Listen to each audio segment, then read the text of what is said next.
Well, good morning, everybody. Brock and Salk Show, Seattle Sports on 710, seattlesports.com, the old Seattle Sports app, and then 97.3 HD2, and, of course, YouTube. More and more people finding the show through YouTube, which is great because then you can see us. You don't just have to hear us. You can see us. And then I know a lot of people actually like to hear us that way. I don't know. It's confusing. It's not my way that I consume the show. As I said before, like I'm a 97.3 HD2 guy as I'm driving around. Like I love the crystal clear high definition radio deal. Sounds good. And just throw a preset there on the car and I'm good to go.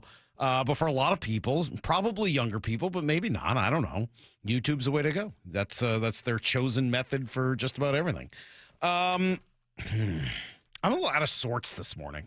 I'll try to rein it back in here for you guys. I've been a little out of sorts. Have one of those mornings where you like don't know where you are when you wake up, and maybe you're like a couple minutes late, and then you're rushing, and then like I don't know. Like I just feel like there hasn't been enough time to do everything this morning. So I'm trying to like get it together here. I was really frustrated last night at the Kraken. I don't know whether I'm the only one watching these games right now. Maybe I am. I love hockey, so I'm just going to watch the games when they're on. And there was really not a lot else going on last night. And Heather was out, so just me and the kids. And both my kids really like watching hockey. So the three of us watched really the entirety of that game. They really need, you know what they need, Maura? They need offensive players. They need players that are like... I mean, they've needed more of like a star goal scorer for a while now. And it really jumped out to me yesterday because they're playing a bad team. Columbus is not very good. Columbus is on the last day of a 5-game trip, and they're on the second day of a back-to-back. Like, everything says you should just beat this team up. That should be like a 6-1 win.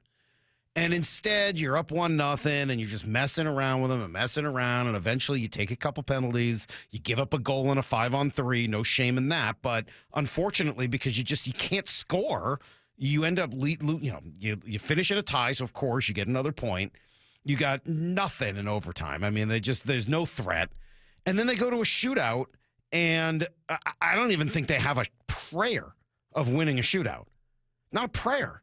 And what really jumped out to me, and I'll end this quickly and we'll jump into the Seahawks again, but I'm sorry, this has been on my mind since last night, since falling asleep. They have, if I have it right, at least 3 recent top 5 picks on their roster in Berkeley Catton, Shane Wright, and Matty Beniers. There's probably some others if you go back. I think Eberle was a high pick, and guys who were really high picks a long time ago, but their careers sort of evened out over the years. I think Jaden Schwartz is a high pick, if I'm not mistaken. Like, you could go through some guys that are older now, but you have 3 players on your roster currently that were your own top 5 picks. Okay, Berkeley Catton, Shane Wright, and of course Matty Beniers, who was number 2 overall. None of them get the puck in a shootout. You're telling me that you've got 3 top 5 picks, none of which you trust in a shootout?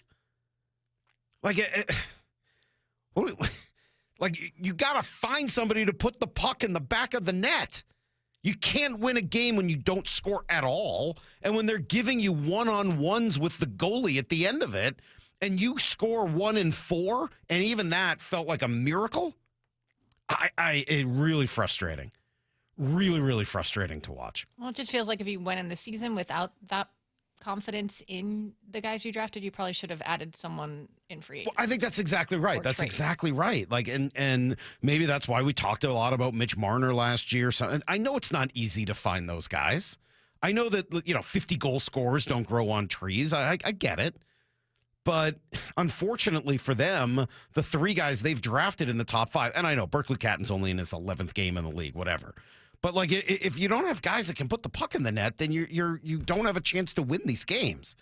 So very frustrating for me anyway to watch last night, and maybe even more so because I feel like they are well coached. They are doing a lot of the other things. They do play physical. They are playing pretty good defense. They do a lot of the good goaltending again last night. Matt Murray, who's like 6'10" or whatever, he's huge, big long arms and long legs. He played really well last night. I thought they played well. They just don't have anyone who can consistently score. And that gets obviously exacerbated with Jared McCann on the shelf. So frustrating for me last night watching the Kraken. We're not going to spend most of the day on them, but gosh, just really kind of drives me crazy. Everyone else in town is doing great. I mean, obviously we know where the Mariners are at, coming off the ALCS, and the Seahawks are, if they're not the best team in the league right now, they're real close. They are real close. We're going to talk to Joe Fortenbaugh coming up here in about 25 minutes. Joe, he's been on the show. It's been a long time since we've talked to him, but Joe used to do radio in the Bay Area, did morning drive there, did radio in Vegas for a while too. He's like a big betting guy. And that took him to ESPN Bet. So he's on ESPN2 in the afternoons, and he talks betting and stuff. And I wanted to talk to him about what's going on in Major League Baseball and what's going on in the NBA and just sort of the sports betting world in general and what's going to happen next. And we taped it early this morning. Another reason I'm out of sorts is that we taped that before the show, which is not something we normally do. But he did not want to talk betting. I mean, he did willingly, but you know what he wanted to talk about? He was really excited about the Seahawks. Like, really excited. You guys are going to like this. He's just a cool, energetic dude and a good radio guest. But, like, all he wanted to do is talk about the Seahawks. And I get it. I'm sure if you are a big, national gambler like he is, the Seahawks are probably your dream. Because they come out of nowhere. If you were on them early, you can get probably great lines every week. They win on the road. They probably cover. And he'll get into a lot of that stuff. So I'm sure from that perspective, a guy like him falls in love with teams maybe for different reasons than everyone else. But I think we are all kind of waking up and falling in love with them for, different reasons. The consistency, the physicality, the personality, an offense that just plain works. And it is hilarious. I mean, watching the last two Seahawks quarterbacks right now and what's happening with each of them. Geno Smith, you could make an argument, is the worst quarterback in the NFL right now. Certainly in the starting, who's starting. Who did I see say that recently? Somebody. I forget who it was. I read it somewhere of somebody say, you could make an argument. Geno Smith right now is the worst quarterback in the NFL.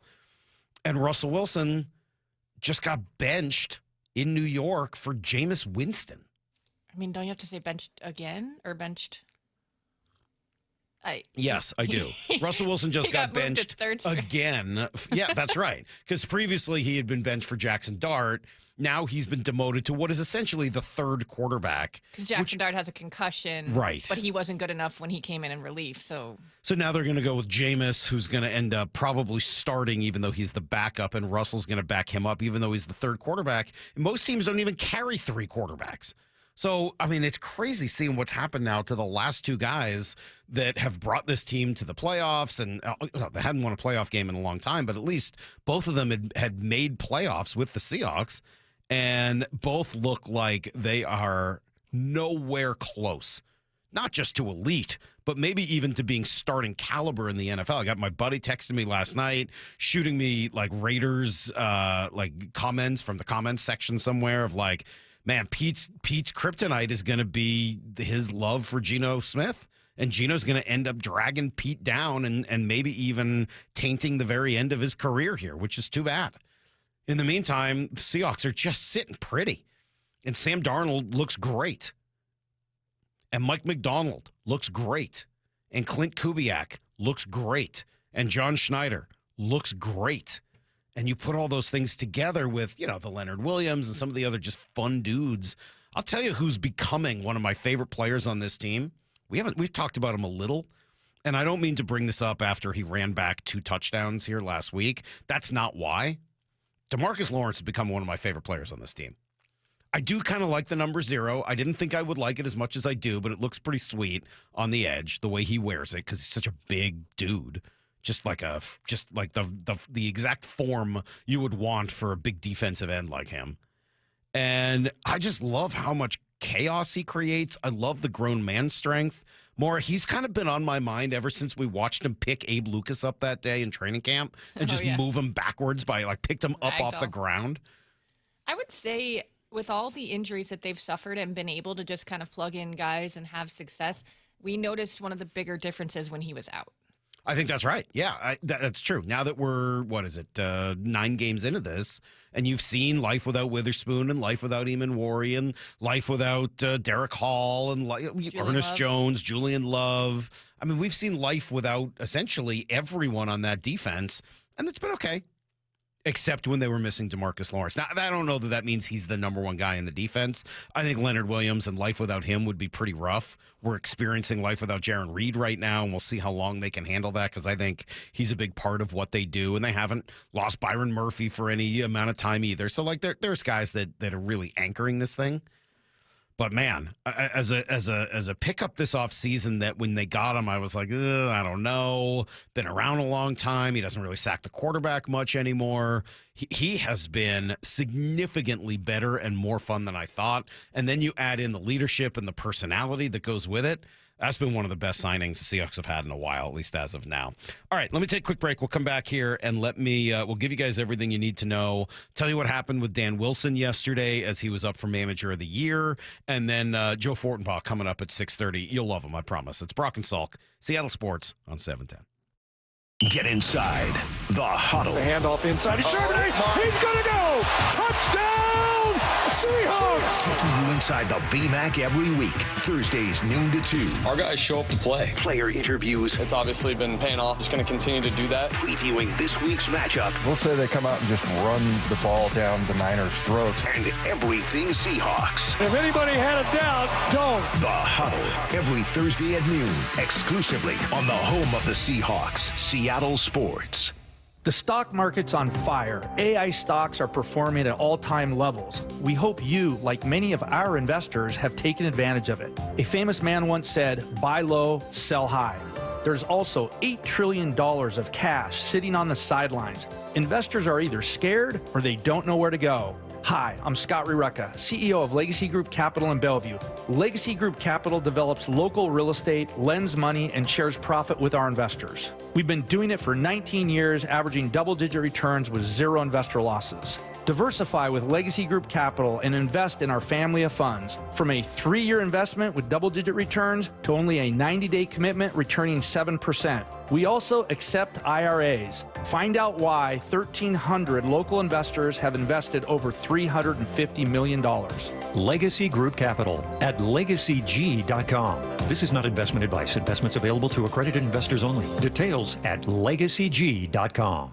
It's game time, and Toyota of Kirkland and Toyota Renton are lining up with a roster that's built to dominate the field. The gas-powered RAV4, built to power through every drive, rain or shine. Or switch up to play with the hybrid RAV4, versatile, efficient, and always moving the chains. The Tacoma, tough, dependable, and clutch when it counts. And now, taking the field, the all-new 2026 Toyota Tundra, redesigned, powerful, and built for the big moments. Whether you're in the north or the south, Toyota of Kirkland and Toyota of Renton have your winning ride. Visit ToyotaofKirkland.com and ToyotaofRenton.com. Okay, I have to tell you, I was just looking on eBay where I go for all kinds of things I love, and there it was. That hologram trading card. One of the rarest, the last one I needed for my set. Shiny like the designer handbag of my dreams. One of a kind. eBay had it, and now everyone's asking, ooh, where'd you get your windshield wipers? eBay has all the parts that fit my car. No more annoying, just beautiful. Millions of finds, each with a story. eBay. Things people love. Keeping your engines healthy means protecting them in season and out. Experts trust Stable to do that, and third-party testing confirms it. Stable is the industry leader in preventing fuel-related issues, no matter if you use it in your car, boat, or outdoor power equipment. In season or out, at every fill-up or when you store, start with Stable. Some people just know you can save money on car insurance by checking Allstate first. Like you know to check the weather first, before wearing face paint to the game. Bro, your Go Cats is dripping into your nachos. Oh, and now paint is in my eyes. Interception! Did you see that? No! Yeah, checking first is smart. So check Allstate first and see what you could save. You're in good hands with Allstate. Potential savings vary, including based on how you buy, subject to terms, conditions, and availability. Allstate North American Insurance Company and affiliates, Northbrook, Illinois. At AT&T, we guarantee our network, so you can talk college football with your BFF while taking Buster to the vet. Hey, yeah, I can't believe he ate the whole thing of chicken wings. And I can't believe we're staging a comeback. Touchdown! Yes! Staying connected matters. That's why in the rare event of a network outage, you'll automatically get a bill credit for a full day's service. For wireless downtime lasting 60 minutes or more caused by a single incident impacting 10 or more towers, must be connected to impacted tower at onset of outage. Restrictions and exclusions apply. See att.com/guarantee for full details. This is the home of the Seahawks. Going to let one fly deep. Got a man out there. Ball is caught down at the 10-yard line, and it's JSN. Seattle Sports.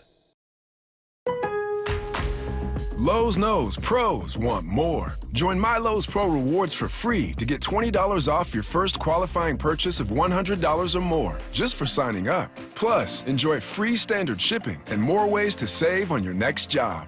Lowe's, we help, you save.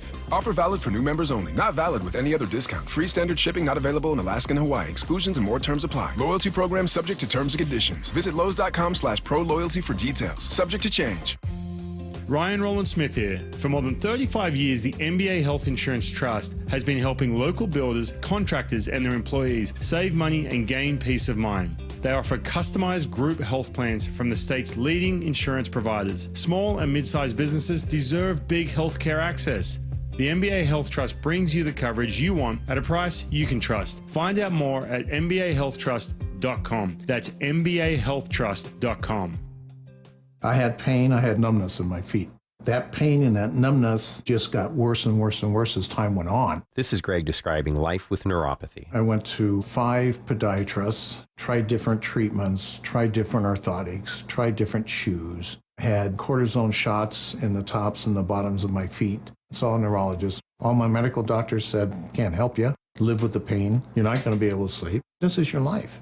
And then I just gave up until I found Sound Pain Solutions. I'm Dr. Mark Shelley, a chiropractic physician and board-certified functional neurologist at Sound Pain Solutions. Our neuropathy treatments can rehabilitate damaged nerves. We use FDA-cleared, non-surgical, drug, and pain-free procedures that help neuropathy sufferers like Greg find relief. I feel better. I mean, just feeling better is huge. If you experience numbness, shooting or burning pains, or loss of balance, call us. Sound Pain Solutions, 855-996-0025, or click soundpainsolutions.com. Need to know. 15 minutes past every hour with Brock and Salk. Here's what you need to know. Up first. All right, Seahawks returning to practice today ahead of what will be the biggest game of the year so far. I know they're going to play the Rams again, so it's hard for me to say biggest game of the year, period, but maybe it will be. Plenty of names to watch on the injury report, starting obviously with Ernest Jones, but Josh Jobe and Torrey Horton as well. See if there are any new names as well. You never know who's going to get added after a game. So hopefully no new names other than the ones we expect from Sunday. It really is as excited for a Seahawks game as I can remember being in a while. Just two really good teams with aspirations to be great who could match up very well with each other. Jeremy Fowler was on yesterday with Bump and Stacy. He likes this group. They have become a real contender and somebody that I could see knocking off everybody in the NFC at this point. You know, it's funny. A couple weeks ago, I was gathering for a story on kind of a look at the midseason, who's going to make a run in the second half, who's going to win the division. And I kept hearing from coaches that have played Seattle, it's like, watch out for Seattle. I mean, they're dangerous. You can't run the ball on them effectively. You know, I heard that multiple times. And that was before the Washington game and before, obviously, this Arizona game that was a blowout. You know, Mike McDonald is a sort of a defensive, wizard a little bit, scientist, so to speak. So he's tinkering with his system. He's got it to where he wants it. They're really deep on defense. Sam Darnold leads the NFL in ESPN QBR right now. They have 2 effective backs. The O-line's maybe still a little bit of a question mark, especially with an injury that they had at center. But, they're doing enough to where it's a pretty cohesive unit right now. So I've been very impressed with Seattle. Well, and I think that speaks to it. Who noticed this team first? The opponents. The opposing coaches, the opposing players, anyone who's actually watched them or maybe even played against them gets that sense of like, man, this team is big and physical and fast, and they come at you, and it's really hard to impose your will against them because they're too busy imposing their will against you. And so I really like that sound from Jeremy Fowler. Colin Cowherd is another guy who's well-connected, talks to a lot of folks, and when we spoke to him yesterday, he was getting ready to put the Seahawks in his top 2. 1 or 2. I'm going to go in about 5 minutes, and I have all my homework in front of me. There'll be 1 or 2 with the Rams. So I that's what they feel like to me. It's fun. I think they're not only good, I think they're a fun watch.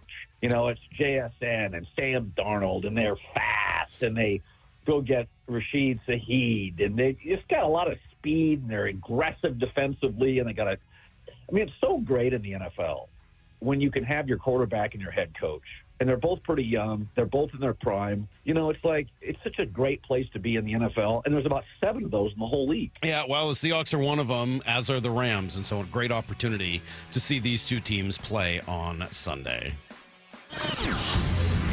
Here's the second thing you need to know. Well, when your team has success, inevitably some of the architects of that success will get offers elsewhere. Yesterday, that's what happened with Andy McKay. He has led the Mariners player development team for about a decade, eventually promoted to assistant GM and then VP over the last couple seasons. But you may remember he was almost on the bench. This was, 2-3 years ago. He was going to be on the bench in uniform with them and in the dugout, and then they decided, something happened, and they needed him back in player development, and it never ended up going down. I think that's always been a goal of his, and when Cleveland came calling, he said yes, he's going to get that chance. Working as the field coordinator now for Stephen Vogt and the Guardians, more on him in a moment. McKay's been a big part of the Mariners' development success, added a real element of the mental skills to what they were doing, to all the standard tools that farm directors have. So I think he'll be missed. Really good guy and a really big part of some of the success they've had developing this farm system. But I mentioned Stephen Vogt. Congratulations to him. He is now a back-to-back winner of the AL Manager of the Year. It means a lot. And that, our group worked extremely hard from ownership, front office, staff, players. All this credit goes to the players. They kept their heads up. They didn't get down. They kept their resiliency, and they never quit. We had every reason in the world to quit, and they never did, and I'm so proud of them. Yeah, Stephen Vogt wins. John Schneider comes in second. Dan Wilson did receive 2 first-place votes, 9 for second, but he ends up coming in third place. Pat Murphy won his second straight in the National League, just beating out Terry Francona, who was second in the NL. Cy Young Awards are going to be announced tonight. No Mariners in the finals for that, so should be interesting. Tarek Skubal's going to win in the American League. In the National League, probably Skeens, maybe Sanchez. I've seen a decent number of people who think Sanchez has a shot. We'll see. Probably going to be Skeens and Skubal, though, when it's all said and done. And then, of course, tomorrow we will find out, after all of the talk, all of the discussion, all of the debate, did Cal Raleigh win MVP? Off top of your head right now, does he win it or not? Makes me sad, but no. I don't feel like he's going to either. He should, but I think he should. You know how the voters go. I don't think he's gonna.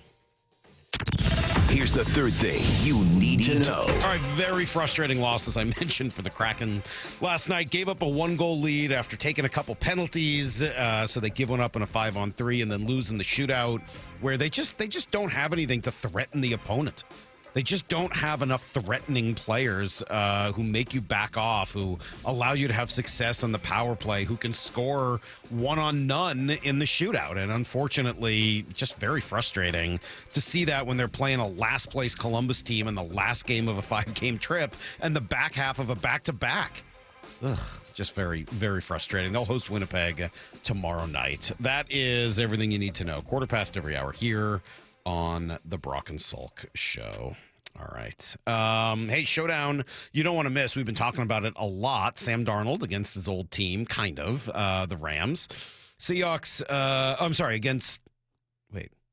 against Carolina. I'm sorry. We're looking at Sam Darnold, I think, against Carolina here, right? Because we want to send you and 3 friends to the November 30th game. That's Carolina. Am I have that right? November 30th? All you need to do is open the Seattle Sports app and click the win tab to find out how. That is the Vikings. Oh, that old team. It's hard to remember which of his old teams. They're playing 3 of his old teams this year? I guess so. Everyone but the Jets? That's too bad. All right. Anyway, that one is against Minnesota. Sorry, Moore. Thank you for helping out there. November 30th, we want to send you and 3 of your friends to go see it. To do so, click the Win tab in the Seattle Sports app. And if you don't have that, well, that's on you. But text the word app, APP, to 866-979-3776, and we will send you a link to download it. Very easy. Enter every day to increase your chances to win. This contest will run through Monday, November 17th. I promised Joe Fortenbaugh, and not only does he have some, I think, very important things to say about the current and future state of sports and sports betting here in the country, but man, does he like the Seahawks, and you'll hear why coming up on Brock and Salk. The one and only Mark Schlereth. Every Monday at 4 during the NFL season with Wyman and Bob. How we doing, guys? We're good, man. We should be, right? If you look at how Mike McDonald has done there and what he has brought to the table, and then you look at John Schneider, you're talking about potential Coach of the Year candidate and potential GM of the Year or Executive of the Year candidate with where they sit right now. On Seattle Sports, on YouTube, and the Seattle Sports app. All right, I know I've talked to you guys a lot about retirement recently, and I will also say that days like this, weeks like this, when the team's winning and all that, like, everything is fun. Nobody wants to retire, but you got to start thinking about it even when work doesn't feel that hard, because one day you're going to be older and you are going to want to start thinking about what you want to do next. Well, you got to plan well in advance, and that's why you talk to Trajan Wealth. 206-466-3300 is the phone number, and they can help with a lot of different parts of that financial planning process, whether it is the accumulation and figuring out how you're going to bring in enough money and put it all aside the right way, whether you're starting to think about the disbursement phase and how you're going to retire and how much money you can take and the best way to do it each year, each month, each week. And then, of course, maybe you're starting to think a little bit about estate planning and what you want to do for your kids and your family down the road. They can help with all of that. Again, call 206-466-3300 or go to TrajanWealth.com. Advisory services offered through Trajan Wealth, LLC, an SEC-registered investment advisor, paid advertisement. So my mother is thinking of switching from Verizon to Pure Talk, but she's worried the deal sounds too good to be true. Michael, she said, how can those Pure Talk people offer me the same basic service as Verizon for so much less money? I said, Ma, go ask Google how much Verizon spends on advertising and promotions. A few seconds later, my mother said, oh my goodness, $12 billion a year? That must be a typo. I'll tell you what I told my mom. It's not a typo. Verizon spends $12 billion a year on advertising and promotions, and their customers are paying for it. Well, Pure Talk doesn't spend that kind of money on commercials. Trust me, I would know. That's why they can offer you and my mother unlimited talk, text, and plenty of data on a crazy fast 5G network for just $25 a month. And if you're a business owner, you could really save a fortune. Dial pound 250, say the words Mike Rowe, and you'll get an additional 50% off your first month. That's pound 250 Mike Rowe. Pure Talk. Everything you need and nothing you don't. We all hear the radio ads about the IRS. They tell you to be afraid, to be scared, and they try to frighten you into calling. I'm not here to do that. Tax Relief Advocates is different. TRA is here to tell you that if you owe money to the IRS, whether it's $5,000, $50,000, or $500,000, we have a solution. It doesn't matter if you're sitting in your car, at work, or with your kids. No matter where you are, call now. 800-575-6759. Don't lose hope. TRA can eliminate or reduce what you owe to the IRS. Generous programs are now available that can give you a fresh start. Our passion is taxes and helping individuals fix their IRS problems. We have over 1,000 5-star reviews on Google and an A+ with the Better Business Bureau. You don't need to be afraid of the IRS any longer. End your tax nightmare today by visiting us online at TRA.com or call 800-575-6759. That's 800-575-6759. Tax Relief Advocates. Real solutions for real people. A 15-year-old girl who chewed through a rope to escape a serial killer. I used my front teeth to saw on the rope in my mouth. The killer prowled the Pacific Northwest in the early 70s. He's been convicted of murdering 2 young women, but suspected of many more. Maybe there's another one in that area. Follow and binge all episodes of Stolen Voices of Dole Valley, available now wherever you listen. The home of the Seahawks, Seattle Sports. Touchdown! Seahawks! Ken Walker III! Get everything Seahawks at seattlesports.com. At Washington Energy Services, we take the time to get to know you and your home. we have the passion and commitment to see each project through and to treat our work as more than just a job. For over 65 years, we've offered award-winning home services from heating and cooling, plumbing and electrical to windows and doors. Complete home improvement handled from start to comfort.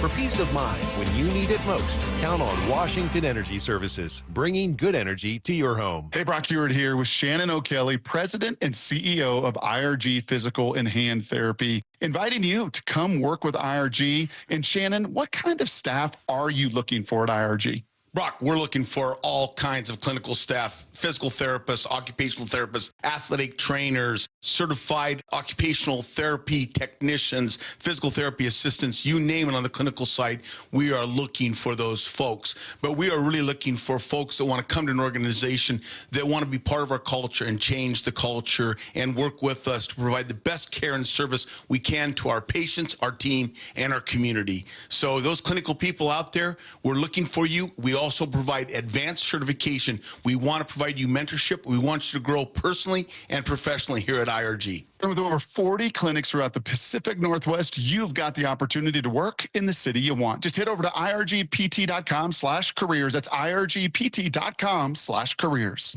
You never get a second chance to make a first impression. Superior Linen Service. 98 years providing logoed apparel, uniforms, floor mats, linens, and more. Give us a call. We answer the phone. Superior Linen Service. Visit suplinen.com. Hey, Mike Salk here. Book your stay at Snoqualmie Casino and Hotel for an evening of elegance at a night at the Grand Ball. This New Year's Eve celebration includes the legendary DJ Super Sam. Seattle's closest is now Snoqualmie Casino and Hotel. Brock and Salk's Rewind is presented by Toyota of Kirkland and Toyota of Renton. From the Quantum Fiber Studio, you're listening to Brock and Salk. Weekdays 6 to 10. On Seattle Sports and 97.3 FM HD2. Well, with everything that's gone on recently between the NBA and then Major League Baseball and this Emmanuel Class A story, we've been talking a ton about the effect of gambling on sports and what the future looks like. No one better to talk to about this than Joe Fortenbaugh of ESPN Bet Live, longtime friend and radio guy.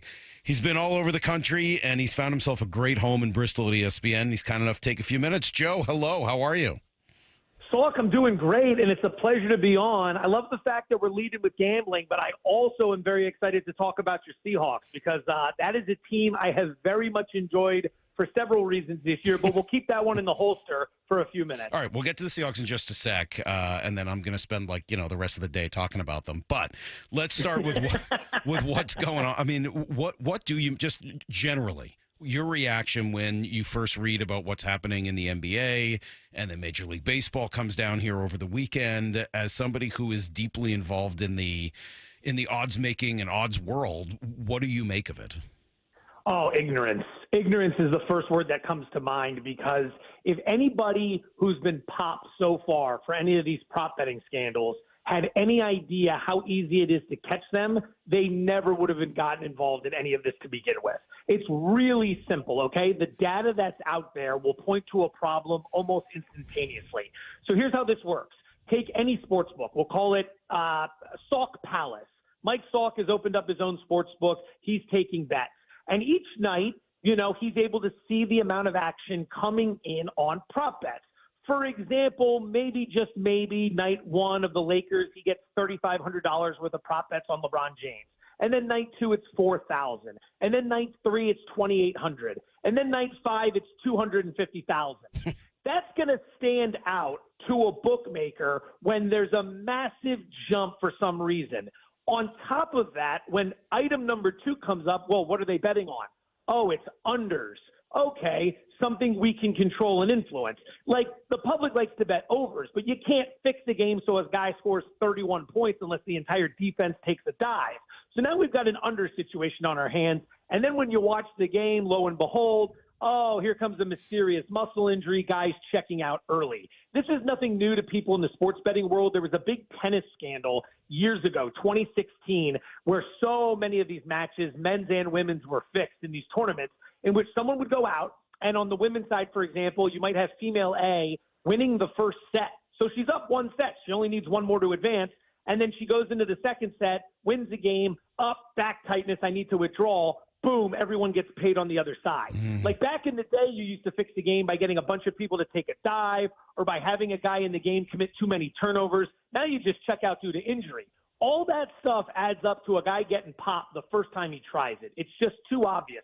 The bookmakers have been working with Vegas and the leagues for years. So this stuff's going to be identified. So when I see everything I'm seeing, ignorance is the first thing that comes to mind because you're not going to get away with it one time and you're going down. So why does it happen? Why did it happen seemingly a bunch of times in a fairly short span after, we had gone a pretty long time without seeing anything like this? So the rise of legalized sports betting in America, right? Like we used to just deal with Vegas and on top or offshore betting. So there wasn't as much access to these prop markets. Like as legalization has taken place and as more states have come online and more sports books have come online, there's competition amongst the books to offer the best prices, the best markets, the best opportunities. So now you can bet on so many different things because of competition. That should be a good thing for the consumer, but it also raises avenues for new ways for bad actors to try to take advantage of the system and figure something out. Like 30 years ago, you couldn't bet whether or not a guy's first pitch was going to be a ball or a strike. That market didn't exist, but it does now. So as a result of all these new markets and this rise in sports betting, you have bad actors who are going to try to game the system. Now, on top of that, you have athletes who could be vulnerable for whatever reason, like as you're seeing in this NBA scandal that's taking place. Guys might be tied into the mob. Guys might have tax issues, money issues. That's how you get someone to take a dive in the first place. They're jammed up for some reason, and they're willing to do something they wouldn't normally do. And then you convince them it's easy, right? Like, we just need you to get into the game, don't have 5 assists, and then check out. The thing is, it's the Wild West of sports betting. We're still in the Wild West phase with all of this. And as a result, people are very ignorant on so many different levels. Think of it, and this is a very basic analogy, but think of it like NIL in college football. People are all over the place. They don't know where to spend their money. They don't know how to go about doing it. Some coaches hate it. Some coaches love it. But we're in the Wild West. We don't know how to regulate it. Similar thing happening with sports betting. This is natural early on in any market. There's a lot of disruption, but eventually all this stuff starts to settle down, and we'll get to a point where it's calmer and there aren't as many scandals as people are more informed. But keep in mind, it will never go away completely because there will always be bad actors on Wall Street, in the courtrooms, in the judicial system, you name it. We're never going to be able to eradicate that completely. Yeah, talking to Joe Fortenbaugh, and so all of that makes sense to me. You're in the early stages of this and everything, but there has to be some future regulation. I mean, it feels impossible that we could continue down the path as is. If I understand you right, legalized betting can survive. That in and of itself isn't the problem, but it sure sounds like it can't survive the way it is right now. Well, the first thing that's happening is Major League Baseball, in the wake of this scandal with Emmanuel Clase, is that the amount of money you're allowed to bet on a first pitch is down to like $200.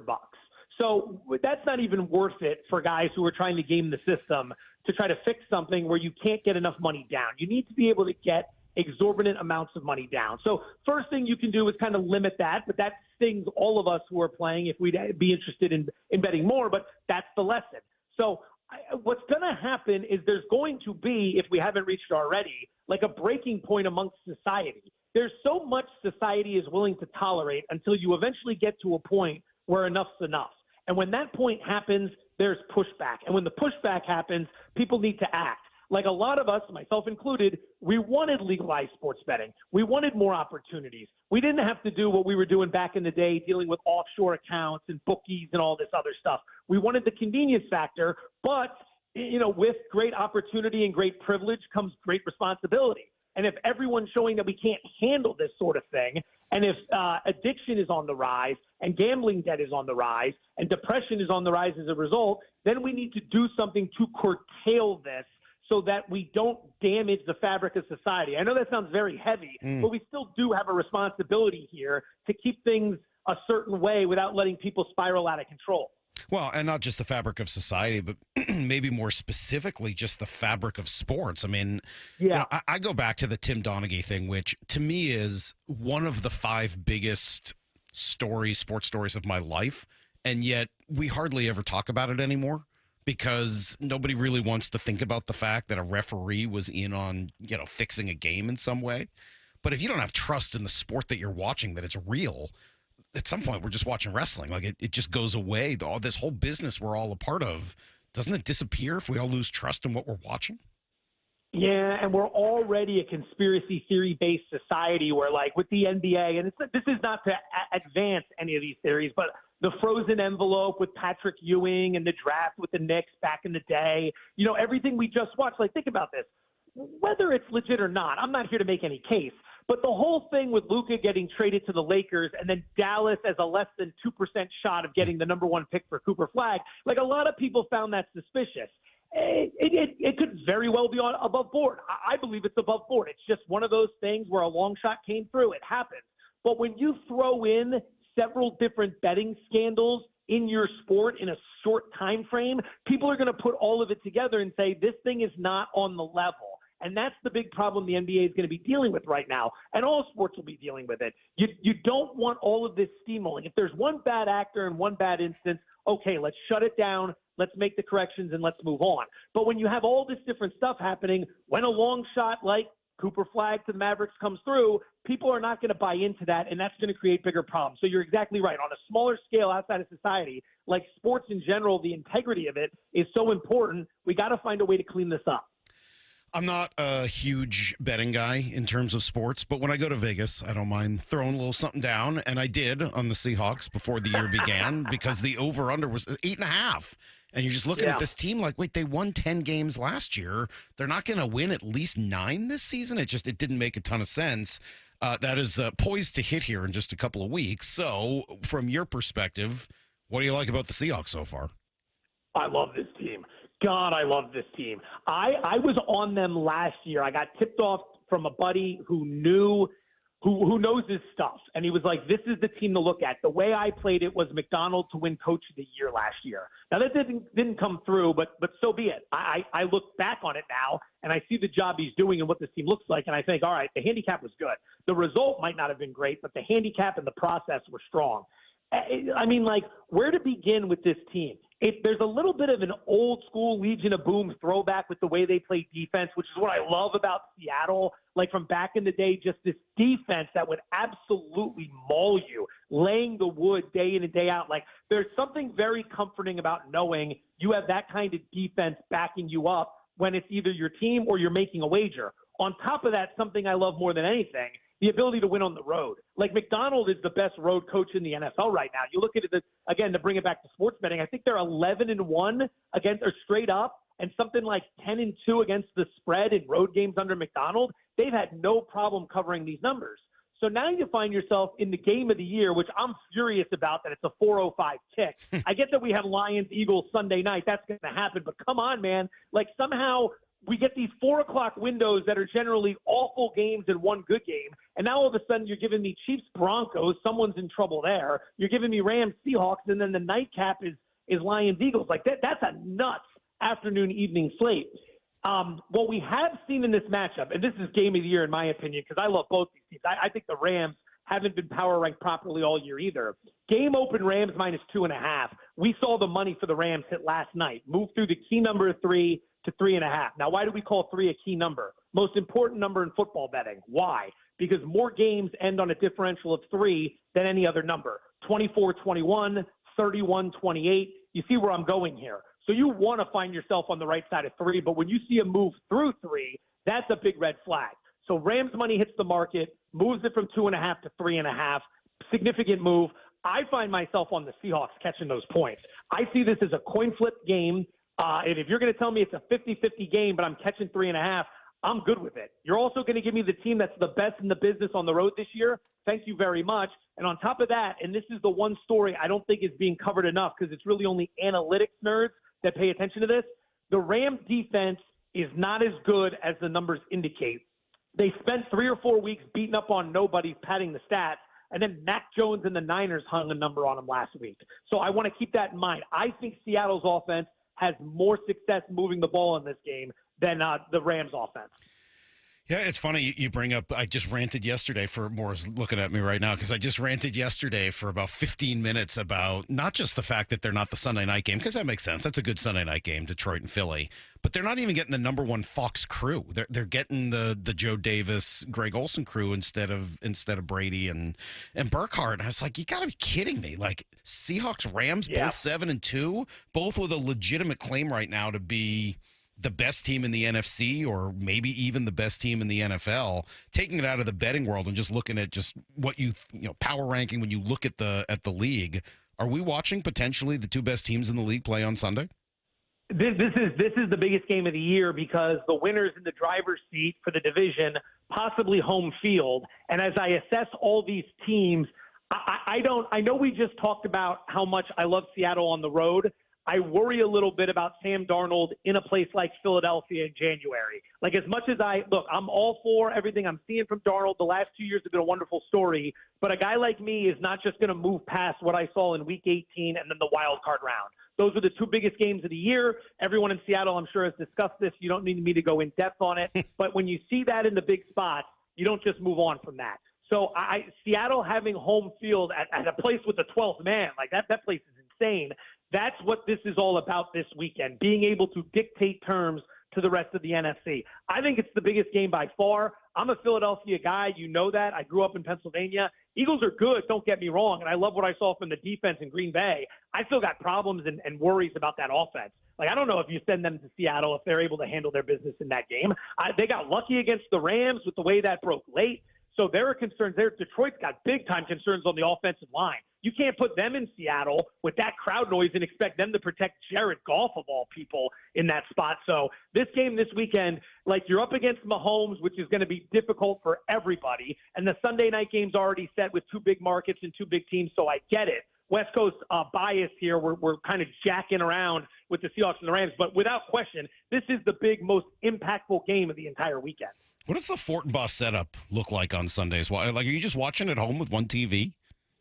No. Right. It's somewhat limited. It's two TVs next to each other, but it's the ability to go 4-box in the screens to get all the games on, which is huge. The thing, since I moved to Connecticut, this is my second year here. Very lucky to work for ESPN, don't get me wrong, but they have me working on the Fantasy Football Now show in the morning, which is great. It goes till 1 o'clock Eastern, so I'm home before the kickoffs. But in this state, for some reason, flag football, of which I have two sons who play it, flag football is on Sundays. What? Because now every parent on earth wants their kid playing 25 sports every season. We can't just play one sport. We got to play lacrosse and football and soccer all at the same damn time. So that as a result, all the sports work together, and like lacrosse and soccer get Saturday, and then football moves to Sunday, and they schedule these damn flag games at like 2:30 in the afternoon. What are you doing? Like, you got me out here supporting my kids during the witching hour. You don't think every dad on earth is going to be staring at his phone? That said, it also distracts the dads a little bit, so there's not as much fighting with the refs and each other. So maybe it's a good thing, but we got to shape up, Connecticut. We got to shape up here real quick. Anything to make sure that the parents aren't fighting with the refs. There's nothing worse than watching that. Oh, dude, we had that last year. It was all the refs quit before the playoff round. God. It was a whole thing, and these are kids. I'm not talking. I don't have high school aged kids like they're 6 and 8. They play flag and their kids playing for the first time. Like, Please stop. All right, we have to go. I can't hear anymore. That's just going to upset me for the Yeah, rest all of the right, show. We'll end it on that note. Joe, you're the best. For everyone in Seattle. You are the best, man. Thank you so much. I can't believe it's been so long. We have to find more ways to get you on the show. Love talking to you, and continue good luck, man. Always love seeing your success. You know me, Salk. Big fan of Seattle. Love the city. Have always been a big fan of your work. Thank you for having me on. I'm happy to join you guys anytime. All right, buddy. All right, the great Joe Fortenbaugh now on ESPN2 in the afternoons. 206 says absolutely love Fortenbaugh. Have him on more often. Yeah, we should. We should always just look for reasons. He's such an energetic dude. Look, we don't talk a lot of sports betting stuff here on the station or on the show. I'm not really into it. Brock's not really into it. Our organization, the company that owns our station is not into it, and so you kind of put all those things together, and it's just not a big part of our show or our sports life. But I know it is for a tremendous number of people. I mean, for a lot of people, that is like the reason to watch sports, and that's what gives them the fun factor or whatever it is. I've never felt like I needed it. Like for me, I love sports and I'm so passionate about them to begin with that it's never dawned on me to make that passion be even more significant. Like if anything, I'm looking to lower the passion level for myself and care a little less, because sometimes I find the games to be more entertaining when I don't have, such a strong dog in the fight. But, what's happening right now, and I thought he raised some really good points about the sports betting landscape. And I do like and appreciate the comparison to NIL, where the idea behind it is not necessarily problematic, but the execution without enough regulation is absolutely problematic. And, NIL eventually, all that stuff is going to have to get cleaned up because college sports can't function the way it is right now. It's an untenable situation long term. And clearly the same is true in sports betting. Now, I think he's right. The move made by Major League Baseball to limit the prop bets, limit the amount that can be spent on these easily fixable prop bets, great. But I don't know whether that'll end up being enough, honestly. The prop bet thing, do we really need prop bet gambling? Like, is it just doesn't feel necessary?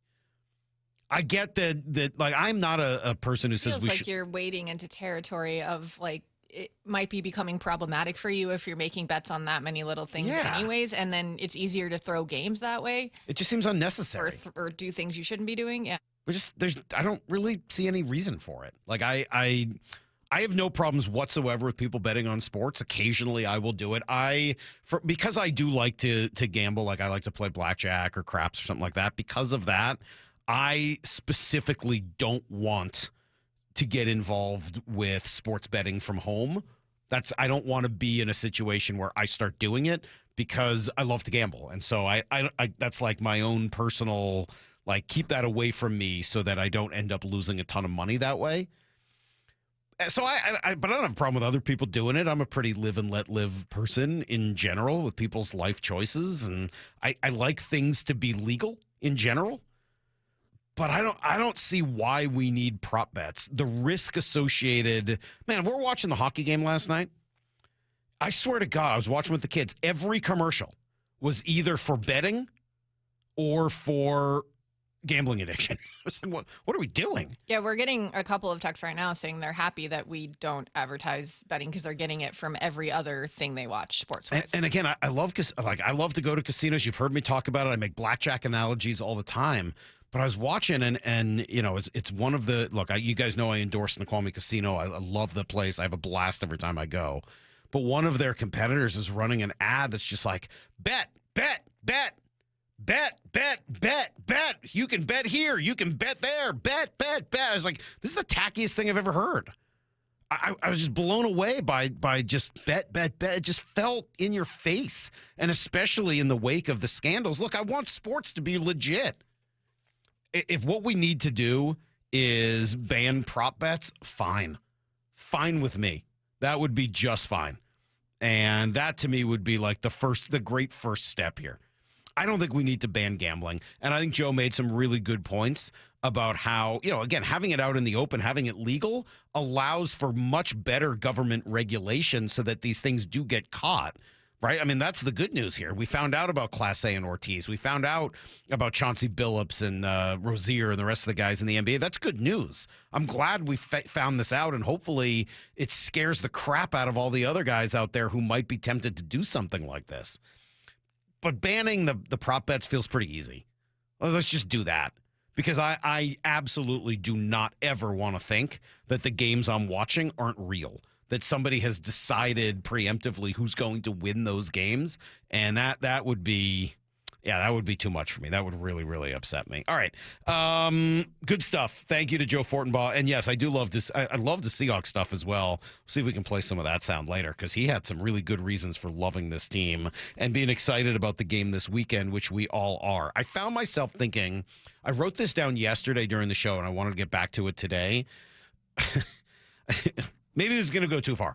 I'm going to give you guys a comp for the Seahawks, and maybe I'm crazy. Maybe this makes no sense, but I'm going to try it, and you guys can see if you agree. I'm going to compare the Seahawks to Goldilocks. Next on Brock and Salk. Bump and Stacy, weekdays 10 to 2. It's a slightly different day for Sam Darnold than it was against the Commanders, where he was all but perfect. Sam Darnold was typically the guy who was the organizer, who gets everyone going, and he still was in this game. But the defense was like, hey, yo, we got this. We got this. Like, you still do your thing, Sam Darnold, but let us lead the charge. Let us get in front and open this thing up. Only on Seattle Sports on 710. Seattle Sports on YouTube and the Seattle Sports app.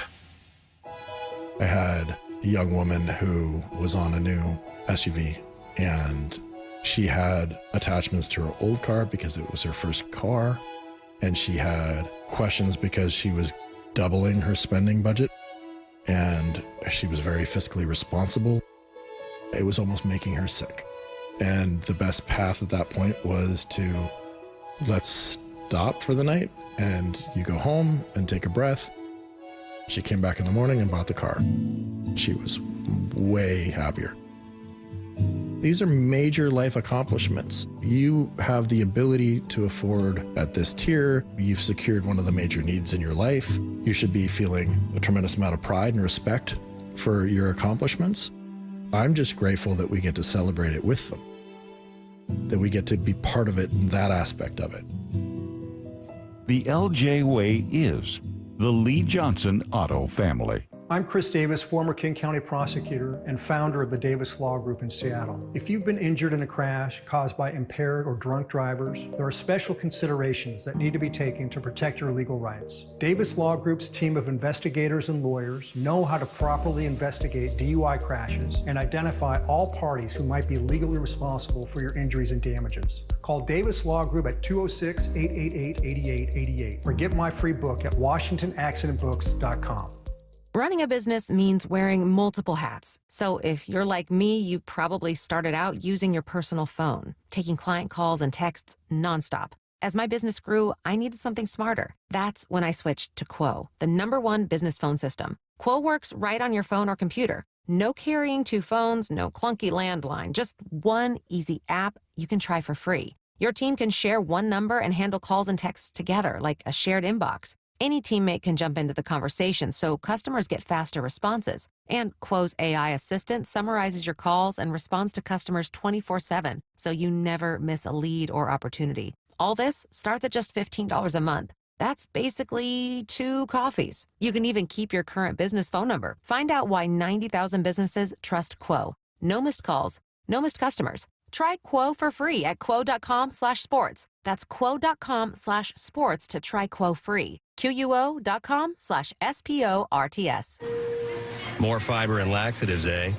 Who are you? I'm future you. Future me? Constipation with belly pain still coming back? Our doctor figured it out. It's irritable bowel syndrome with constipation, or IBS-C. And Linzess could help you get ahead of it. Linzess linaclotide is a prescription medicine that treats IBS-C in adults. It's not a laxative. It's a once-daily pill that helps you get ahead of your symptoms. It's proven to help you have more frequent and complete bowel movements and helps relieve overall abdominal symptoms, belly pain, discomfort, and bloating. These symptoms were studied in combination, not individually. Do not give Linzess to children less than 2. It may harm them. Do not take Linzess if you have a bowel blockage. Get immediate help if you develop unusual or severe stomach pain, especially with bloody or black stools. The most common side effect is diarrhea, sometimes severe. If it's severe, stop taking Linzess and call your doctor right away. Other side effects include gas, stomach area pain, and swelling. Talk to your doctor and say yes to Linzess.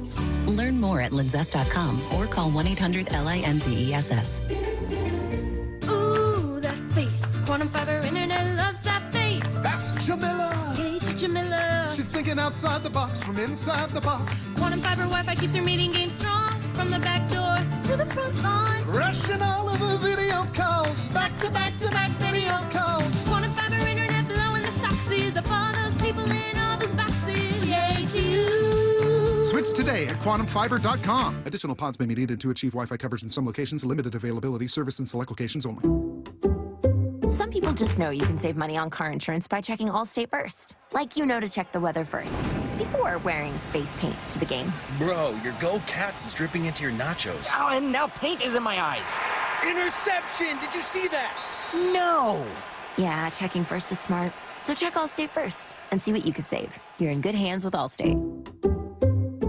Potential savings vary, including based on how you buy, subject to terms, conditions, and availability. Allstate North American Insurance Company and affiliates, Northbrook, Illinois. At AT&T, we guarantee our network so you can talk college football with your BFF while taking Buster to the vet.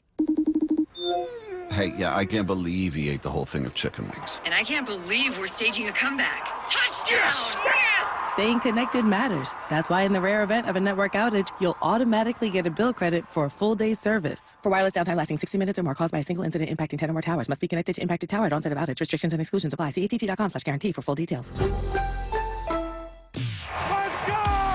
This is Seattle Sports. Streaming through the Seattle Sports app. KIRO AM Seattle. KIRO FM HD2 Tacoma. Home of the Seahawks, Mariners, and everything Seattle sports. This hour of the Brock and Salk Show is powered by Star Rentals, preferred supplier to the West's best contractors. Give me a freaking auto! From the Quantum Fiber Studio, this is Brock and Salk on Seattle Sports. Brock Heward and Marcus. Sorry about Mike. Heward, not exactly Joe Cap there in the pocket. Now here are your hosts, Brock Heward and Mike Salk. All right, this comp might not work. I'll tell you right at the beginning. Yeah, I started to read your email, and I'm like, you know what? I'm not going to read it. I want to listen to it tomorrow. Because it might not work. I'm going to grant you right off the bat, this might make no sense. And when I say it, you might be like, yeah, it's dumb. Are you granting me the right that if it makes no sense, I could tell you it makes no sense? Yeah, of course. I mean, you would tell me even if I didn't grant you that right. At least I would want you to. I think we each have given each other that right kind of in perpetuity. So, yeah, no, I would expect nothing less of you. But I think it's right. I wrote it down yesterday, I think as we were talking to Cowherd. And it kind of stuck with me, and I was thinking about it throughout the night. And we're going to talk to Brian Baldinger coming up here at 7:30 this morning. I already spoke with Joe Fortenbaugh, who is, man, Brock, he is high on the Seahawks. Wow. He was going on and on about how this is the game of the year and these two teams. And, oh, my gosh, he was very excited about them. Here you go. Is it possible? Hath doth protest too much? We'll get to Shakespeare a little bit later. I think 8 o'clock, an hour from now, we'll get to Shakespeare. Do the Seahawks have just the right amount of talent? Not too much, not too little, just the right amount. Goldilocks. Are they in the Goldilocks zone of talent? And in order to buy into this theory, you obviously need to have a sense that there is such thing as too much talent. I think we know what it looks like when you don't have enough talent. I watched the Kraken game last night. I have a very good sense of what a team looks like when it doesn't have enough talent. It works hard, it plays hard, it does the best it can, but at the end of the day, it just doesn't have enough talent to win consistently, certainly if they go to a shootout like they did last night and they have nobody to put the puck in the net. They just don't have enough talent. Is it possible to have too much talent? Was Goldilocks one of the three bears? Yeah. First one was too. First one was too big. The second one was too small. The first porridge was too hot. The second porridge was too. Yeah. Goldilocks. And then you finally get to just the right. Just the right amount.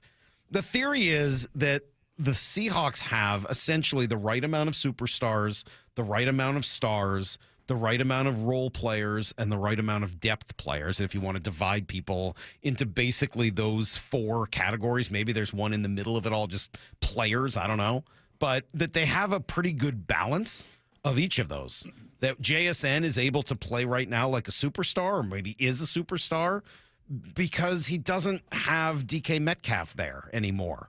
And they have the right, Leonard Williams is the superstar in the defensive line, but it works because you've also got a star like maybe DeMarcus Lawrence or a star like Byron Murphy. And it's a good balance of each of those things. And no one is sitting here saying, I need more. I just saw another time where AJ Brown is upset in Philadelphia. And we've seen those super teams fall apart in the past, right? Where everyone wants to get paid and everyone wants the ball and everyone wants credit and this and that. This team seems very close. They don't even need to play, as we said yesterday, we get no respect card. Do they have just the right amount of talent? Yeah, it's interesting. I was thinking about this yesterday, and it was a little bit of the Cowherd conversation, kind of going back to the Pete and the John and those years and how that all kind of worked in the early years of it and the later years, and then in the middle years of paying everybody, Salk. And I thought more, not necessarily of talent, But I thought, man, this is a sweet spot of having just guys right there on the cusp of their contracts, right on the cusp of in playing for those and incentivized to go get those things, right? That fourth-year class are all contributors. Your third-year guys are all kind of waiting and know that, man, if I can do this, there's another kind of generational pot of gold. So what you're saying is there's a timing element of it that is working. Yes. Yeah, I think that's got to be true as well. And when you are as young as you are, and you're one of the youngest teams in the league, it affords you this chance. And that's what, they did early as well in the first iteration of Pete and John. It was playing young guys. It was playing Bobby and Russ and Sherm and King, and they all played. And remember those years where they were all on their first contract, right? Those were like 12 and 13, 14. And then, life just changes. Things get a little weird with money at times and with power and control and you can't cut me and, they're in security and all of that stuff. So I think just from a cycle, just a timing cycle, I would lean maybe sense. A little more that way than I would just the pure God-given speed and talent. Maybe that's right. Guys. As I said, this is sort of a working theory. I was understanding as I was saying it that this one might go a little too far. I realize that every guy on their O-line, every guy on their O-line is on their first contract. There can't be another team in the league, not another good team in this league that has 5 linemen starting and has basically started every game this year. Sundell will miss now for the first time, and they're all on their first. Well, excuse me, Abe got paid. But they took care of him like he could have been in the 4th year of his deal as well, right? So, I mean, that's young. That's pretty remarkable stuff right there. 360 is a good point here. Maybe this is another good way of looking at it. I think what I'm hoping to do here is start a conversation rather than give you like a definitive take. 360 says, I don't believe it's possible to have too much talent. It is possible to have too many egos to feed. And often exceptionally talented players have exceptionally large egos. The key is having star players don't have that huge ego, which lets you have more talent on the team without running out the ability to feed the egos that need to be fed. 100,000%. I would co-sign on that one as well. Whether it's timing, whether it's talent, whether it's ego, whether it's your best players, man, and they have a level of humility. Whether it's your coach and GM that have a level of humility, right, that sets the tone for everybody else. Because that doesn't exist in this league in a lot of places as well, in that union and marriage. Yeah, I'm sorry, though. I am going to keep coming back, though. I do think that there is, maybe not on defense, but I do think there is some of that on offense. I do think that, you can have too much talent on offense where you just don't know what to do with it all. And you got to keep people, you got to keep using people, and some people need to be fed more often. I don't know whether they have too much talent on offense. I mean, obviously we're sitting here saying JSN has been great, but the drop off at wide receiver, I think that having role players in some of the those other spots, I think has been very important. And you know what? DJ, you know what DJ would say to you? I think he would agree with you. And why he was most excited about the Shaheed trade, because then that to be a high volume guy, right? This is probably where there is a little parallel to basketball. I need my shots, I need my touches, I need to get my shots. You need to get me the ball.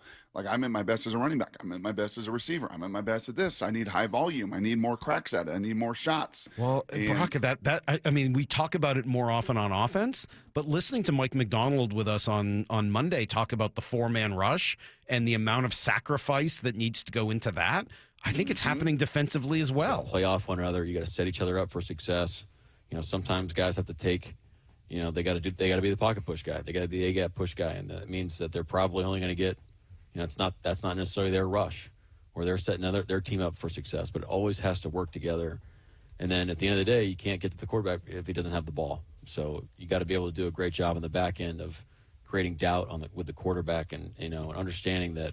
Trying to figure out ways where he can't just catch the ball and throw it. He's got to be able to. You got to buy time. Maybe the word isn't talent. Maybe the word is understanding or self-awareness or whatever the right word is, because you can be talented and still be willing to just push the pocket. Yep. But I do think that there is something to this, and you've mentioned a few times, Brock, that a big part of what their success lies in is the 1 through 70, not just 1 through 22. Yep. And I think that plays a role also. I mean, you've got really good role players and guys who can fill in.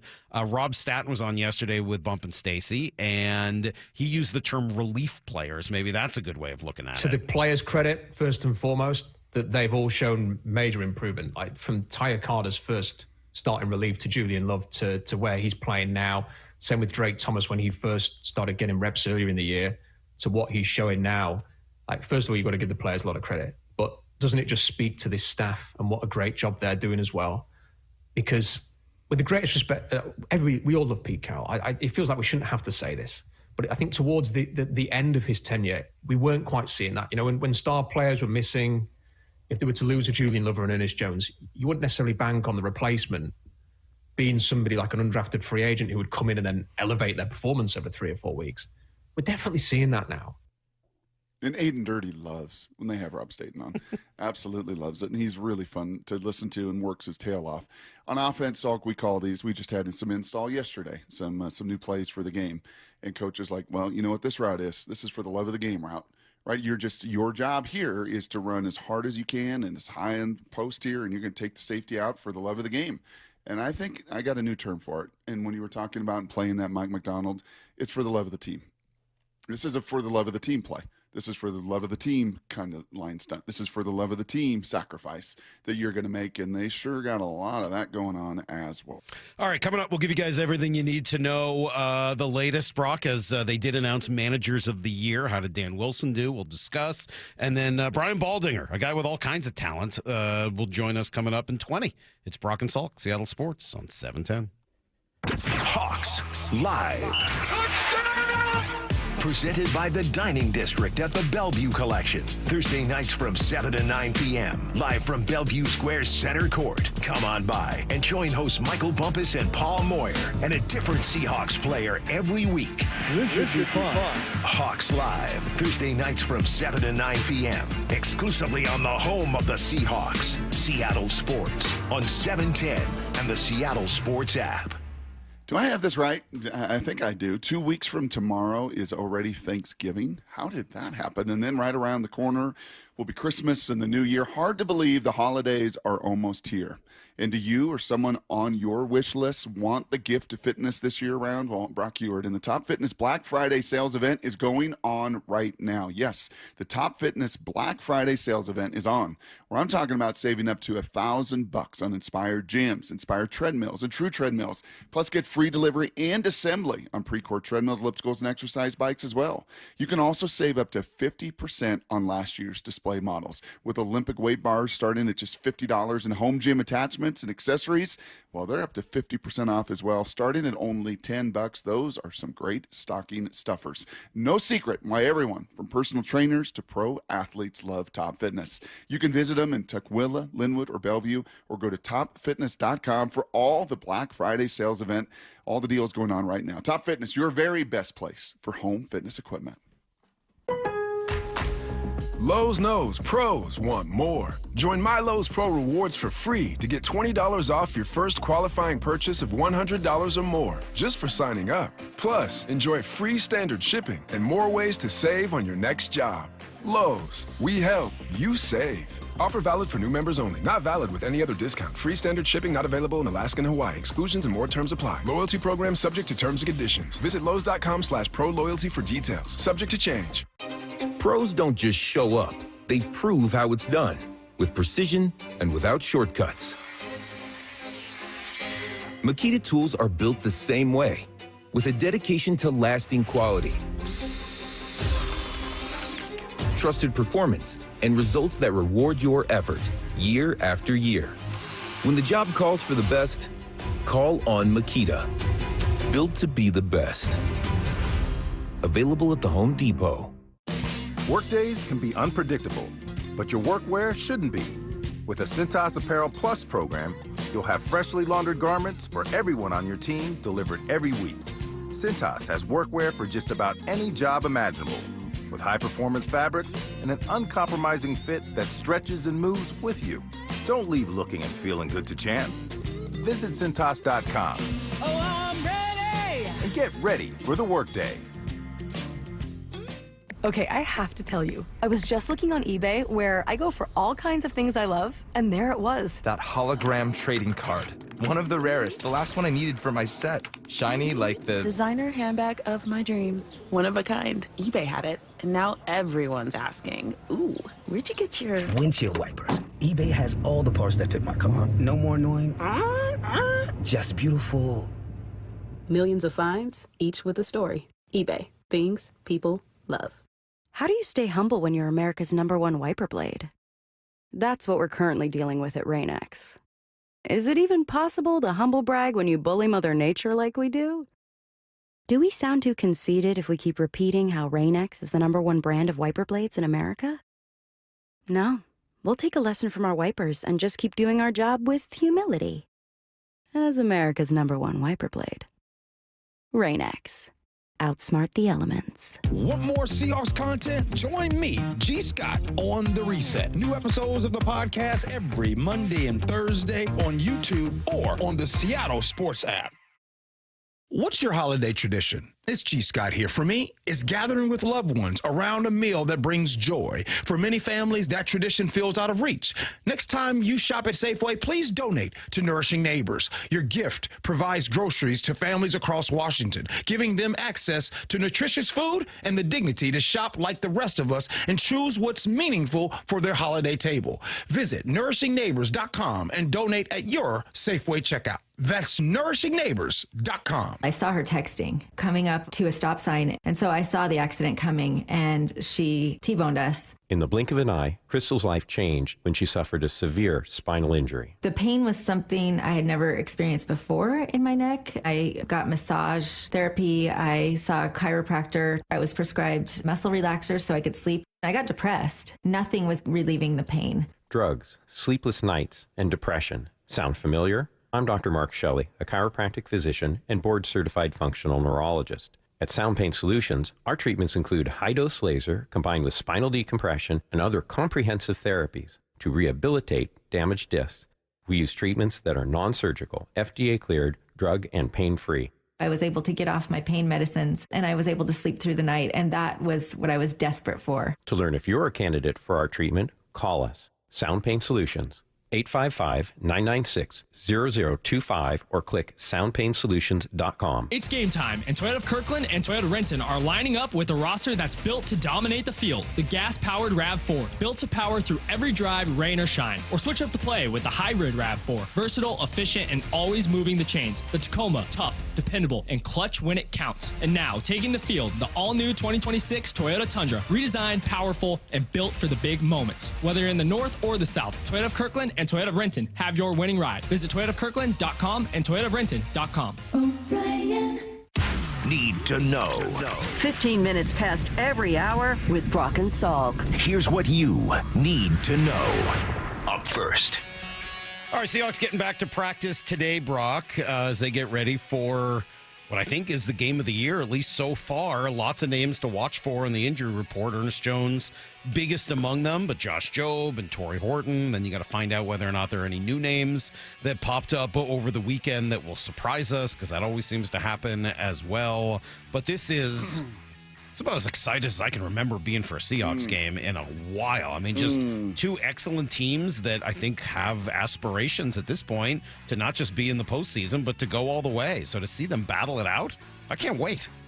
Yeah, and in many ways, kind of mirror images, too, of one another, the way and the styles they want to play, kind of the age and stage of some of their players, veteran receivers, a veteran quarterback, a lot of youth in some other spots, especially on the defensive front seven. And Salk, I know you were trying to figure out your Wordle last night, so you were spending a lot of time on that.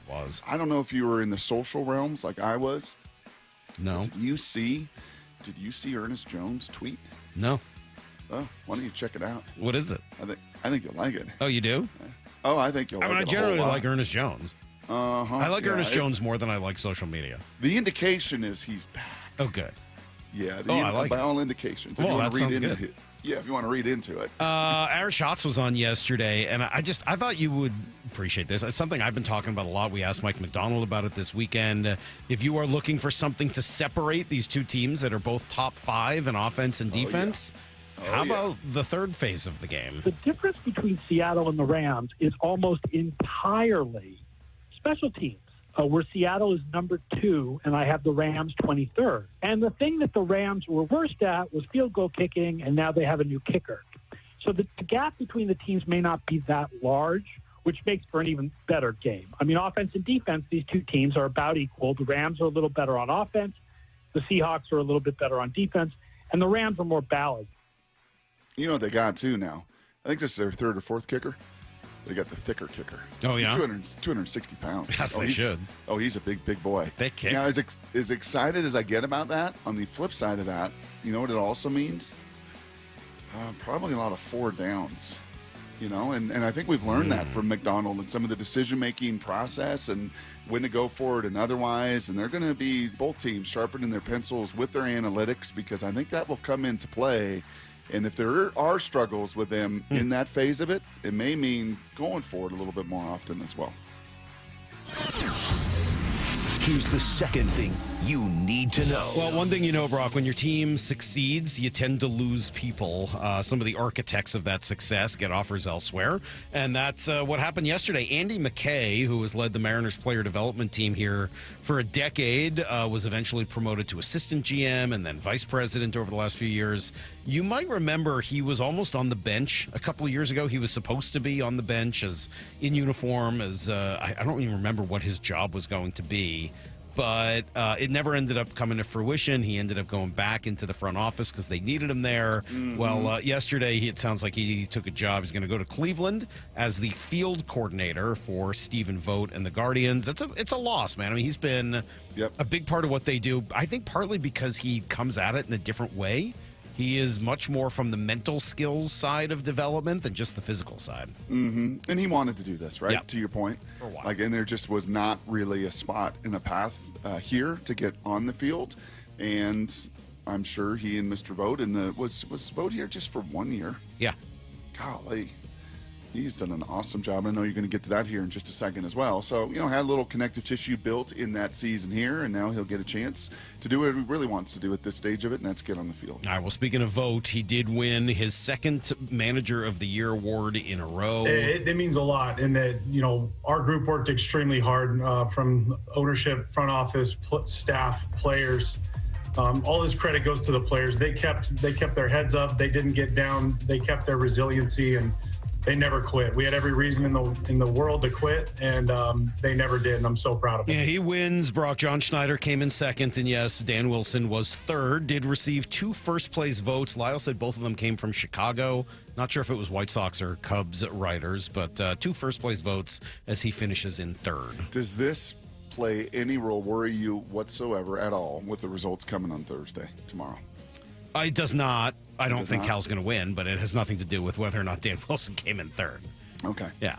I was a little surprised he was as distant as he was. I thought it would be. I thought, just with the season they had, and I guess those voters look at it and say, well, you got a lot of talent, and you got your talent to play well, but obviously Cleveland had very little, and Toronto, I don't know. I thought it'd be a little closer between especially second and third. Yeah, Pat Murphy wins the second straight in the NL, beats Terry Francona, who came in second place, and Cy Youngs will come out today, MVPs tomorrow.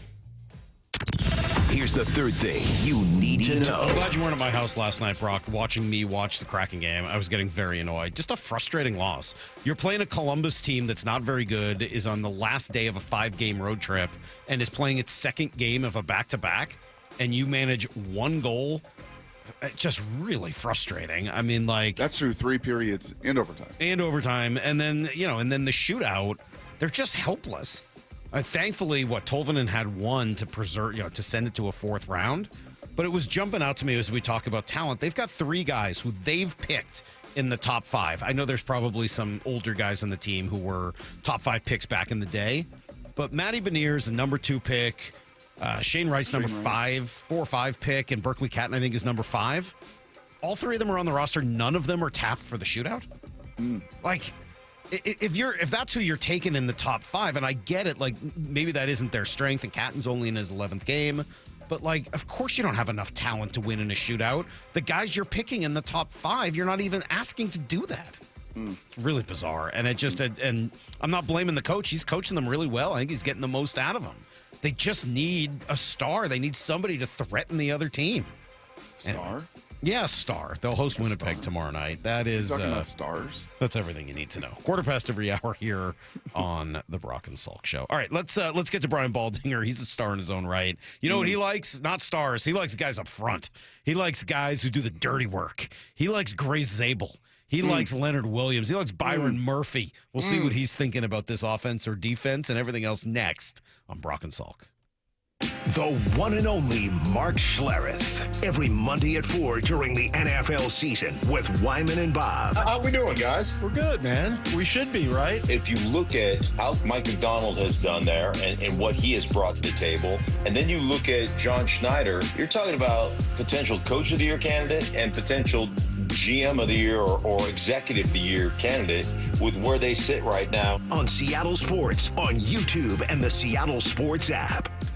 All right, getting close here to the holidays, and I don't know, maybe you're hosting like I am this year. You're going to have guests at the house. You want to make sure everyone is nice and warm this season. Make sure your home is properly insulated by calling Crawl Pros. I had a great experience with them. They came out to my house, did some really good work, found some issues that we had with our insulation in our attic, and then we're able to get that all taken care of. Now our energy bills are down, and the house is nice and toasty in the winter and even cooler in the summer, which is great. Here's what's going to make this even better. If you're a PSE customer and your home was built before 1990, you could get a rebate for up to 95% of the cost to properly insulate your crawl space and attic.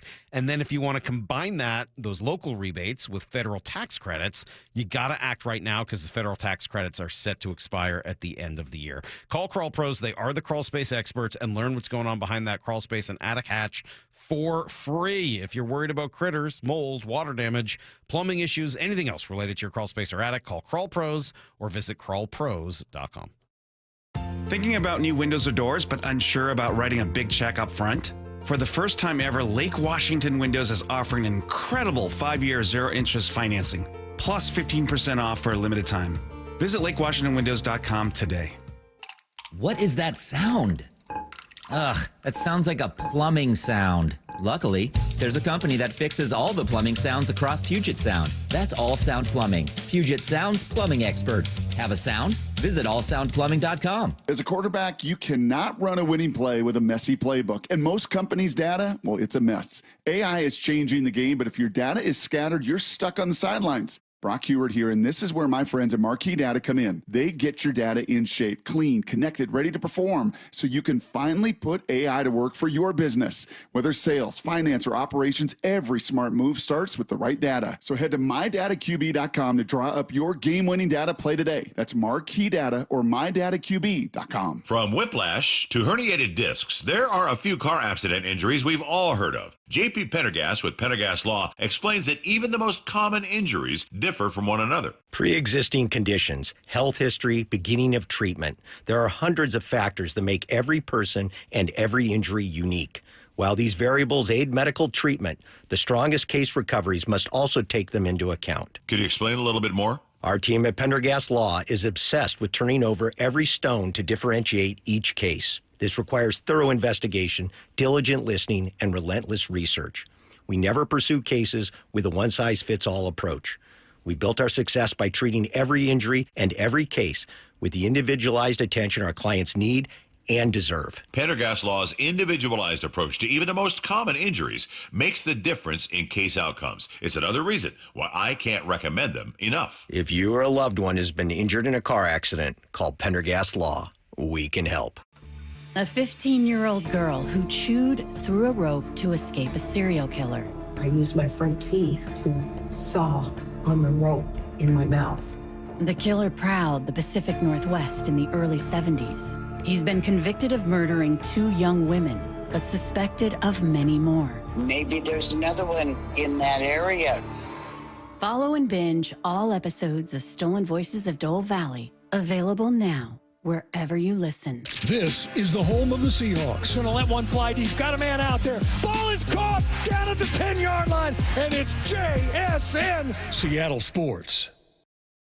Temperatures are dropping, but you don't have to settle for a chilly home this winter. Keep cozy and safe with energy-saving products during Washington Energy's home heating sale on now. Upgrading your home is as easy as $1,000, $2,000, $3,000 off. Take $1,000 off furnaces, fireplaces, and water heaters, $2,000 off high-efficiency heat pump systems, and $3,000 off whole home generators and ductless mini splits, plus free financing.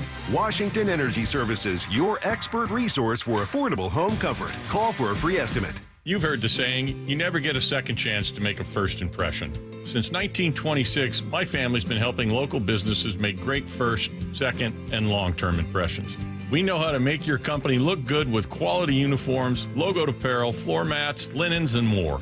If you're paying for linen service or doing it yourself, let's have the conversation. The information and quote are free, but the savings and service can really add up. Visit suplinen.com. Superior Linen Service. It's what we do. Yay to Bruce, the streaming king. With quantum fiber internet, he's gonna binge. He wants more, he's got to have more. More bedtime true crime. More podcasts in the shower. Quantum fiber Wi-Fi has the power. More fast internet speed. He's got the geeks to go big, bring him the game. Right now. And his royal we. More sports non-stop. His quantum fiber's on top. Here to you. Switch today at quantumfiber.com. Limited availability, service, and speed in select locations only. It's game time, and Toyota of Kirkland and Toyota Renton are lining up with a roster that's built to dominate the field. The gas-powered RAV4, built to power through every drive, rain or shine. Or switch up the play with the hybrid RAV4, versatile, efficient, and always moving the chains. The Tacoma, tough, dependable, and clutch when it counts. And now, taking the field, the all-new 2026 Toyota Tundra, redesigned, powerful, and built for the big moments. Whether you're in the north or the south, Toyota of Kirkland and Toyota of Renton have your winning ride. Visit toyotaofkirkland.com and toyotaofrenton.com. O'Brien. From the Quantum Fiber Studio. This is Brock and Salk. Weekdays 6 to 10. On Seattle Sports and 97.3 FM HD2. That's quite a picture, man. Northern Lights last night all across America. Supposed to be more of it tonight as well. I don't know if it's going to be clear enough for us to see, but I wasn't able to get outside last night. I heard it was pretty awesome, and some of the pictures, Brock, that picture you sent is pretty incredible. Let's go to Brian Baldinger right now. Make sure we have enough time to chat with him. There's nobody's breakdowns are better, man, especially if you're interested in what's going on up front on offense and defense. Baldy, thanks for taking a few minutes with us. We appreciate it. Hey, good morning, guys. Good to be with you, man. What's happening out there on the West Coast? Well, we're pumped, man. I mean, we're getting ready for like game of the year type of thing here. Seahawks and Rams. It really feels like that. God, does it feel like a big game? Let me start here because both of these teams have offenses and defenses that are both ranked in the top 5 in terms of points. Looking at the Seahawks, which do you like better, their offense or their defense? Gosh.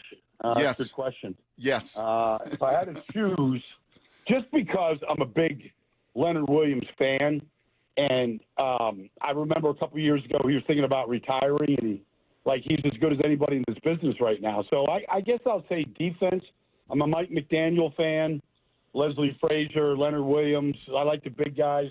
I'll say the defense, and it's kind of a shallow reason, but Big Cat's he's a diver. He can hold his breath longer than me. I'm jealous. So I'll go defense. When was he thinking of do we know that he was thinking of retiring? Yeah, I remember hitting him up last year. Like he had a great year last year. I remember hitting him up, and he was like, "Yeah, maybe I won't retire now. Things are going pretty good." So he was definitely crossing his mind. He got married this year. Maybe he just wants to open a sushi restaurant or catch tuna and make play with toys and stuff that he does. But I don't know. I think you should still hunt quarterbacks. Were you disappointed at all, Baldy? I mean, when Sunday Night Football had to empty the tank, and they had to empty every possible story they had on every Seahawks player, were you a little disappointed in the spearfishing videos and pictures that Baldy wasn't involved in those ones?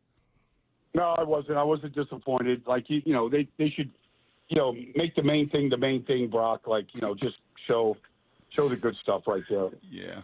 Well, the good stuff has been this offensive line, Baldy. We've had you on for years and years, and it's always been lamenting this line and, oh, my gosh, and how can they get it right? And they're always so overwhelmed, and it's 50 sacks a season and 40 sacks, and all of a sudden, man, this thing has come together up front. You study it every single week. What jumps out to you about the group up front offensively? Well, I mean, you could go, okay, Graves Abel's made a huge difference, and he has. I think it's just the way that they're all playing together, right now. I think, as a group, they're playing well, including the tight ends. AJ is a really good blocker. I feel like, Robbie is a good fullback and a good H-back. I just feel like the whole group as one has really come together. And so, if you look at, and I think, Bradford's been there, but I don't think he's ever played better than he's playing right now. And even if they lose Sundell like they did last week, Olu comes in and, he's a really smart guy. He's undersized, but super smart. It didn't feel like they skipped a beat when he went out. And it's good to see Big Abe, healthy. And Charles, I feel, is playing his best football. So, it's all coming together at once right now. We've talked a lot about personnel groupings this year, more than I ever remember. And Brock has taught me well about 13 personnel and 22 personnel and all the ways the Seahawks have found to get more big people out on the field. As you watch not just the Seahawks, but the league in general, how much are you seeing teams going to bigger and bigger personnel groupings? Oh, it's a league-wide trend. In fact, this weekend with the Rams, they dress 4 tight ends and play all 4. And all 4 have caught touchdown passes. And, Davis Allen is a great blocker, a lead blocker. And, Parkinson, obviously from Seattle, has always been a good multidimensional player. Higbee has been, when they went 11 personnel, he was a tight end in the field. But they played 3 tight ends the other day against San Francisco, probably as much as – it was probably the number 1 package. And so, but if you're looking at the teams that are good offense right now, are running the ball effectively, most of them are in at least 2 tight ends, and a lot of them are in 3 tight ends right now. And you're going to see it a lot against the Rams this weekend. Are we seeing a little turn, Baldy? Are we seeing a turn in the offensive lines? It started last year, I thought. I'll be honest with you, Brock. I started tracking teams that were running it more than they were throwing it. The Eagles ran it over 100 times more than they threw it last year. Obviously, Saquon was a big reason why. But, Detroit, New England, I just saw the Patriots, Brock, on Sunday. They run it more than they throw it. I think teams are trying to limit the exposure that the quarterbacks get in this business and trying to reduce the amount of hits that they take. And so, and I think they're trying to balance things up. You're seeing more and more teams like Seattle, like the Rams, where the quarterback is back under center. They're not in shotgun all day. And so I feel like there has been a shift that's going on. It's obviously a big part of what, Clint does and what McVay does and Kyle. But it's I feel like it's traveling around the league, even in Philadelphia, where Jalen Hurts has lived in shotgun at Alabama and Oklahoma. And to begin his career in Philadelphia, he's going under center. Not a lot, but a little bit more than he ever has. And so I feel like that is a real trend in this business. So what's the antidote if you're a defense and you're seeing more of these, larger personnel groupings and you're seeing more under center, more of that style play action? What is the antidote as a defense? Well, the dime defenses that we saw where it was one linebacker and a safety, they're going to go away. You wanted to play faster. You wanted to have more speed on the field. Well, if they're hitting you the way, Seattle was hitting, Arizona the other day, I don't know that you can afford to play. You're going to see more reduced fronts where they're covering up the 2 guards in the center. That's a league-wide trend to try and contend with it a little bit. And so, defenses had to get bigger too. And so, and more big guys on the field. And so that's what you're seeing around the league right now. Do you think a guy like Nicky Manwari or that style of player can help with that? He jumps out to me just with his size at that position as somebody who could make life difficult on a McVay-style offense with 4 tight ends. Yeah, look, that's what Kyle Hamilton is in Baltimore. It's a real chess piece to move around, to blitz, to play, stand up against tight ends and be able to take them on, but still be able to play the deep half of the field. In some ways, guys like Kyle, guys like Manwari, it's positionless football, and you can't really say, okay, he's a safety, because he's not. He's playing a lot of different positions, and you use that as sort of your matchup piece, depending on what formation you're getting and what they like to do out of these formations. Because linebackers think if if they know the formation, they know the play. And largely, you kind of do. If you watch enough of this over a period of time, you listen to the Luke Kuechly's and Bobby Wagner's, guys that really understand offense. So then you start matching Nick up against certain looks, and it's effective. You know what else may be coming back, Salk? The big nose tackles. Big Ted. I'm into that. 260-pound Levon Kirkland at linebacker. Big boys. Biggest dude you ever had to try to move back in your day, Baldy? Well, Reggie White. You know, Reggie was, I remember, it was easier being a teammate with Reggie than to play against Reggie. But I remember we had this electronic scale in the bathroom going into the showers. And, you know, like guys would step on the scale, see what they were before, you know, weigh in, whatever. Like Reggie would get on the scale in December after 4 months of, you know, basically going to sleep before practice before he terrorized the league on Sundays.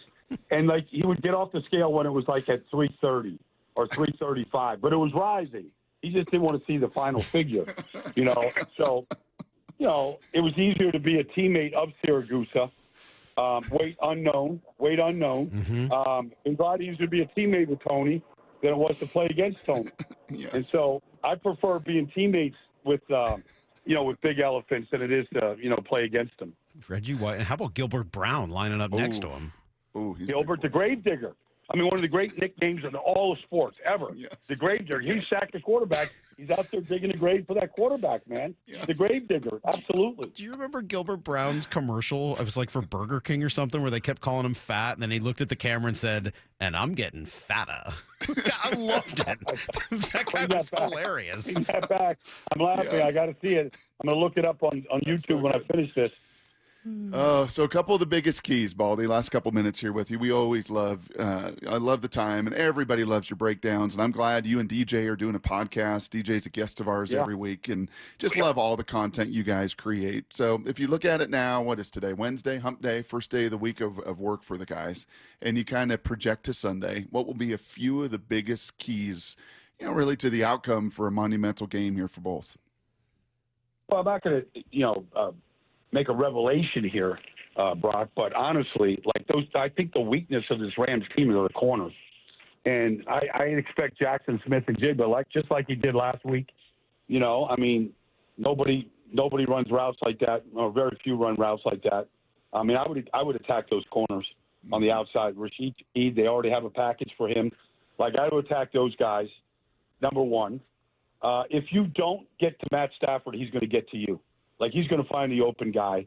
He's going to throw it with anticipation. He's going to be highly accurate. But you got to figure out ways to get to Stafford. You know, if you let him set his feet, or at least move a little bit where he can set his feet, he's generally not going to miss. So how are you going to, you know, what's Mike going to do here this week in order to get free hitters, to speed him up, to heat him up? Like, that would be that.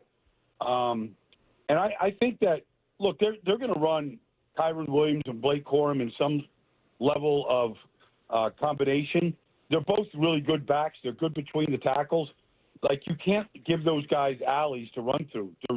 They're really good physical backs. Like, you got to limit those spaces that they can get to, because they will feed those guys enough for the play action pass to really take off, and that's ultimately what they end up doing. So Leonard Williams is my favorite player on this team. I just love watching him, and I'm glad we've talked about it. And I know that you've got the spearfishing relationship with him. But I've got a guy that is fast becoming a competitor in terms of my favorite player on this team, and I did not think it was going to be the case when they signed him this offseason. But DeMarcus Lawrence has just been – I just love watching him. Have you done any breakdowns on DeMarcus Lawrence and what he does? Well, I showed, like, scooping and scoring 2 touchdowns last week. I mean, that was pretty obvious. But the one thing about Tank, and that's his nickname. And, I mean, I remember when he was in Dallas before he got a second contract, and I didn't think he played. Not that he didn't play as hard when he got a second contract, because he had injuries, because he's undersized, but he has unbelievable movement. He's a very difficult guy to stay in front of, and he plays the game really hard. Like, Tank is a really good player. I think he needed a new space. Like, I thought, look, Dallas has their issues.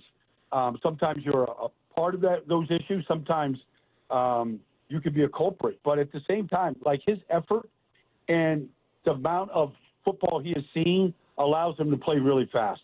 Mm-hmm. So it was a good sign. He's been healthy. That hasn't always been the case the last few years. But nobody can deny the effort that Tank plays with. And I don't know how he'd hold his breath, Salk. Like, he's probably not a spear fisherman because you really got to hold your breath. But his arm length and extension, if he were to ever become a spear fisherman, it'd be lights out for any eel, any garbage down there. Like his arms, Baldy. I don't know how you block a guy like that. I mean, his arms are so long. He gets his hands on you first. And as you said, with all the experience, it feels like it's game over.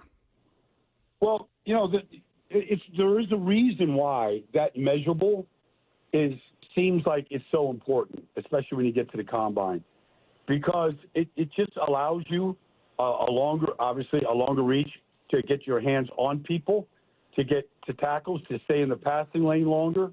Length is important, and it shows up. It shows up on defense, I think, more than it shows up in offensive tackles and guys that get pushed inside to guard and things like that. Will Campbell's arms are too short, but he looks like he's a pretty good tackle to me. But on defense, if you get guys with that kind of length, I think it shows up in tackles. It shows up in assists. It shows up in tip balls and getting in the passing lane for quarterbacks.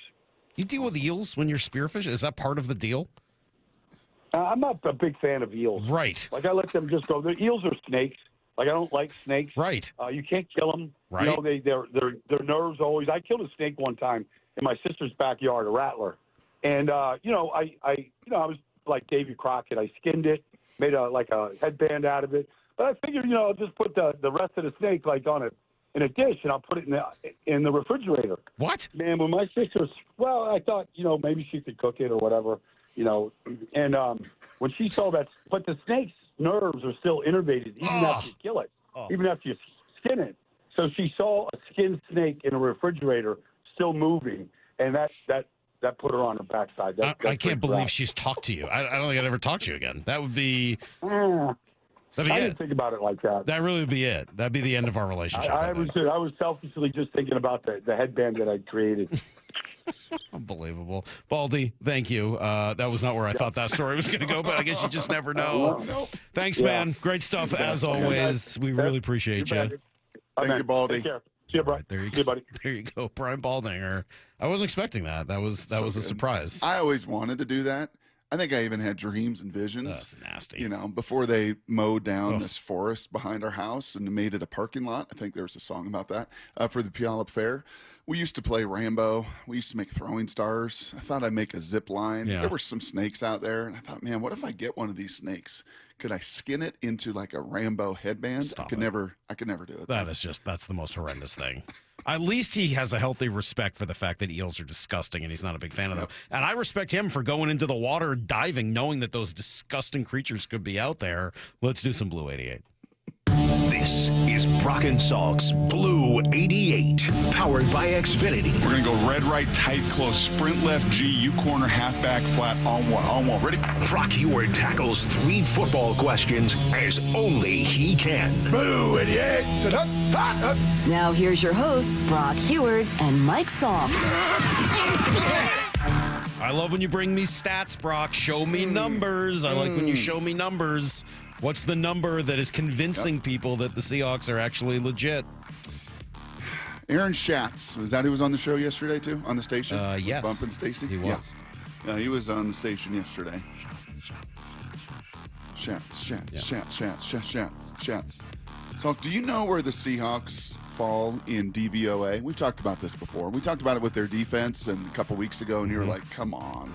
The 85 Bears, like some of the ranks they were at defensively, it was like the greatest ever, right? I mean, just ridiculous. The Seahawks still, even after this last game where they give up a bunch of garbage yards and stuff to the Cardinals, do you know where they sit in DVOA? First. Offensively and defensively? First. Well, they said first this year in the NFL. That's obvious. Come on, Salk. Take your Captain Obvious glasses off. I'm talking DVOA in the history of the NFL. Like the NFL. Fifth? At least since they started measuring this, I don't know when it began, in the Super Bowl era more than likely. So I don't think this goes back to the aughts, the 08 Bears of 1908. But I think this is the Super Bowl era. Okay. They are 8th all time. Wow. The New England Patriots of 07, the best team ever. Mm-hmm. And it kind of fits, right? As you look at some of these teams, and the Chiefs in 18 are on there, the Packers of 96 with the aforementioned Reggie White, the 85 Bears. And yeah, you're sitting right now 8th all time in combined DVOA. It's these next level numbers that are getting. I know we're going to play some sound later that just about everybody in the country, even the great Stephen A. Smith, is recognizing. And I think those kind of ludicrous, out of this world numbers are a part of that argument. All right, question number 2. So both these teams are 7-2, Seahawks and Rams. Both of them could be 9-0, quite frankly. In the 4 combined losses, what has been the one constant variable?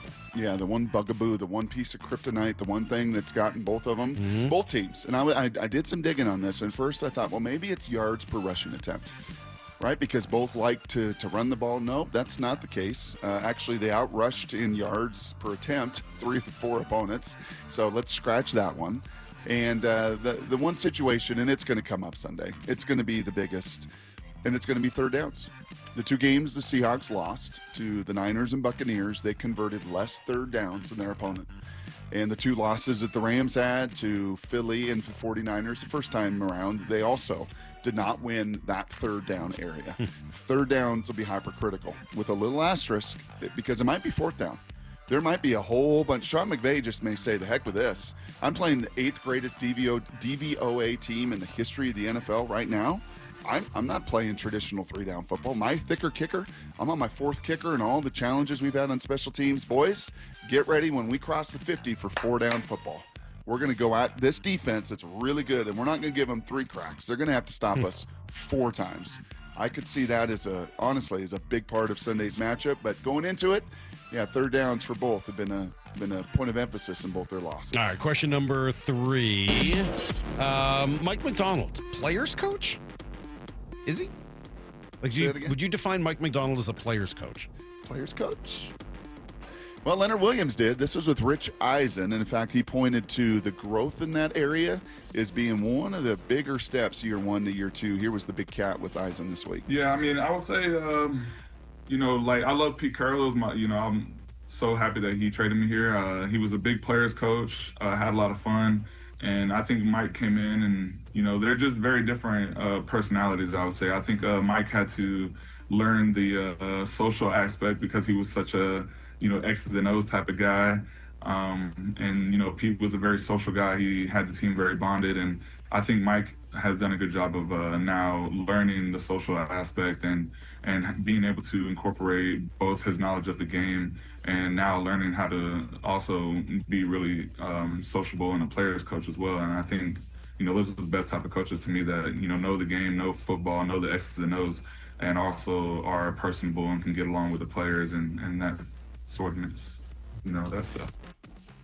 Reached out to some folks there with the Seahawks yesterday to try to get a little clearer picture of that, and both of them totally agreed with Leonard Williams in that regard. Salk, it shouldn't be a surprise when we sat with Mike, right, and he shared with us the work that he was doing, right, with consultants that he had hired to really, hey, man, I understand, and I think you even asked him the question of, like, hey, year 1 to year 2, where do you want to grow?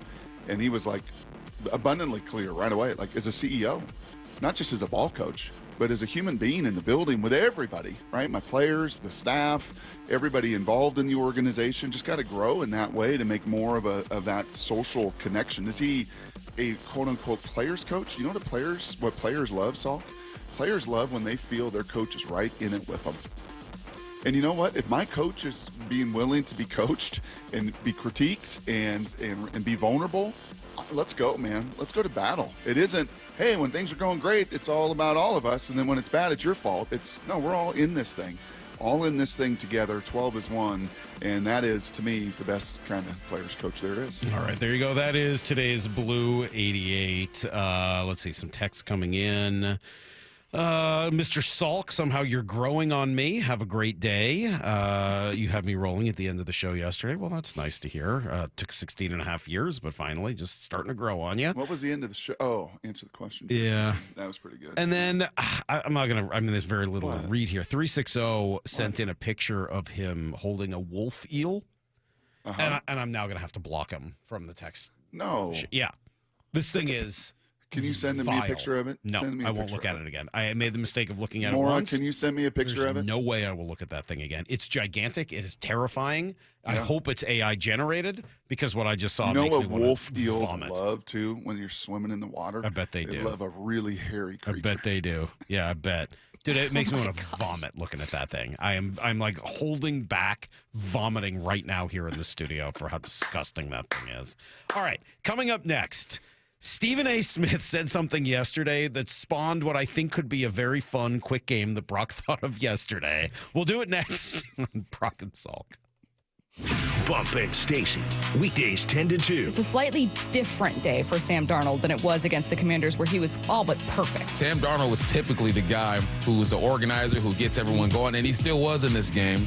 But the defense was like, hey, yo, we got this. We got this. Like, you still do your thing, Sam Darnold, but let us lead the charge. Let us get in front and open this thing up. Only on Seattle Sports on 710. Seattle Sports on YouTube and the Seattle Sports app. What if you could have reliable and intelligent Wi-Fi? And get this, what if you could keep it at the same price for 5 years? That's the Xfinity 5-year price guarantee. 5 years of Wi-Fi that boosts speeds to the devices that need them most. That finds and fixes problems before you even notice them. Like super intelligent Wi-Fi with a sixth sense. And that keeps you gaming in the fast lane, even when the whole family's banking on bandwidth. All your devices working in perfect harmony for 5 whole years. And here's the best part. No annual contracts, no hidden fees, and our best equipment included. Hey, let's face it, a lot can change in 5 years. Kids grow taller, dreams grow bigger. But your Wi-Fi? It would stay reliable and the price would stay put. The Xfinity 5-year price guarantee. Lock in your price and unlock the possibilities. Xfinity. Imagine that. Select plans only. Restrictions apply. Eric Johnson here. I spent the past 30 years working to help make our community better informed, better protected when it comes to consumer issues, and better equipped to take on whatever life throws at us. That's why I love the free Washington Accident book series from Davis Law Group. These books keep us better informed about the law, better able to protect ourselves on and off the road, and better off when all is said and done after an accident. Chris Davis didn't have to write these books. He did it because he saw a need. People who were in accidents or other legal situations didn't know what to do, what pictures to take, documents to request. Only a tiny fraction of the people who get these free books will ever become clients of Davis Law Group, but that's not the point. Chris wrote them because it was the right thing to do. The free Washington Accident book series is a must-have for drivers who want to be prepared for whatever the road might throw at them. Get yours at WashingtonAccidentBooks.com. The stock market's on fire. AI stocks are performing at all-time levels. We hope you, like many of our investors, have taken advantage of it. A famous man once said, buy low, sell high. There's also $8 trillion of cash sitting on the sidelines. Investors are either scared or they don't know where to go. Hi, I'm Scott Rirucka, CEO of Legacy Group Capital in Bellevue. Legacy Group Capital develops local real estate, lends money, and shares profit with our investors. We've been doing it for 19 years, averaging double-digit returns with zero investor losses. Diversify with Legacy Group Capital and invest in our family of funds. From a 3-year investment with double-digit returns to only a 90-day commitment returning 7%. We also accept IRAs. Find out why 1,300 local investors have invested over $350 million. Legacy Group Capital at LegacyG.com. This is not investment advice. Investments available to accredited investors only. Details at LegacyG.com. Workdays can be unpredictable, but your workwear shouldn't be. With the Cintas Apparel Plus program, you'll have freshly laundered garments for everyone on your team delivered every week. Cintas has workwear for just about any job imaginable, with high-performance fabrics and an uncompromising fit that stretches and moves with you. Don't leave looking and feeling good to chance. Visit Cintas.com. Oh, I'm ready. And get ready for the workday. If you love to travel, Capital One has a rewards credit card that's perfect for you. With the Capital One Venture X card, you earn unlimited double miles on everything you buy. Plus, you get premium benefits at a collection of luxury hotels when you book on Capital One Travel. And with Venture X, you get access to over 1,000 airport lounges worldwide. Open up a world of travel possibilities with the Capital One Venture X card. What's in your wallet? Terms apply. Lounge access is subject to change. See CapitalOne.com for details. Coach Saban here. On the field or on your walls, coverage matters. That's why I go with Behr Marquee Interior Paint and Primer from the Home Depot. Exceptional hide, advanced stain blocking, and over 1,000 colors to choose from. Behr Marquee delivers one-coat coverage that stands up to real life. One-coat coverage, no overtime. Behr Marquee, only at the Home Depot. How doers get more done. Valid only when tinted to colors from the Behr Marquee Interior One-Coat Hide Collection. This one's for the flavor fanatics. Sour Apple 5-Hour Energy Shots don't mess around. They bring the bite. Tart, tangy, and packed with tasty caffeine, this little 2-ounce bottle punches above its weight. With 0 sugar and as much caffeine as a 12-ounce premium cup of coffee, it's the kind of pick-me-up that keeps your taste buds happy without the crash. And it doesn't stop at Sour Apple. There are 17 bold flavors waiting for you to discover. Pick one up in store or stock up online at 5hourenergy.com or on Amazon today. Let's go! This is Seattle Sports. Streaming through the Seattle Sports app. KIRO AM Seattle. KIRO FM HD2 Tacoma. Home of the Seahawks, Mariners, and everything Seattle sports. Get in the freaking auto! From the Quantum Fiber Studio, this is Brock and Salk on Seattle Sports. Brock Ewert is my hero. Jay Buhner just punched me in the kidney. We're going to accuse you of management. Doesn't really work that way, Sherm. This is a show that has my name on it. It kind of does, though. Now here are your hosts, Brock Ewert and Mike Salk. Hello! Oh, man. All right, so please stop sending pictures. Dude, that wolf eel from the 360, so nasty. That has to be 7 feet long. It's horrendous. That's what I picture Satan looking like in the Garden of Eden. Just nasty. I have to block out that anything like that lives in the ocean because I like swimming in it. Nope. You can't think about that. That's why I don't go in the ocean if I can help it, because things like that are in there and it's their turf. And the last thing I want to do is be on their turf. I don't want them on my turf, and I'm perfectly happy to stay away from their turf. Eels, sharks, minnows, like whatever, man. I don't like anything that lives in the ocean or a pond or a lake or really a creek or a river or in the water. Like, that's their territory. I just want to stay away from it. You jump into a lake or a pond, lily pads, and they all get stuck to you. Dude, all that stuff, it's gross. It's like it's all just gross. I don't want to be around any of it. I don't like the lily pads. I don't like the seaweed. I don't like the lake grass that grows. Like, I don't want to be around anything that is under the water. I think that is just a good rule. An algae for life. bloom. Nasty. Disgusting. All right. So here's Stephen A. Smith, Brock. And this is going to lead to something fun. Because yesterday we were talking Shakespeare, right? I forget how we got into that. We said the lady doth protest too much, methinks. That's right. And Shannon corrected me later and said it's doth, not doth. So shout out to Shannon, big Shakespeare fan. And Lyle, unsurprisingly, had not read Hamlet. So I thought we would have some fun here, Brock, or you did. I'm just going through this for you. It's a great idea. Okay. Stephen A. Smith has the Seahawks number 1 in his power rankings. Mm-hmm. Which will be a higher number? The number of Seahawks Stephen A. Smith can name when talking about the team being number 1 in his power rankings, or the number of Shakespeare plays that Lyle can name. Not having read, just name. Who can name more? Stephen A. Smith in terms of Seahawks, or Lyle in terms of Shakespeare plays? And I'm going to take Hamlet out of it since we just mentioned that was that's what started it. So other than Hamlet, how many other plays? Lyle. You're going to take Lyle over Stephen A.? Stephen A. works in the sports business. I was going to say, that's a mistake. Have you heard him try to talk specific teams before? Lyle, who are you taking? When the Chiefs were in the playoffs, Stephen A. thought a guy that had been out hurt for like the entire season was playing. That's true. I do remember that. Was it Stephen A. that talked about a QB before the draft as a runner and he'd never run, or he was. I do kind of remember that. Yeah. Remember that one? Yeah, there's some doozies. I kind of appreciate it. Yes. All right, Lyle, who are you taking? You or Stephen A? Stephen A. You think Stephen A can name? Yeah. Can name more No Seahawks confidence. than you can name. You can't even name. All right. Like, have you ever? Some of them have been turned into movies. Do you even know? Who should go first? Should Lyle go first? I think Lyle should go first. All right, Lyle, go first. Lyle. How many Shakespeare plays can you name? And then we'll play the Stephen A. Smith sound and see whether or not you can beat Stephen A. here. So shouldn't Stephen A go first? No, I want because I don't want you to no. stop or like I want you to just name Shakespeare plays. We'll give you, let's say, 1 minute. Starting now. I mean, haven't read it, haven't seen the play, but there's Romeo and Juliet. Yes. Nice. Okay. Well, you said Hamlet's No, out. Hamlet's out. Yeah, which I wouldn't have known until you mentioned it.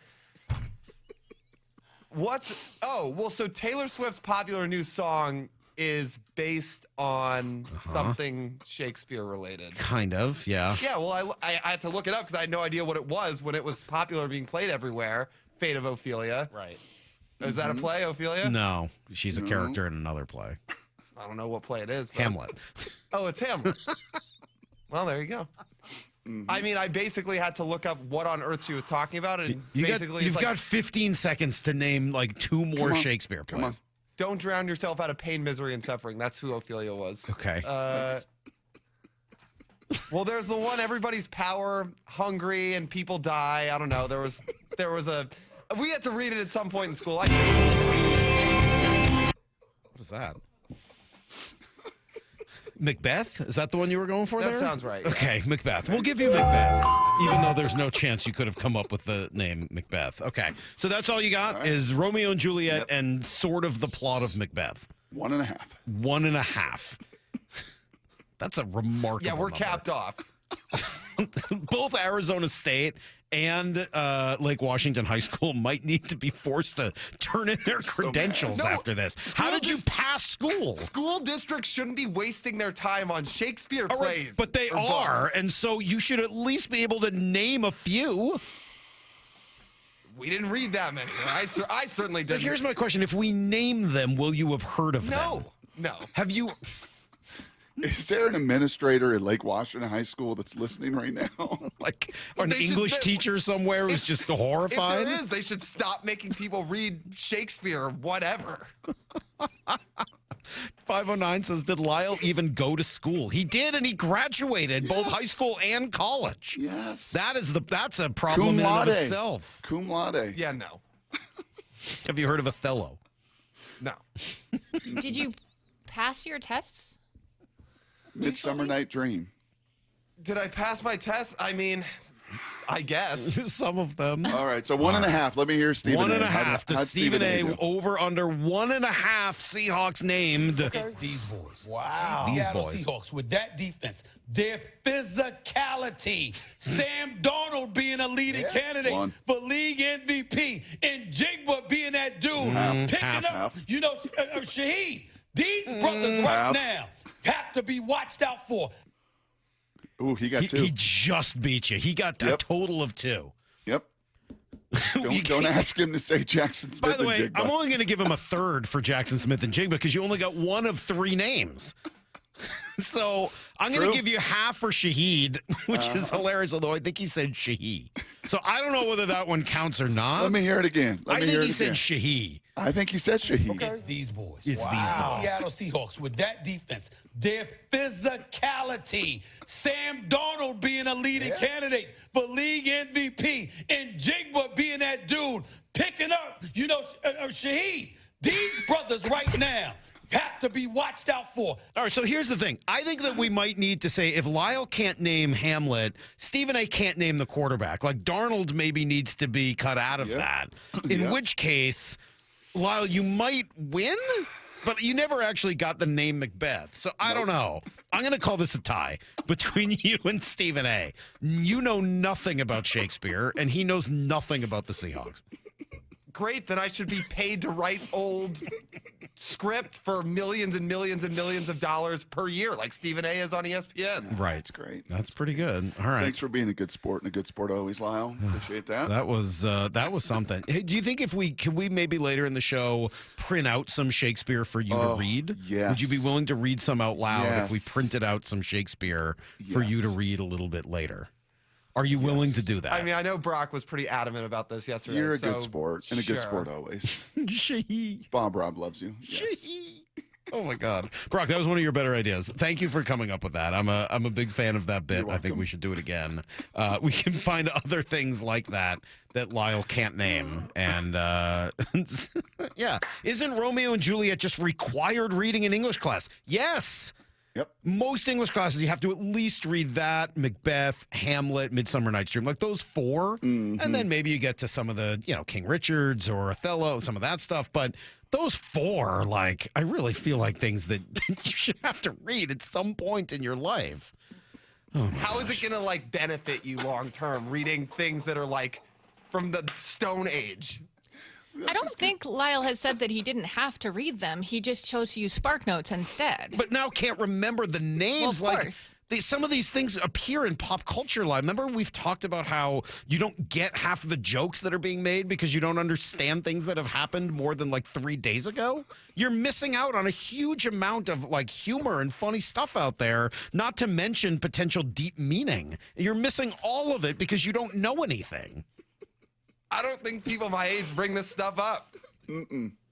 I think they do, just maybe not the people you know, or they bring it up and you just don't understand it. It flies right over your head because you have no earthly idea what they're talking about. I'll YouTube it and get back to them.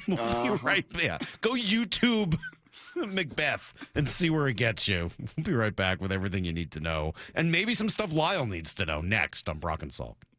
4 down territory. Michael Bumpus answers the top 4 football questions of the day. Why is play action so effective for the Seahawks, even though their run game isn't explosive? Everyone becomes an actor, and there are some great actors when it comes to this Seahawks offense. Also, the linemen are doing a great job of selling run. They are stepping down like it's zone blocking every single time. And then your tight ends make this thing go, because a lot of the times they are the read for the second and third level. Catch every 4 down territory on the Seattle Sports app. All right, make sure your guests are all warm this holiday season, and make sure yourself, too. I mean, you want your family to be warm. You want your house to be at the right temperature, and you don't want to be wasting a ton of money on extra utility bills. Have Crawl Pros come out to your house. They'll do a free corner-to-corner inspection, just like I did, of your crawl space and your attic. And then, look, if you've got any issues with your insulation, whether it's damage or maybe no insulation in the attic or crawl space, they can get it fixed before it gets any colder. If you're a PSE customer and your home was built before 1990, you could get a rebate on up to 95% of the cost to properly insulate that crawl space and attic. And then, even better, if you want to combine those local rebates with federal tax credits, well, you got to do it now because federal tax credits are set to expire at the end of this year. Crawl Pros really are the crawl space experts, and now they can help with your ducts as well as you're turning on those heaters for the first time in a while. Months of dust buildup and allergens are just getting pushed through your air ducts and into your home. So call Crawl Pros and you can schedule a cleaning with Duct Pros as well. If you're worried about critters, mold, water damage, plumbing issues, dust, anything else related to your crawl space or attic, call Crawl Pros or visit crawlpros.com. Hey, Brock Ewart here. It's such a joy for me to be joined by Shannon O'Kelly, President and CEO of IRG Physical and Hand Therapy. Shannon, I've heard so much about traveling physical therapists. What's that mean to you and IRG? That's a great question, Brock. Traveling physical therapy right now, I think, is a fad, and a lot of young therapists are doing it, but they're missing opportunities that we provide here at IRG. And those things we provide at IRG are really important, and that's being part of a team and treating patients, building relationships, engaging with our community. That is so important. The other thing is they're not getting paid time off. A crew are paid time off, and they do not get continuing education, professional growth, and that is so important as a young therapist to have access to professional growth. The other thing is we have an enhanced compensation program here at IRG IRG that our physical therapists, our occupational therapists can increase their earnings by engagement, outcomes, and intervention. That's what we're all about. We're about building a great culture for young therapists and all clinicians to work here. Openings across the whole company. Head over to irgpt.com/careers, irgpt.com/careers. Life's expensive enough, isn't it? Groceries, gas, kids' activities. Sometimes your roof needs replacing, but your budget says not now. Hi, I'm Justin Shirley, CEO of State Roofing and Exteriors. We want to help with an offer to lift that weight off your shoulders. Get 0 down, 0 payments, and 0 interest for up to 24 months. Or save up to $3,000 on a new roof today. Call 866-ROOF-ROOF or visit stateroofing.com. So my mother is thinking of switching from Verizon to Pure Talk, but she's worried the deal sounds too good to be true. Michael, she said, how can those Pure Talk people offer me the same basic service as Verizon for so much less money? I said, Ma, go ask Google how much Verizon spends on advertising and promotions. A few seconds later, my mother said, oh my goodness, $12 billion a year? That must be a typo. I'll tell you what I told my mom. It's not a typo. Verizon spends $12 billion a year on advertising and promotions, and their customers are paying for it. Well, Pure Talk doesn't spend that kind of money on commercials. Trust me, I would know. That's why they can offer you and my mother unlimited talk, text, and plenty of data on a crazy fast 5G network for just $25 a month. And if you're a business owner, you could really save a fortune. Dial pound 250, say the words Mike Rowe, and you'll get an additional 50% off your first month. That's pound 250 Mike Rowe. Pure Talk. Everything you need and nothing you don't. The home of the Seahawks, Seattle Sports. Touchdown! Seahawks! Ken Walker III! Get everything Seahawks at seattlesports.com. When it comes to the security of your business, doubts can creep in about who you're trusting to protect it. Are they a reliable service? How will I know if something happens? Are they keeping everyone safe? At Bay Alarm, we got you. For nearly 80 years, we've been putting our customers' minds at ease with our advanced technology and personalized support. Feeling insecure about your current security service? Visit bayalarm.com today to talk to a local security expert. Big Trees is Washington's premier tree sales and transplant company. With over 30 years of experience, Big Trees provides trees of all sizes for residential and commercial projects. Our 30-acre nursery features thousands of trees and hundreds of varieties that thrive in our Pacific Northwest climate. For hours, directions, and to see our wide selection of trees, visit BigTreeSupply.com.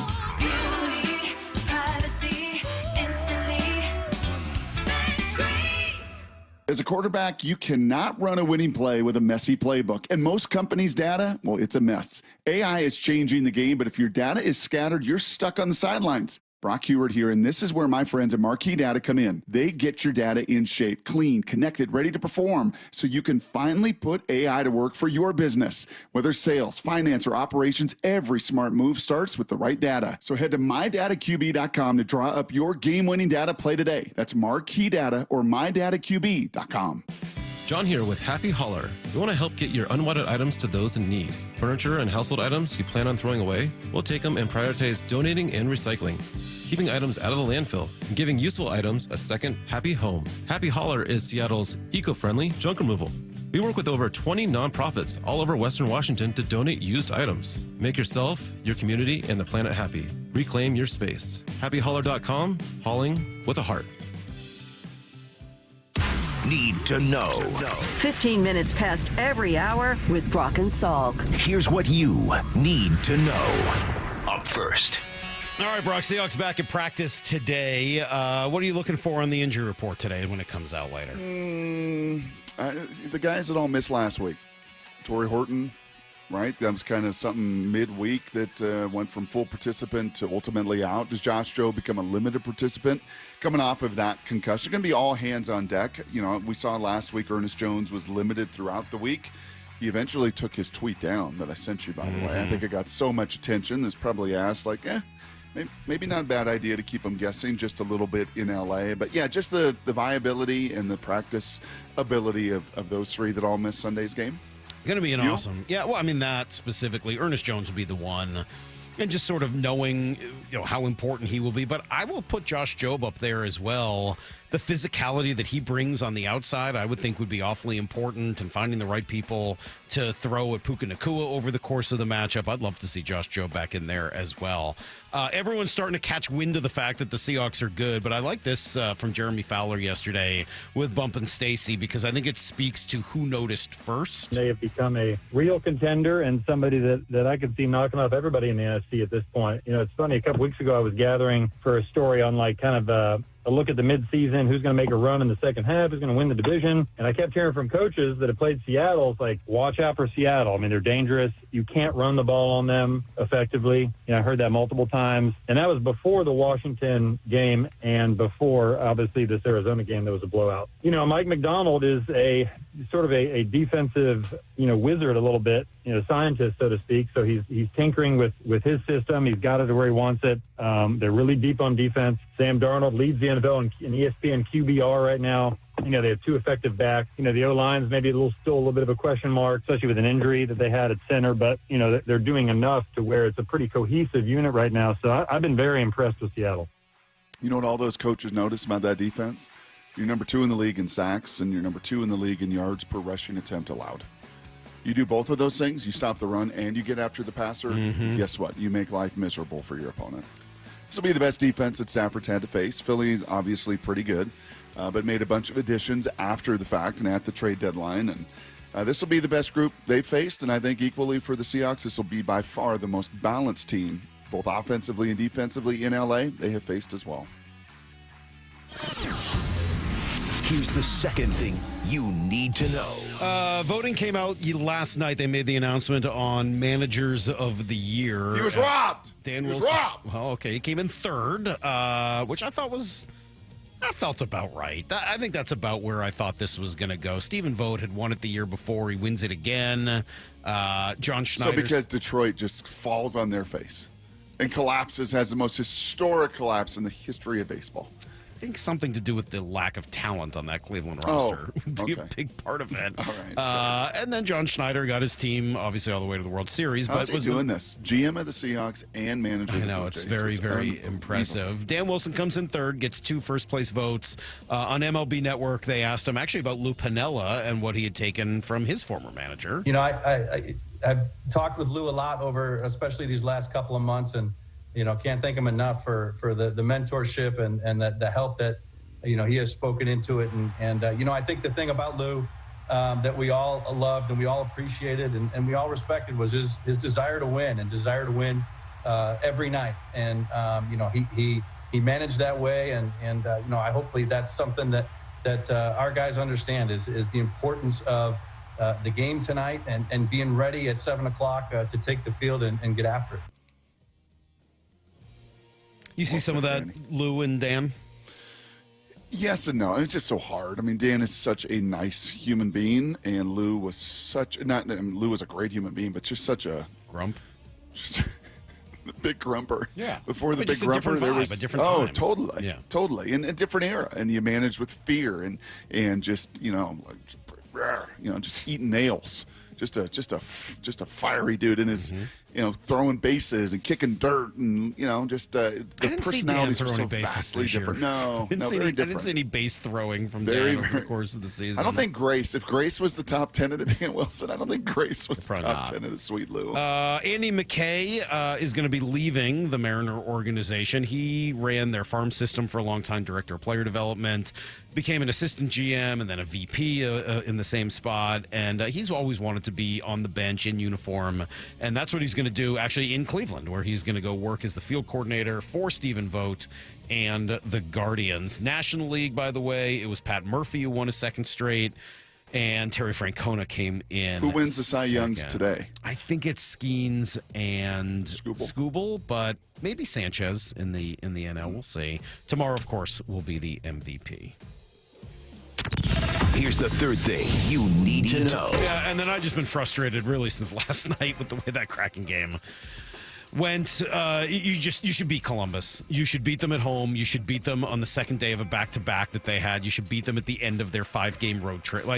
That's just something you should win. So what was your old adage in the baseball playoffs this year? You said the first 4 innings were on the players. Yeah.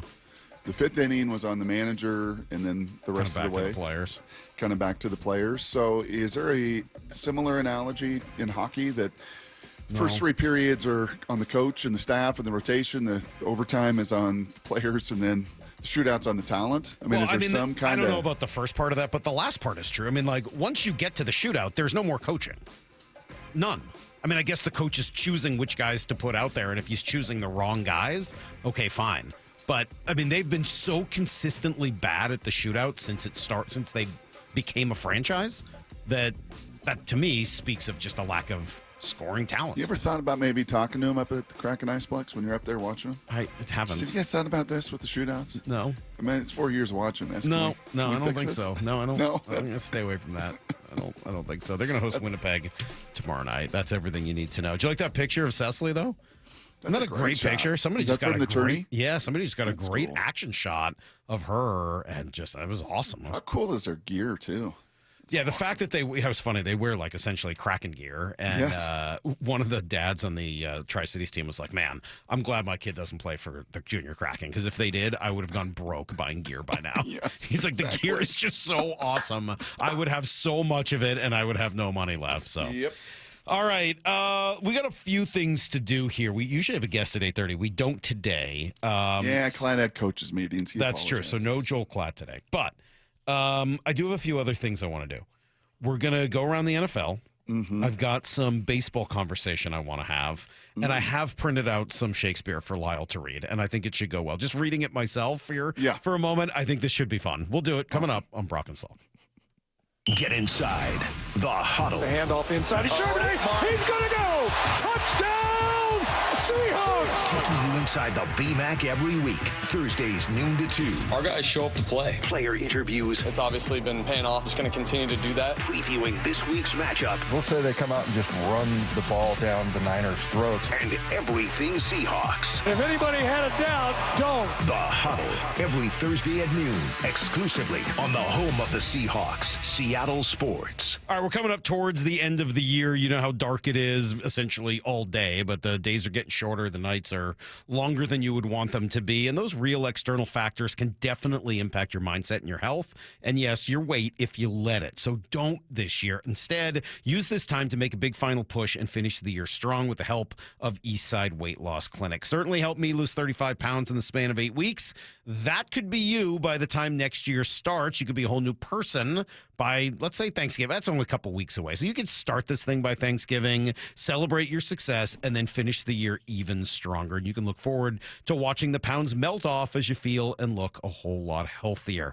It starts with just a 15-minute phone call. That's it. Schedule yours right now at eastsideweightlossclinic.com. And yeah, they're having the biggest sale of the year, more than $300 off normal pricing until December 31st. Pretty sweet. Go to eastsideweightlossclinic.com. Dr. Ryan Coogan, D.C. Results may vary. Free consultations, no fee guarantees, 5-star reviews. J.P. Pendergast with Pendergast Law explains the importance of going beyond these familiar offerings. Accident victims want an attorney, Tom, that satisfies their needs. Someone who handles those needs with the highest degree of care. Pendergast Law offers the no-fee guarantees and free consultations, but these only scratch the surface. Okay, explain more. We make sure that every member of our team is genuinely passionate about helping others.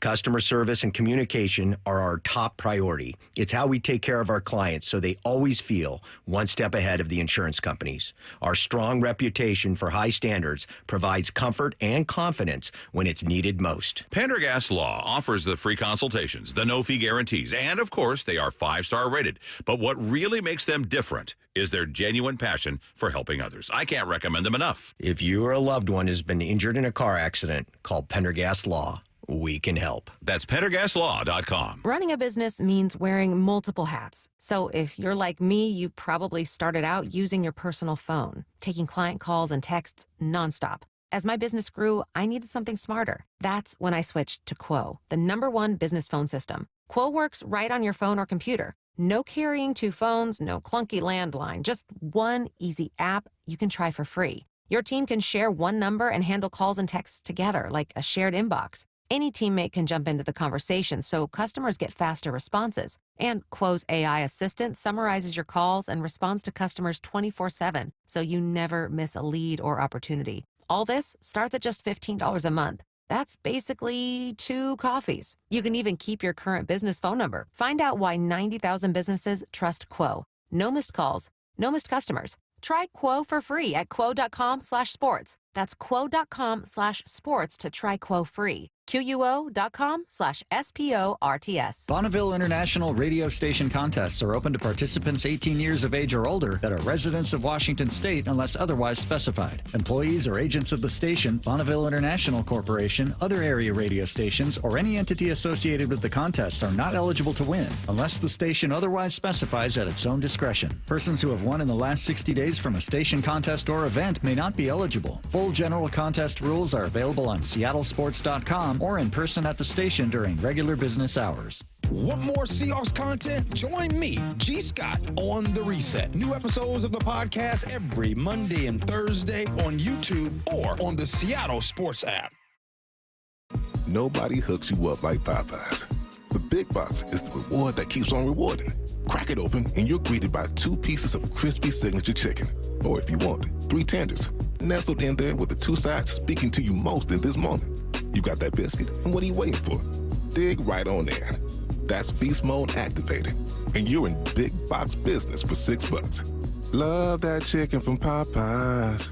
At participating U.S. restaurants, price may vary, tax extra. It's freezing outside and your home's heating just quit. Repairs, replacement, pricey. Hey, it's John Curley. With unmatched savings and financing from Home Comfort Alliance, now is the time. Federal tax credits expire soon. Save up to $2,000. Utility rebates up to $2,500. Home Comfort Alliance warehouse clearance sale, another 25 to 75% off. Plus 18 months, 0% financing makes paying easy. Act now for the best savings. Visit HomeComfortAlliance.com today. I had pain, I had numbness in my feet. That pain and that numbness just got worse and worse and worse as time went on. This is Greg describing life with neuropathy. I went to 5 podiatrists, tried different treatments, tried different orthotics, tried different shoes, had cortisone shots in the tops and the bottoms of my feet. Saw a neurologist. All my medical doctors said, can't help you. Live with the pain. You're not going to be able to sleep. This is your life. And then I just gave up until I found Sound Pain Solutions. I'm Dr. Mark Shelley, a chiropractic physician and board-certified functional neurologist at Sound Pain Solutions. Our neuropathy treatments can rehabilitate damaged nerves. We use FDA-cleared, non-surgical, drug, and pain-free procedures that help neuropathy sufferers like Greg find relief. I feel better. I mean, just feeling better is huge. If you experience numbness, shooting or burning pains, or loss of balance, call us. Sound Pain Solutions, 855-996-0025 or click soundpainsolutions.com. This hour is brought to you by Trajan Wealth Management. From the Quantum Fiber Studio. This is Brock and Salk. Weekdays 6 to 10. On Seattle Sports and 97.3 FM HD2. Salky, I just got confirmation. Salky just got confirmation. Okay. DJ in for tomorrow. The Nice. Marquee Data Daniel Jeremiah show will be at 8:30 tomorrow. Okay. I got some details on his round. He cannot share them publicly. Oh. So. Wow. Yes. Why? So, well, yeah, it's just the rules. It's just the way the members work. I would like to start saying that about my rounds. Oh, I'm not allowed to share publicly. Salk, how'd you shoot? Actually, you know what? I'm not allowed to share that publicly. Yeah. Guys over at the home course, they doesn't like me don't. to share that? Yeah, Justin and Shane and the rest of the guys over there, they don't. You know, the folks they at don't, Chambers don't want me to tell you about my round. They don't want me to tell you. So, unfortunately, I got to keep that to myself. I can't get down there again if I share it with you publicly. So, yeah, maybe I'll start pulling that same move. We'll see where that goes. Okay. We're going to go around the NFL in a couple minutes. Morris got a good trip around the NFL. We will figure out what's going on with poor Russell Wilson, who has been demoted again, Brock. It's very sad. So we'll get to that there in a couple of minutes. But since we were having fun earlier and asking Lyle if he could name more Shakespeare plays than Stephen A. Smith could name Seahawks, and it didn't go great, thought it'd be fun to maybe have Lyle read some Shakespeare. So I printed out a quick little dialogue and then 2 monologues, and I thought we would have Lyle read them, starting with maybe you want to start with the little monologue from the dialogue from The Tempest, which I'm sure you've heard of and read a number of times. Oh, we're doing this right now. Yeah, Okay. right now. Well, let's hear how this goes. I would just a little curious to hear what it sounds like. What do we call this about educating Lyle, culture Lyle? What do we? That was Lyle we Learns. did this with Lyle learns. Lyle I think learns. it was Lyle's lessons. But. Oh, Lyle's lessons. Lyle's lessons. Oh, whatever. I think it's kind of like with my fantasy thing. We've just said both and never really pinned it down. We're like fantasy Right. forecast, Or fantasy focus. yeah. Whatever. It's alliterative. Doesn't really. Yep, Lyle learns. And this is going to be Lyle lessons. literative, I guess, as Lyle learns literature. Lyle, give us a little bit of the I Tempest. haven't even turned this over yet. I was waiting till right now. Good Lord. What a pie ninnies this? Those scurvy patch? I mean, this is one sentence too many already. I do beseech thy greatness, give him blows, and take his bottle from him. When that's gone, he shall drink naught but brine, or I'll not show him where the quick freshes are. What? Well done. That's really well done. I'm glad I could read it. Couldn't tell you one thing about what it means, but I read it. How are they making people read this in school? How about the Julius Caesar speech? Can we get a little Julius Caesar from you? Oh my God. Let's hear some Julius Caesar. I mean, this is a famous speech. Mm-hmm. Julius Caesar. Brutus is an honorable man. Yep. Let's hear some Julius Caesar. This is famous? Yes. All right. Friends, Romans, countrymen, lend me your ears. I come to bury Caesar, not to praise him. The evil that men do lives after them. The good is oft interred with their bones. So let it be with Caesar, the noble Brutus, hath told you Caesar was ambitious. If it were so, it was a grievous fault. And grievously hath Caesar answered it. So they spelled answer wrong in this. By the Okay, way. that must be it, yeah. It's spelled wrong. It's Okay. answer apostrophe D. Anyway. For the rhythm of it. Okay. Here, under leave of Brutus and the rest, for Brutus is an honorable man. So are they all honorable men. They're spelling honorable like Canadian people would spell it.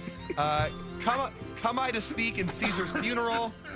He was my friend, faithful and just to me, but Brutus says he was ambitious, and Brutus is an honorable man. He hath brought many captives home to Rome. Whose ransoms did the general coffers fill? Did this in Caesar seem ambitious? Seriously, like they're making people still read this in school? 508 says, oof, we love him. But Sir Ian McKellen, Lyle is not. This is like, I can't believe they make people spend weeks on end reading this stuff.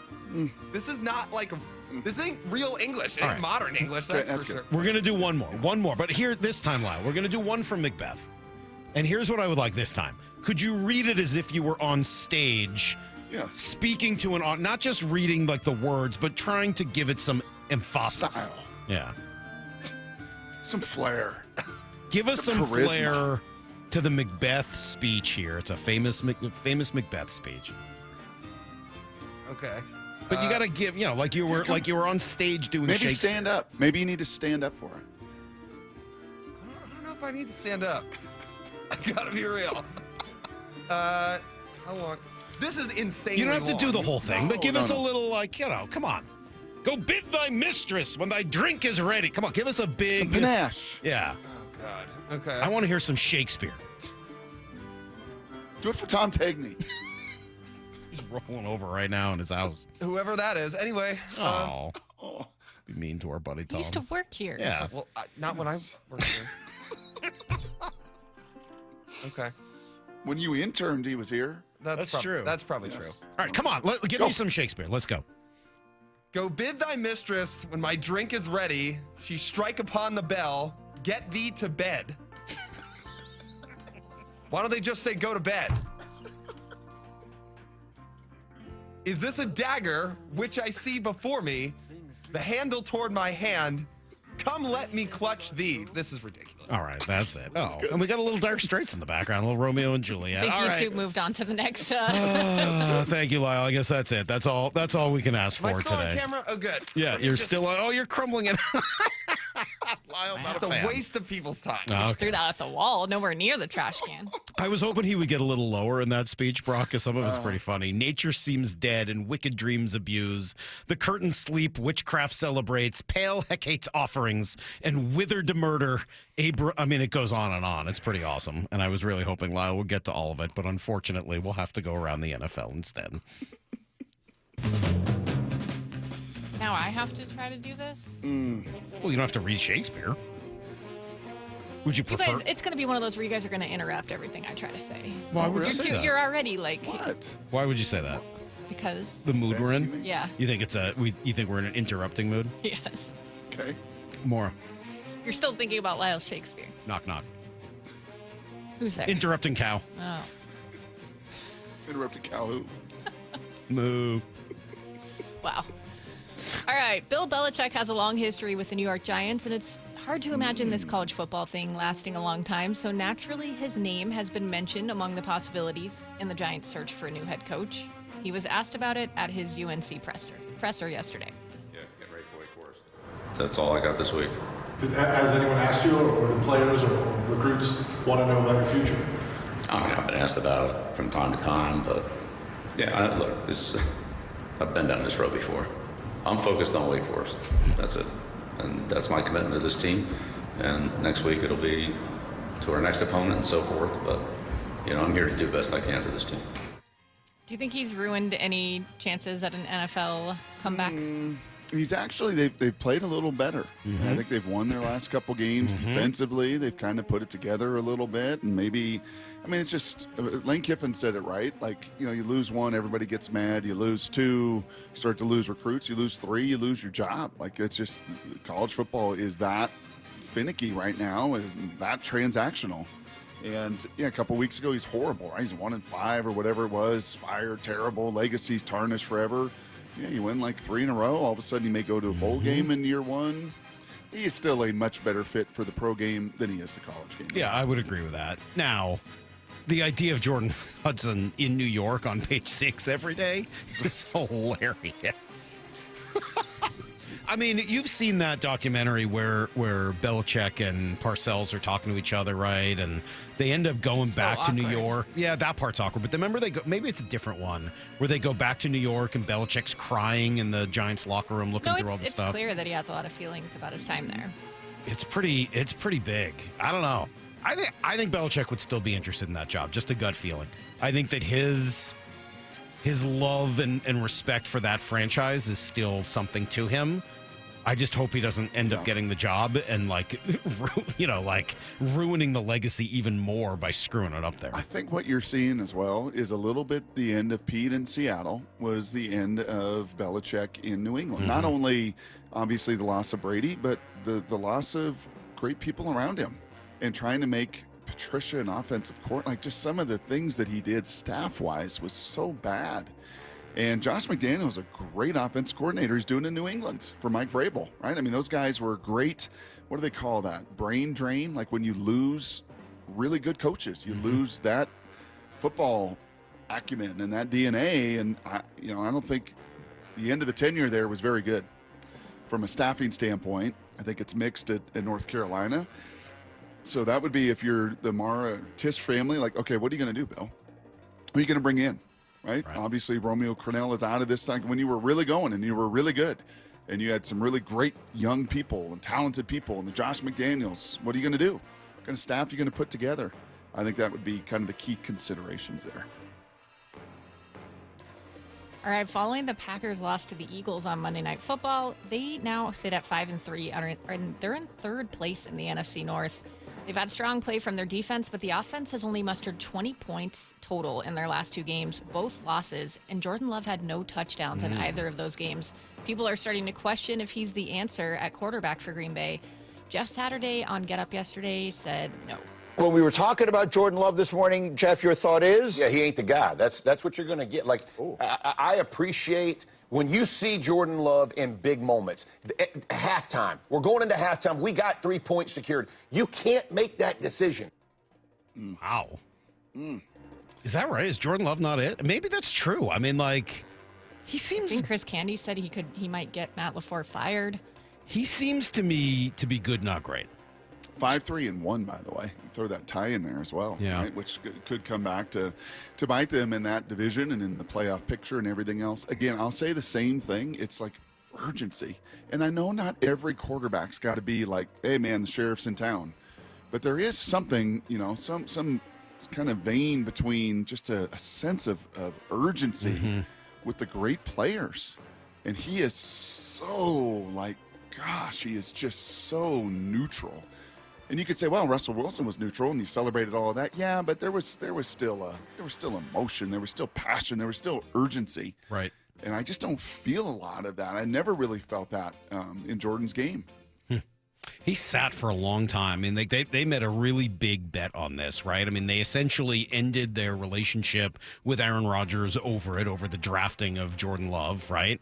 And, I think it was the right thing. And then he was really good, by the way. He took him to the playoffs and won a playoff game and gets a huge mega deal. That year, he was really really good. I want to sit here and agree and be like, yeah, I've never really seen it with Jordan Love, but I think the last couple of years have taught me that these reclamation quarterbacks, I really have no idea who's doing what. He just maybe needs more experience. I don't know. Or a better fit. And they're not real deep at receiver. They lose his playmaking tight end. He's throwing a Bo Melton on fourth down. That's right. I mean, there is. I got to cut him some slack. I would say I have an eye, a watch on that, but I don't know if I'm right there where Jeff Saturday is right now. Cosign.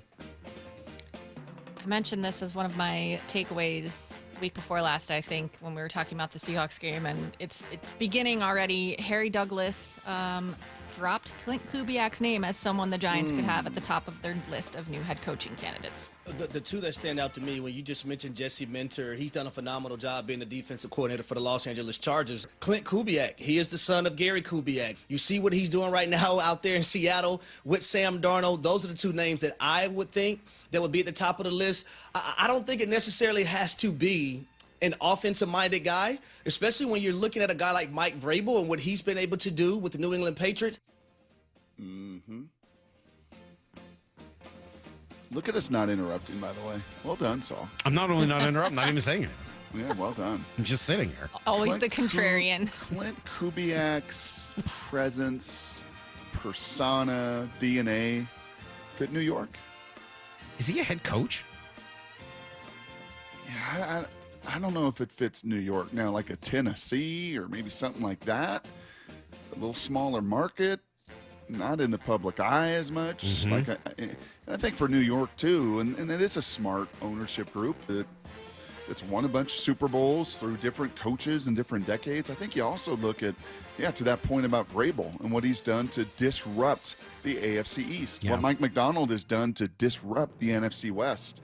Am I going to just go get another offensive guy to kind of go up against Philly and Dallas and Washington, or do I want to find a disruptor? I bet you the more success McDonald and Vrabel have, you're going to see that pendulum, as it always does in this coaching cycle. Swing a little back. Yep, I think you'll see it swing back a little bit more to that defensive guy and that defensive mind. I like Harry Douglas. I liked him as a player, and I kind of like him as an analyst. How do you feel each time you hear somebody describe it as way out in Seattle or whatever it is he just said at the beginning of that? They're out there in Seattle doing their, how do you feel every time you hear that? Salk, I've been so hardened to it. Are you? My entire 40-something years. It does really stand out when you hear it, man. Way out there in the hinterlands. Okay. Get out there to Thanks. Dutch Harbor. Yeah. Anchorage. Jeez. Yeah. Sitka. All right.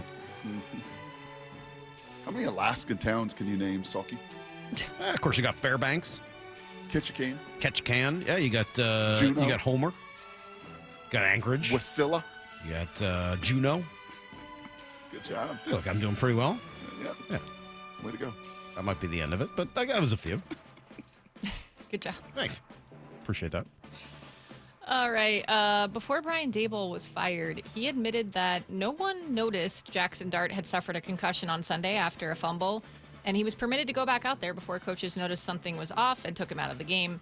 The league has said they're not going to be investigating that incident, but ESPN Giants reporter Jordan Renan says the Giants coaches have been negligent in their teaching Jackson Dart not to protect himself more when running. I'm not going to blame the rookie quarterback, right? He's just trying to play hard. It's the coach's job to drill it in him that we can't do that in this league. It's okay to sometimes give up a few yards to preserve your health. You need to be healthy to be a successful quarterback in this league. Look, like Lamar Jackson, you can still run a lot. Lamar Jackson runs a ton. Josh Allen runs a ton. I mean, Josh Allen's huge, so he actually could run people over. But Lamar Jackson, he tries to avoid taking those big hits. He doesn't try to run guys over when it's near midfield. It's on the coaches to say, hey, we need to work on this. We need to slide. We need to, run out of bounds, get down at times, just to limit the big hits that you're taking. And I don't think this coaching staff did that. I think they emboldened him because, we don't want to take that away from his game. So we're just going to let him be him. You know who I blame for this? I blame Lyle's guy. This is Scadaboo's fault. Oh, really? Yeah, because he garnered so much attention playing that style that I think Jackson Dart wanted to do the same thing and fit in. And so I'm going to blame Cam Scadaboo for all of this. Yeah. I'd be very hard-pressed to believe that Brian Daboll did not constantly tell Jackson Dart to protect himself, because the last thing he wanted to ever see on the field was Russell Wilson. So I would think that Mr. Daboll, time and again after those games and watching game tape, is like, Jackson, stop being a hero. Different league, bro. You're not in the SEC. You're not in the Pac-12. These are grown men that are going to knock you out and knock you out of games. And you've been knocked out of multiple games this year. Like, enough. Protect yourself. And Mike Kafka, the offense coordinator now, interim head coach, I am sure said the same thing. Well, maybe Kafka wanted this to happen so he could get the job. I'm just kidding. That would be a lot. No, I think all of that is true. It would be hard for me to imagine that they didn't tell him that this is what they wanted. But it also probably speaks to how much control Daboll really had. And maybe it's hard to have a lot of control when you're busy yelling and screaming on the sidelines all the time. Yep. Well, and I don't know if Russell Wilson was the last thing you wanted to see on the field, because he still had him as the second quarterback. True. But that all changed today as they have now made Jameis Winston the starter for this week. So what does this mean now for Russ? Last thing here, Brock. What does this mean for Russ? Like, not only have you, I mean, it went south here in Seattle. It was a disaster in Denver. It was not great, but it was at least passable in Pittsburgh. And then this is as bad as it can be. I mean, like, not only was he benched, but now he's been benched a second time for Jameis Winston. Like, is this it? This is the end. It's going to have to be, right? And I think the biggest thing, it's not even the personality and some of that is challenging. It's just the movement, the speed. It's just not there, right? You've taken that club out of his bag. And that really started to deteriorate at the end of Seattle and came to life in Denver. And certainly the last couple of years, Father Time wins, man. And he catches up. And as hard as that dude trains and works and everything that he puts into it, I'm sorry, when you lose, kind of like a running back, you just lose that step, you lose that explosion. And I don't see him as a backup in the league. Do you? No. You see somebody saying, yeah, that's who I want mentoring. I got to tell you, man, I was really, it's been hard to watch Russ for the last few years, but what I saw at the end of the Bears game the other day may have been the worst thing I've seen. I mean, like, he got the ball back. They were, down 3 or 4? I think they were down 4, but with the ball and plenty of time to go down and score. Like, you know how I feel about those situations. And that has always been when Russell Wilson came alive, when, and nothing else mattered because Russ would just be Russ. Yep. He didn't complete a pass. He had one run for a little scramble for a first down and literally did not complete a single other pass. I'm like, dude, if you can't do that, that's the one thing Russell can do. He can't really run anymore.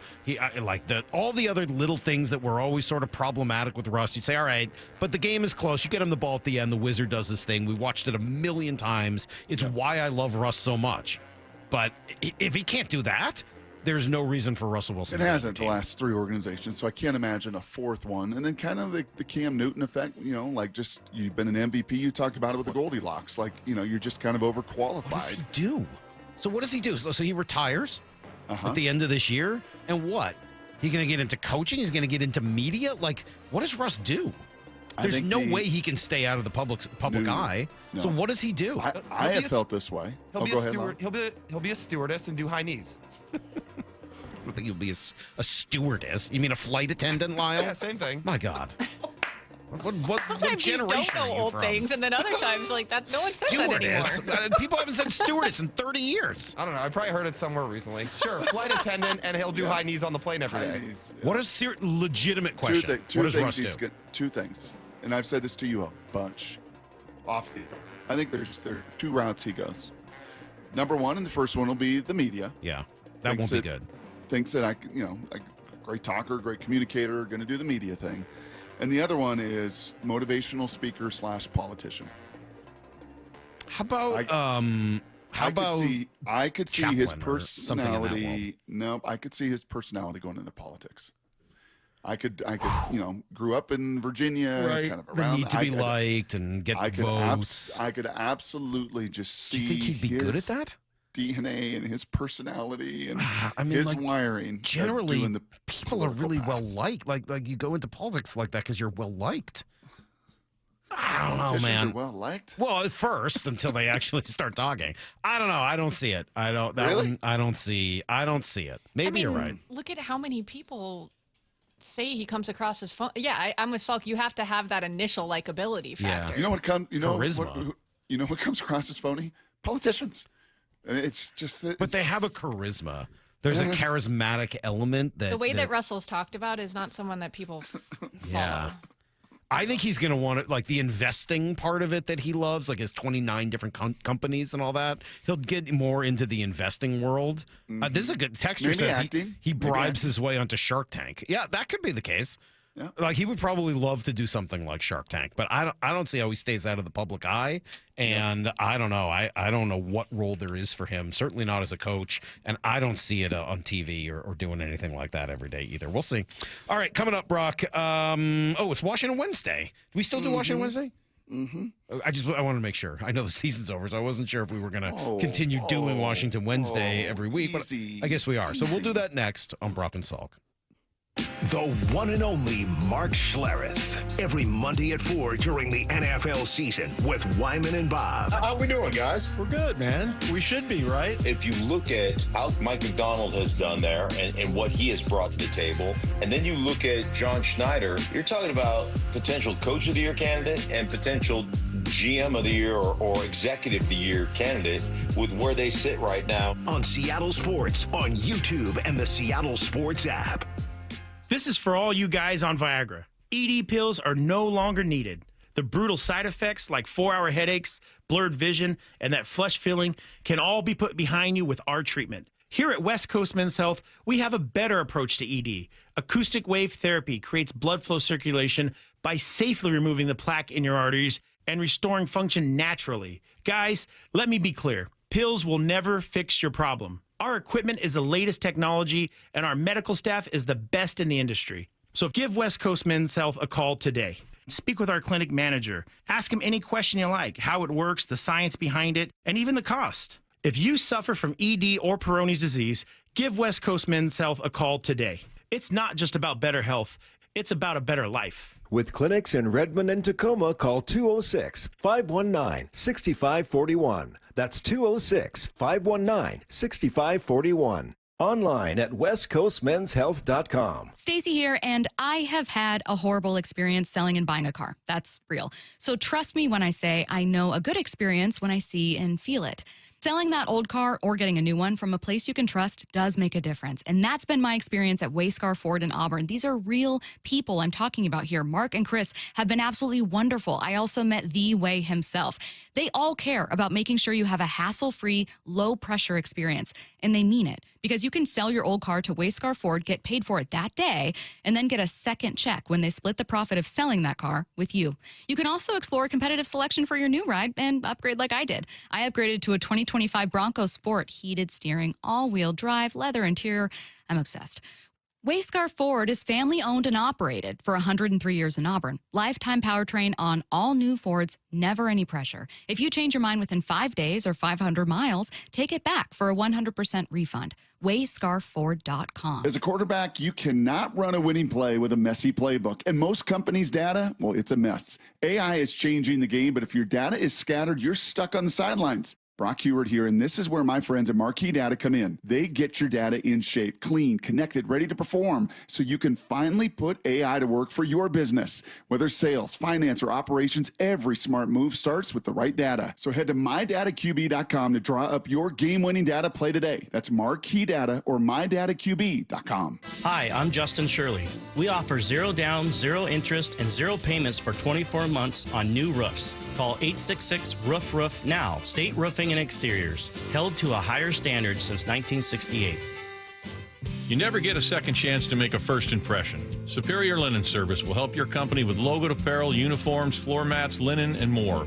Give us a call. We answer the phone. Superior Linen Service. It's what we do. Visit suplinen.com. Some people just know you can save money on car insurance by checking Allstate first. Like you know to check the weather first, before wearing face paint to the game. Bro, your Go Cats is dripping into your nachos. Oh, and now paint is in my eyes. Interception! Did you see that? No! Yeah, checking first is smart. So check Allstate first and see what you could save. You're in good hands with Allstate. Potential savings vary, including based on how you buy, subject to terms, conditions, and availability. Allstate North American Insurance Company and affiliates, Northbrook, Illinois. At AT&T, we guarantee our network so you can talk college football with your BFF while taking Buster to the vet. Hey, yeah, I can't believe he ate the whole thing of chicken wings. And I can't believe we're staging a comeback. Touchdown! Yes! Staying connected matters. That's why in the rare event of a network outage, you'll automatically get a bill credit for a full day's service. For wireless downtime lasting 60 minutes or more caused by a single incident impacting 10 or more towers, must be connected to impacted tower at onset of outage. Restrictions and exclusions apply. See att.com/guarantee for full details. You're listening to Leaf Filter Radio, and the guru of gutter protection himself, Chris Cunahan, is here to take your most pressing leaf-related questions and bring you a special Black Friday offer. Hey, everybody, Chris here. I understand we have Ron on the line. Ron, where are you calling from? Uh-oh. Ron, are you calling from a ladder? Well, I was. I wanted to ask Chris what I need to do to get my gutters ready to have leaf filter installed. Oh, Ron, you don't have to do anything. A Leaf Filter Trusted Pro will come out and clean out your gutters, realign and seal your gutters, and install Leaf Filter, America's #1 gutter protection system. So I didn't need to get on this ladder? Ron, Leaf Filter Trusted Pros are in your neighborhood and ready to help. Just visit leaffilter.com/deal to schedule your free gutter inspection and get up to 30% off. Thank goodness. What was that site? That's leaffilter.com/deal. And now, as a special Black Friday offer, you can get a free gutter inspection, plus up to 35% off. This is our best offer of the season. Unlock it now at leaffilter.com/deal. See representative for warranty details. Let's go! This is Seattle Sports. Streaming through the Seattle Sports app. KIRO AM Seattle. KIRO FM HD2 Tacoma. Home of the Seahawks, Mariners, and everything Seattle sports. Get his freaking auto! From the Quantum Fiber Studio, this is Brock and Salk on Seattle Sports. I don't read the internet, guys. Take the bull by the hands. And Brooke, you are. And Brooke, you are. Now here are your hosts, Brock Heward and Mike Saul.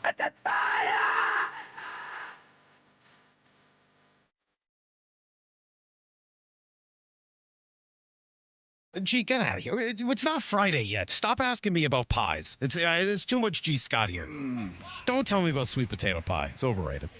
It's overrated. It's overrated. You know what? We're trying to do a radio show here, my man. Geesh. That guy, he has no boundaries, Brock. He has no respect for boundaries. None whatsoever. Nope. Here he is. All right. Do people get mad about Washington Wednesday. No, is it? Yeah, it's Washington keep saying Wednesday. What? I mean, the season's not over. They got 3 games left. Just because you're not going to make the college football playoff. Is it? What? Is it? What? It's not over? What? I mean, no. You know who they welcome to town this week, right? Maryland? Rutgers? 5 o'clock kick. They're 16 I and can't a believe half they bother to point still play these games. All right, let's do a little Washington Wednesday. Washington Wednesdays, presented by Star Rentals, preferred supplier to the West's best contractors. I don't know that they're playing this weekend. It's actually the Purdue Boilermakers. Ah, Purdue. Year 1, they still have a team. Barry Odom. They do. Barry Odom in year 1 took the old UNLV Rebs to back-to-back Mountain West championship games. and then took the job at Purdue. Kind of cool, by the way. His nephew is the quarterback at Skyline High School. His brother is on staff at Washington. The one who got benched unfairly? Yeah, exactly. A little bit of the whole chaos of that Skyline situation. And talented sophomore QB, but he's not playing in this game. Instead, it'll be Purdue and it'll be Washington, and it will be some banged up bodies. Coach Fish, in his presser, didn't just go on a little diatribe about his love for this job, Salk. He also talked about Cut 15, what was a challenging day in Madison, and, what's to come of it. I think both teams were in the 200 yards, 250 yards total offense. And expected in a lot of ways in terms of how good of a defense I believe they have. I saw that the week prior in the game that they played. I saw it in many other times when they were healthy, what their defense looked like, and felt like we probably had some opportunities that we missed on for one reason or another. They're extremely physical, extremely big, and their front seven was certainly very hard to handle. And it beat him up a little bit. And Coach went on to talk about that in cut number 16 as well. You come out of that game, cold, blustery day, a little snow. Jonah Coleman doesn't finish it out. He'll be questionable this week. But the rest of the guys also got banged up a little. I saw that you look at their Purdue's game against Michigan. At Michigan, I think it was 21-16. You look at Purdue's game against Rutgers. It was, I think, 27-24, 27-24 against Minnesota, I believe. So we know that we're going to have a battle in front of us. Their score against Illinois, I think, was 42-27. So we're ready for that challenge.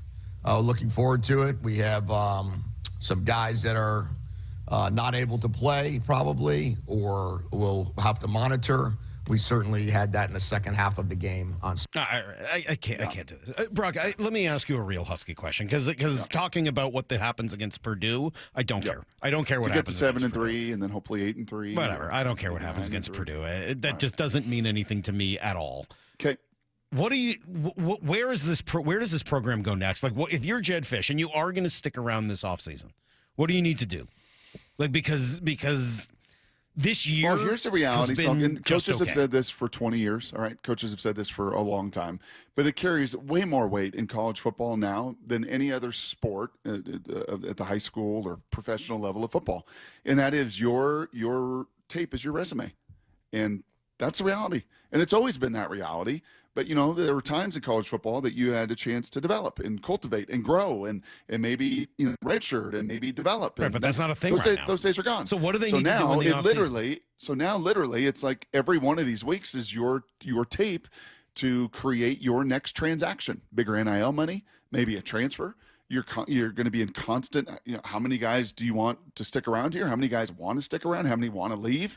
How many coaches? How many coaching jobs are going to be available? Like, it's absolute chaos. So you have these 60 minutes, right, every Saturday or Friday night to play, and then you accumulate 12 or 13 of those, and that's going to be your currency, both as a coach and then as a player, for what's going to come in the offseason. I have no idea. This isn't like the old days. I couldn't tell you what Chris Peterson wants to do, or where's Sark going to go, or what door is going to open here and what's going to close. It's nuts. It's nuts all over the sport. This can't work. I'm sorry, man. Like, what are we doing? Seriously, what are we doing? You didn't get a chance to be on this morning when we talked to Fortenbaugh. He was really good. Yeah. I really enjoyed talking to Joe this morning. He's a great guy, and he's in the betting world primarily, and that's why I had him on to talk about the gambling scandals, and then he got into the Seahawks a little bit as well. But his primary take on the whole gambling thing is that this is the Wild West, that it just got legal, and it's going to need some tweaks over the course of the next few years, some reform in order to make it work. And he specifically compared it to the NIL world in college football. And I didn't really care one way or another about making gambling legal, but I absolutely have cared quite a bit about making sure that players are compensated the right way for the money that is coming into college football. But in no way did anyone who ever advocated for money to be paid to college athletes ever think that it should be like this. No one ever said that, hey, you know what they should do? Just eliminate all the rules. No one ever said that. I never said that. Nobody else who supported this ever said it. No one ever said they should open up the idea to pay and then just walk away with their hands up as if like, oh, no, I didn't touch that. No, it's not a foul on me. No, it's all clean, not a foul. Like, how do you just walk away from this? Nobody ever said when you start paying them that you should allow unlimited transfers and free agency, essentially, to take place all over the sport. How could you possibly run a sport like this? It doesn't make any sense. It's absurd. Correct. And the beautiful thing then, too, Salky, is the old trickle-down effect to high school football now. Because don't put your head in the sand. And certainly I'm not going to be cynical or naive on this one. Like, it's already going on in high school football. Like, they're paying players big-time money in Southern California to come transfer to my school. Big-time money in Texas and Georgia and Florida, inducing players to transfer and come to their schools at the high school level. So what you're seeing, there's marketing people already reaching out to sophomores in high school about wanting to be their NIL marketing guys and make some money. It's gross. It's just really gross. I don't understand. And that's why I see a text here like, Salk, what happens against Purdue is all that matters. Get a clue. No, it doesn't, because you're not building anything. And that's not their fault. That's not a Washington problem. You can't build anything.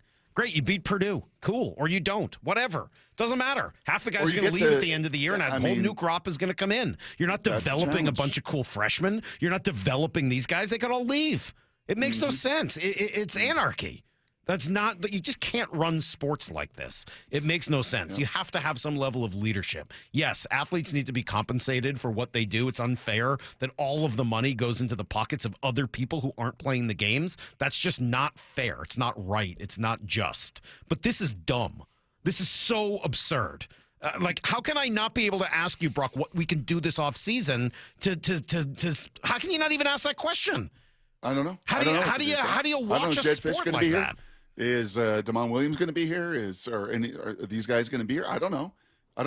They're not under scholarship for the next 4 years to give me some semblance of a path of where it's going to go. This is so stupid. And in some ways there are little parts of this that work. I don't know, maybe I was telling you yesterday that when we were at that WHL game in Tri-Cities, they were saying, hey, paying college athletes may put leagues like the WHL out of business. Because if you're a high school kid and you've got an offer to go play at Michigan or wherever, and they're going to pay you and you get an education, isn't that better than being at God knows where in some random junior league, not getting paid very much, having to live with a host family and not getting an education? Why not just go to college at that point? And maybe it ends up putting those leagues out of business. Maybe that's a good thing. I don't know. But the lack of thought of the way that they're doing this is truly mind-boggling. It's not a good thing, because then those players over there in the WHL don't get the guacamole and crepes. That's true. That's not a good thing. That is true. Okay? I mean, it's not great for the small towns where these things exist, but maybe it's better that the kids get an education, because most of them aren't going to make the league anyway. So we'll maybe get that's to a positive. 7-3, and then we'll do another Washington Wednesday next week, and then we'll get ready for I might UCLA. have to take Wednesday off. I don't know if I can take doing this again. Honestly, I honestly don't know if I can do this again. If Lyle can do Shakespeare, that's you right. can do You This is worse. This is worse. You can suck being it a up. baby. I truly don't care what happens against Purdue. I don't care. I don't care at all. We'll come right back with everything you need to know. I don't care when you guys talk about golf. Yeah, and the whole last let break, it be known Brock was over and talking over about again. hypothetical Augusta shots. And you constantly tell us how much you don't care. Well, I show up to work. I'm just saying you can't take Wednesday off. Watch Maura, me. don't be a baby. Yeah, Maura, don't be a baby. We'll be right back on Brock and Salk. Bump and Stacy, weekdays 10 to 2. It's a slightly different day for Sam Darnold than it was against the Commanders, where he was all but perfect. Sam Darnold was typically the guy who's the organizer, who gets everyone going, and he still was in this game. But the defense was like, hey, yo, we got this. We got this. Like, you still do your thing, Sam Darnold, but let us lead the charge. Let us get in front and open this thing up. Only on Seattle Sports on 710. Seattle Sports on YouTube and the Seattle Sports app. Well, can you believe it? 2 weeks from tomorrow. 2 weeks from tomorrow is already Thanksgiving. Hard to believe the holidays are almost here. And then right after Thanksgiving, you know what comes around the corner, Christmas and stocking stuffers. Well, do you or someone on your wish list want the gift of fitness this time around? Hey, Brock Heward here. In the Top Fitness Black Friday sales event, it is going on right now. You don't have to wait 2 weeks. You can save up to $1,000 on Inspire gyms, Inspire treadmills, and True treadmills. Plus, you get free delivery and assembly on Precor treadmills, ellipticals, and exercise bikes. You can also save up to 50% on last year's display models. That is a tremendous deal.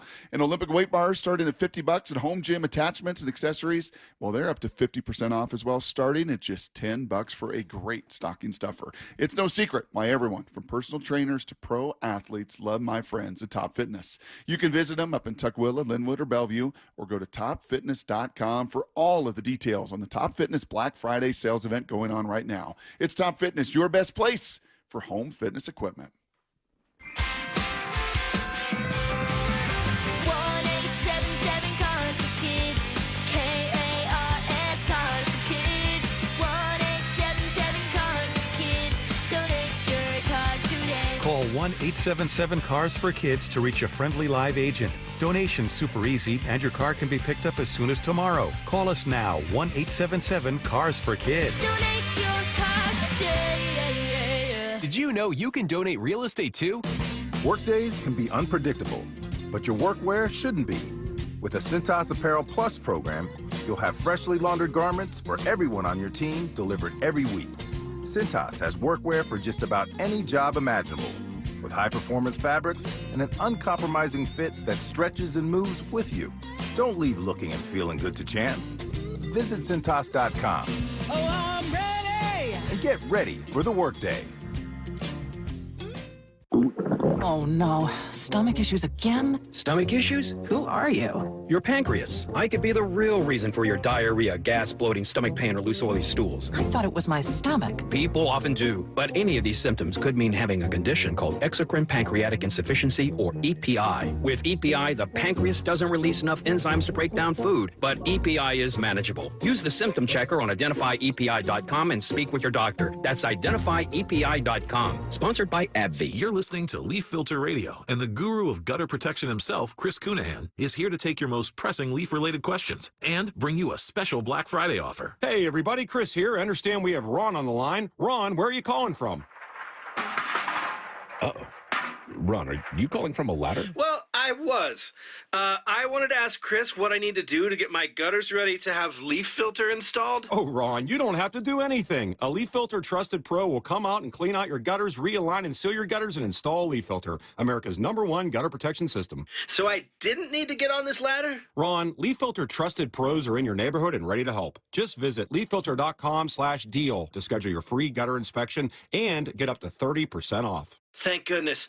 What was that site? That's leaffilter.com/deal. And now, as a special Black Friday offer, you can get a free gutter inspection, plus up to 35% off. This is our best offer of the season. Unlock it now at leaffilter.com/deal. See representative for warranty details. This is the home of the Seahawks. Gonna let one fly deep. Got a man out there. Ball is caught down at the 10-yard line, and it's JSN Seattle Sports. Dave Wyman here, and we've been fortunate to hear from two Swedish CyberKnife patients this year, Andy Ryder and Tim Hunter. Both heard about CyberKnife from our radio ads and completed successful treatment, raving about their experiences. Tim was impressed that treatment only took 5 days. Andy hosted a large international delegation the week after his treatment. If you, a friend, or a family member is diagnosed with prostate cancer, consider treatment with Swedish CyberKnife here in Seattle. Go to swedish.org/cyberknifeprostate. You gave years, maybe decades to your job. You showed up, worked hard, and planned for retirement. But now, the company's changed. Or maybe you've taken a buyout or been forced into early retirement. So, what happens next? I'm Jeff Jr., founder of Trajan Wealth. And if you've built up a 401k or thrift savings plan, now is the time to ask, is that money really working for you? Many workplace retirement plans offer limited options and even less guidance. At Trajan Wealth, we help people just like you roll over their accounts into IRAs with more flexibility and personalized investment strategies built around your goals. For households with $500,000 or more, let us build you a personalized plan. We operate on veteran values, service, trust, and doing what's right. Your next chapter starts now. Call Trajan Wealth, 206-466-3300. That's 206-466-3300. Advisory services offered through Trajan Wealth, LLC, an SEC-registered investment advisor. This is Chris Davis with the Davis Law Group. Did you know that a pedestrian does not have to be crossing the street on a marked crosswalk to have a successful legal claim against the driver? Pedestrians can even be partially at fault for a collision and still have a valuable claim. Call us today for a free consultation or get my free book on pedestrian accident law at WashingtonAccidentBooks.com. That's Davis Law Group, better service and even better results.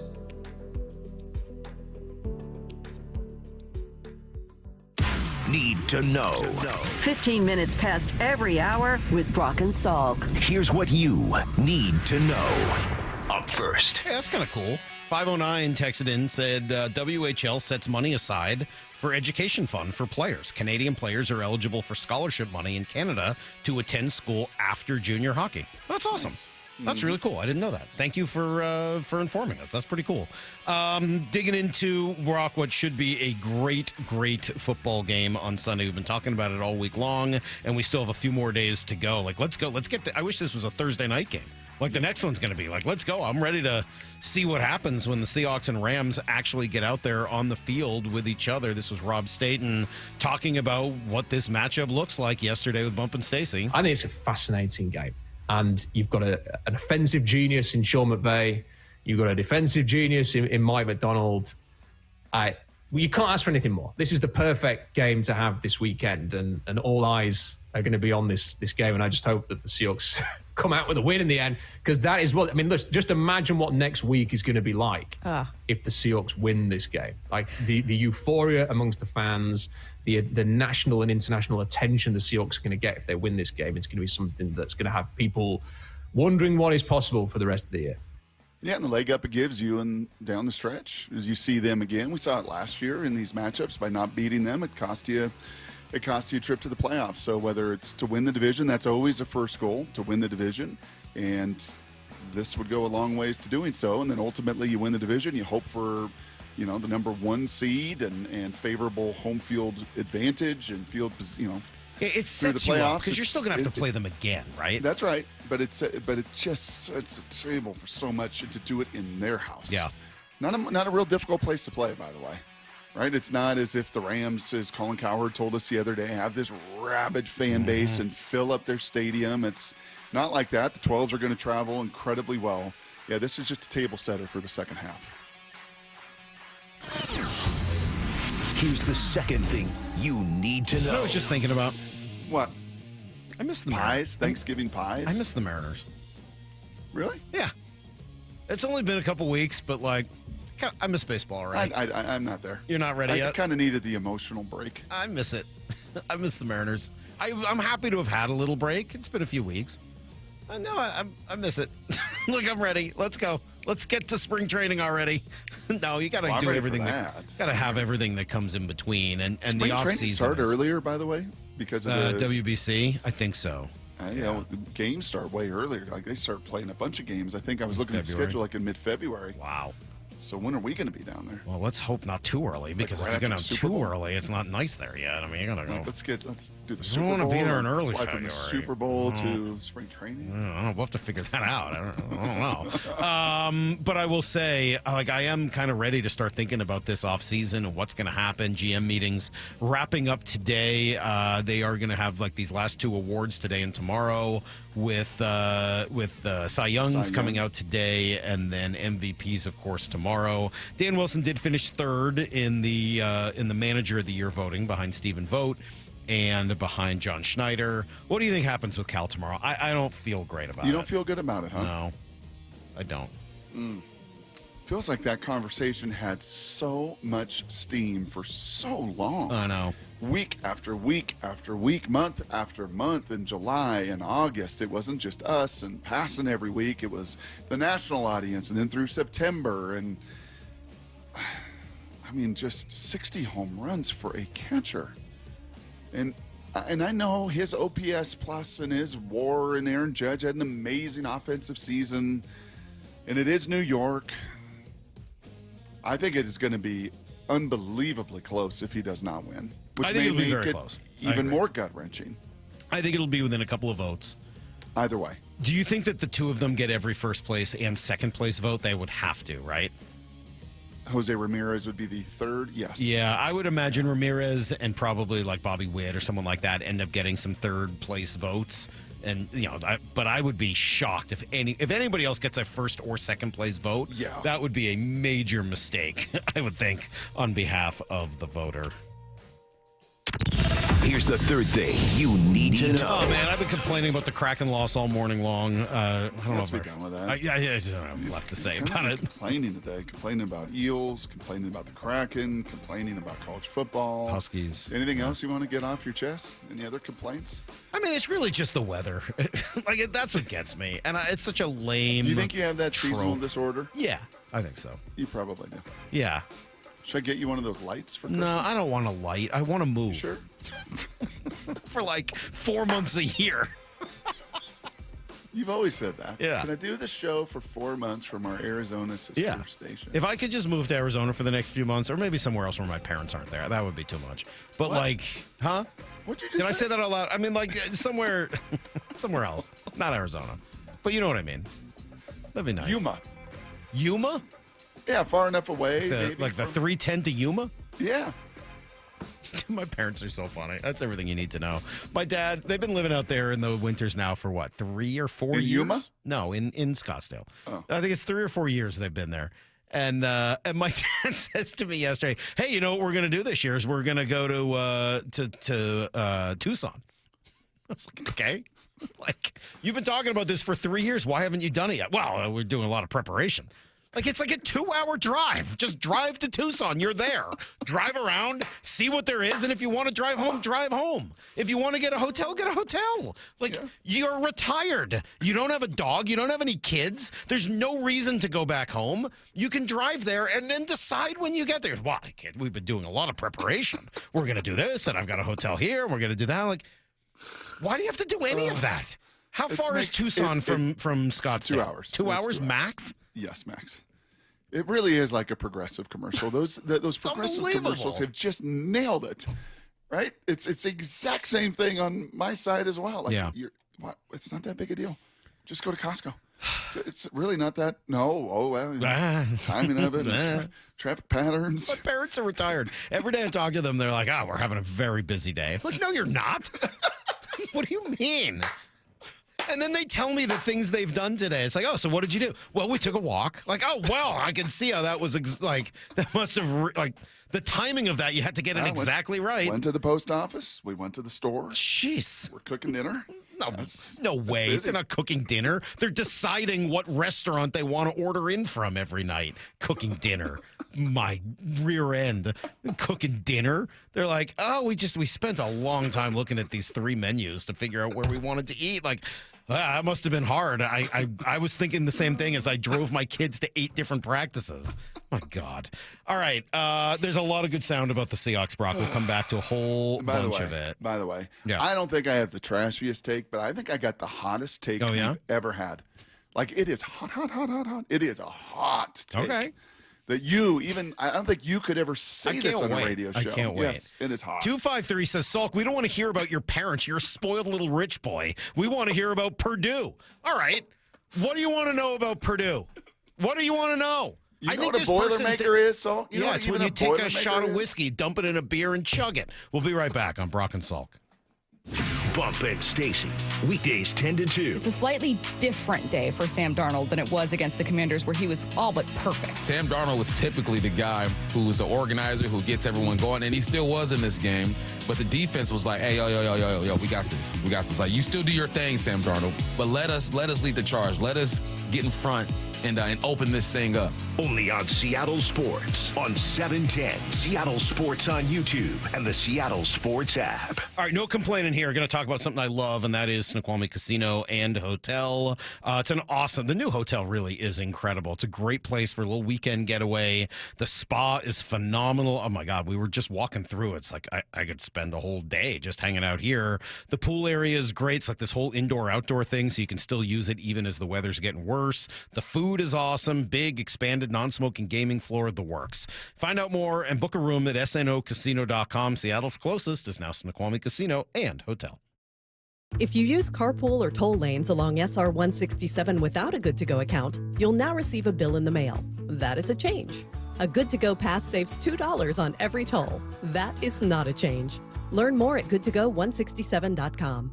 The Home Comfort Alliance Warehouse Clearance Sale ends soon. Save 25 to 75% on heat pumps, furnaces, and air conditioners. Also enjoy 18 months, 0% financing. Visit HomeComfortAlliance.com today.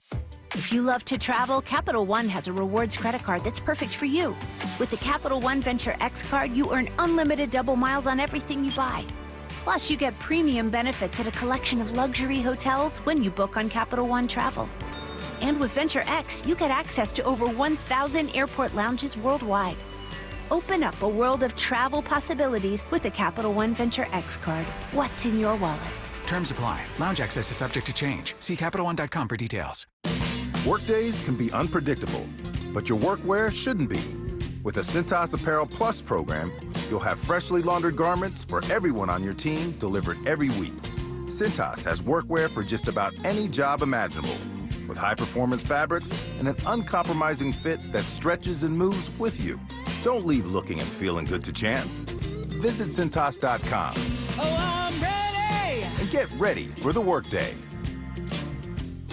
Running a business means wearing multiple hats. So if you're like me, you probably started out using your personal phone, taking client calls and texts nonstop. As my business grew, I needed something smarter. That's when I switched to Quo, the #1 business phone system. Quo works right on your phone or computer. No carrying 2 phones, no clunky landline, just one easy app you can try for free. Your team can share one number and handle calls and texts together like a shared inbox. Any teammate can jump into the conversation, so customers get faster responses. And Quo's AI assistant summarizes your calls and responds to customers 24/7, so you never miss a lead or opportunity. All this starts at just $15 a month. That's basically 2 coffees. You can even keep your current business phone number. Find out why 90,000 businesses trust Quo. No missed calls, no missed customers. Try Quo for free at quo.com/sports. That's quo.com/sports to try Quo free. QUO.com/SPORTS.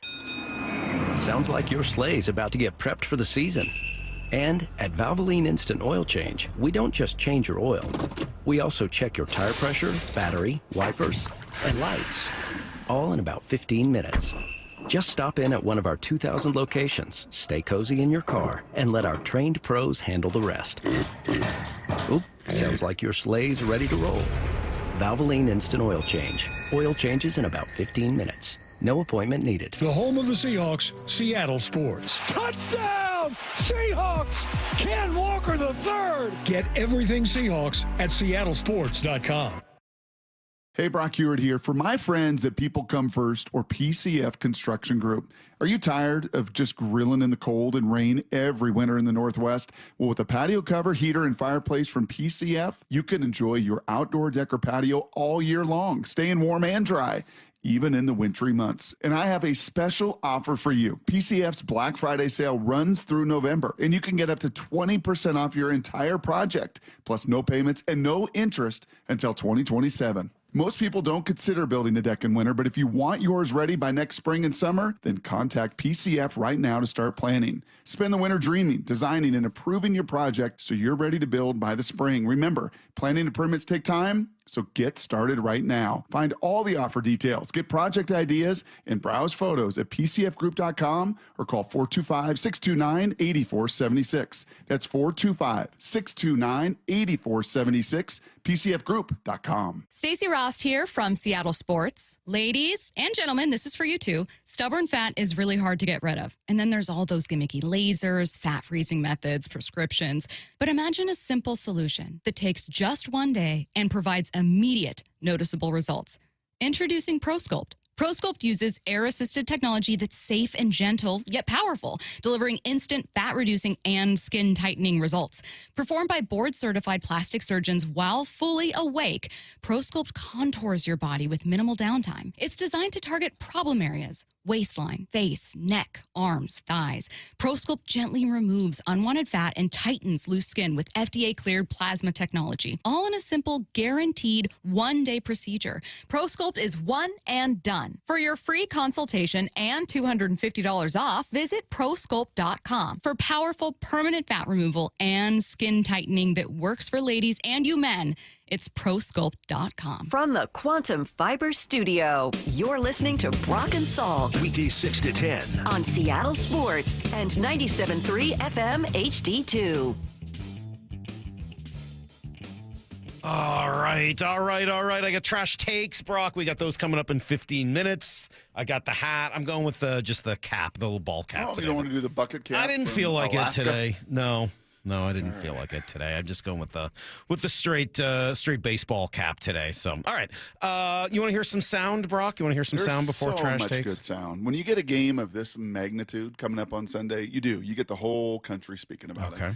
You get great guests to come on the show. Baldy was awesome. Cowherd was awesome. Tomorrow, DJ is going to be awesome with even more days to watch tape and kind of get us all ready. And and just everybody's talking about it. This is going to be. You want to hear about the Titanic defense, matchup. or you want to hear about Sam Darnold? Where do you want to start? Let's start with Sammy. All right, let's start with Sam. Because you realize this will be the first time Sammy's back in that building since he got slaughtered, sacked 9 times. That wasn't by in this that group. building. I think it was. That was a road game for them. It was in at Arizona because of the fires. So it was not in that building. Oh, it was thank in Glendale because they weren't in that building. That was one of the crazy things about that game is that it was played in Arizona. So but the personnel he's going to be looking at True. is the same personnel, same scheme. That part is true. Anyway, Jeremy Fowler was on yesterday with Bump and Stacy. By the way, no credit for knowing that? No credit for knowing that? The fact that I of all people knew that it wasn't in SoFi? Come on. Give you praise. Well, you didn't, so now I'm jumping in to say, where's the praise? The text toy will. Where's the praise? Come on. Here's Jeremy Fowler with Wyman and Bob yesterday talking about Sam. Well, look, you kind of have proof of concept right now. I mean, last year, 30-plus touchdowns, struggled a little bit late in the year, but that's not all on him. You know, that was sort of a collective struggle as well. He still struggles at times with pressure or, you're going to get the occasional interception, but you can live with that when the production's been really good now for a big body of work. We're talking last year, a full season plus a playoff game, and then now you're almost 30 games now. So that's a pretty good proof of concept, I would put it. So, he's definitely making a case to be more than a mid-tier starter. I would say that. I think going into the year, he's probably in that middle-tier range along with Geno Smith. I kind of consider them sort of in the same weight class. Not anymore. Not anymore. And the downfield throwing, the explosive passing, the averaging nearly 10 yards an attempt, just extraordinary. I would say, and it is real. And I don't know, the interceptions, yes, and a couple of them have been fluky. To me, it's more of just that sack fumble. That has got to stop. That'd be the one, if you're going to nitpick anything for me, that one little nitpick is just the ball security in the pocket. Because we've had a couple of those, one for a touchdown and one last week in your own territory and one at the end of the game against the Niners. Like that is still maybe the one last hurdle, to really jump over is just to take care of that ball from a sack fumble standpoint as much as anything else. Yeah, I think that's a good point. At the end of the day, though, like Sam is not going to get full and complete credit until he wins some games at the end, and until he does it at the end of the year, or win this one. Yeah, like big game would help. This is a big game. A big game would help. Because it was the big game at Detroit before, right? I mean, that was obviously not a playoff game. Even then, it was though, a quasi-playoff don't game. you get the sense, Brock, that unless he starts doing more in the last 2 minutes, and he's 1-2 really in those big moments this year, and until and those situations just have to come up again. They will because it's the NFL. Mm-hmm. And until he does it in January, there's just going to be a little but. And I don't think it's unfair. It's not unfair. He's shown clearly over the last 2 seasons that he's one of the better regular season quarterbacks in the game. But I think doing it in the clutch, doing it in January, doing it in the postseason, there's value to that. Like a golfer that wins a bunch of tournaments and you got to win a major. Yeah. Like a golfer that puts himself in a bunch of top 10s, but you got to win that. You got to win that tournament. Until you do, I think it's a fair question to ask. And here's a little bit more from Fowler. And I didn't know this. He said they've been looking at Darnold for a while. It's funny. I knew that Seattle as a team was high on Darnold really for a long time, because Scott Fitter, who is the Carolina Panthers GM, who's now on Washington staff, he brought Darnold over there to Carolina. He's a John Schneider disciple. So I think as a team with their file, they always had an affinity for Sam Darnold and felt like they could save some money and get a draft pick for Geno and be a little bit better at the position. And that plan has worked. I give them a lot of credit for having a pretty good team and still making really tough decisions on Geno Smith, DK Metcalf, guys like that, to try to get a little bit better and save some money in draft picks. And that's what they did. And, Darnold, I think we probably still need to see a little bit more. Can he do it consistently in the big games in December? And January is still the question mark. But, he's operating at a high level. You can't dispute that. Yeah, I didn't know that either. I didn't know behind the scenes. I didn't either. But that makes some sense with all those different kind of connection points. And, yeah, man, it was bold. It was bold to move on from Russ to go to Geno. It was pretty bold to pivot and go from Geno and DK to JSN and Sam Darnold. Mm-hmm. But one thing you cannot say about John Schneider and this personnel department and the whole – they're bold. They'll take their swings. They will take risks and not really care what everybody else seems to think about it, or what, to save your job and you got to be safe and how am I going to protect myself? Nope. If we all believe that this is the best course of action, willing to take that step. I'm really, really glad that it's worked out without DK and Geno. I'm really glad that that's worked out. I'm not going to lie. Mm-hmm. I like big swings in general. And it goes back to what we talked about to start the show when you talked about Goldilocks. And for my sense of that, it's just it's not necessarily like talent. Mm-hmm. It is timing, and just the timing of DK. Those first 3 years of DK, those were awesome. Yeah. And it wasn't like he got paid and shut it down. It's just the timing of it and the power and the control and all that comes with guys that get paid. And for Geno, oh my gosh, that first year was so fun. He's comeback player of the year and proving everybody wrong and getting just the same. You probably said the same thing in November of that first year of Geno starting, Salk. Gosh, I'm really glad this worked out without Russ. Mm-hmm. Russ moves on, and just kind of the timing of it was great. But then it wore out, and the power and the control and and now you're just in this awesome cycle. It sure feels that way. And I don't know what the future holds. I mean, we'll see where it goes with Sam Darnold. I do think those questions are out there, unfortunately for him, just until they get answered, and he can't answer them until January. So until then, we're just sort of stuck waiting for that to happen. But I really am glad that the offense looks as good as it does. I'm glad they've been able to commit to a better style of offense. I'm glad that JSN has really moved up into fill that void that DK Metcalf left. And I'm glad Geno Smith is not on the Seahawks, because I do think it helps having a quarterback that's 100% bought into the coach who's here. And I don't think that was the case. I don't think that there was ever a true buy-in, a true love affair between Geno Smith and Mike McDonald. How could there be? Geno was busy calling Pete every time he didn't like the way things were going. And, that's not a knock on him. It's just, it wasn't his guy. Pete was his guy, and that was the relationship that worked for him. And Ryan Grubb was not McDonald's guy. No, systematically. that's true, too. It just was not going to be a complementary fit, with what he wanted and how he wanted to play the game and the style of the game and play to that defense. All right, so speaking of that defense, for all the conversation about Sam and the offense, defense is still the thing. And they do have a lot of sacks. What are they, second or third in the league, I believe, in sacks? They're still a little ways behind Denver, but good point here from Trey Wingo. That might not be the best way to measure it. The Seahawks are now have 146 pressures on the season. Why is that significant? That's the most by a team through 9 games since ESPN began keeping this statistic in 2009.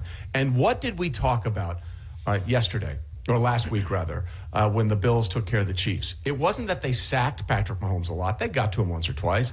They threw him completely off his game. And when you add a DeMarcus Lawrence to a defense like they already have in Seattle, suddenly you get that monster situation. Sacks are the glory stat, right? And if you get the quarterback down on the ground, great. That's a wonderful thing.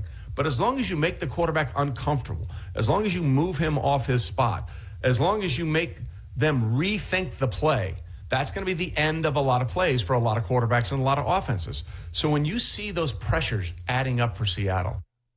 100% right. 100% right. And it's exactly what Baldy said. How can Mike this week craft and cultivate looks to have free runners at Stafford? Remember that game at home last year with, you felt like defensively, you did more than enough to give yourself a chance to win that game, but you made mistakes in the red zone and critical errors because it was a bunch of 3-and-outs. And Stafford is kind of at this stage of it, Salk, a little like Peyton was at this stage of it in his late 30s. Like if there's a free runner and someone's coming, I'm throwing it away. I'm just going to throw it away. I'll live to play another play and to play another series, and especially with the defense they have and some of the run game, and like he's not going to hold that ball. So getting pressures and making him move and making him throw it away will absolutely be in just job number one Sunday afternoon in LA. Think they can do that?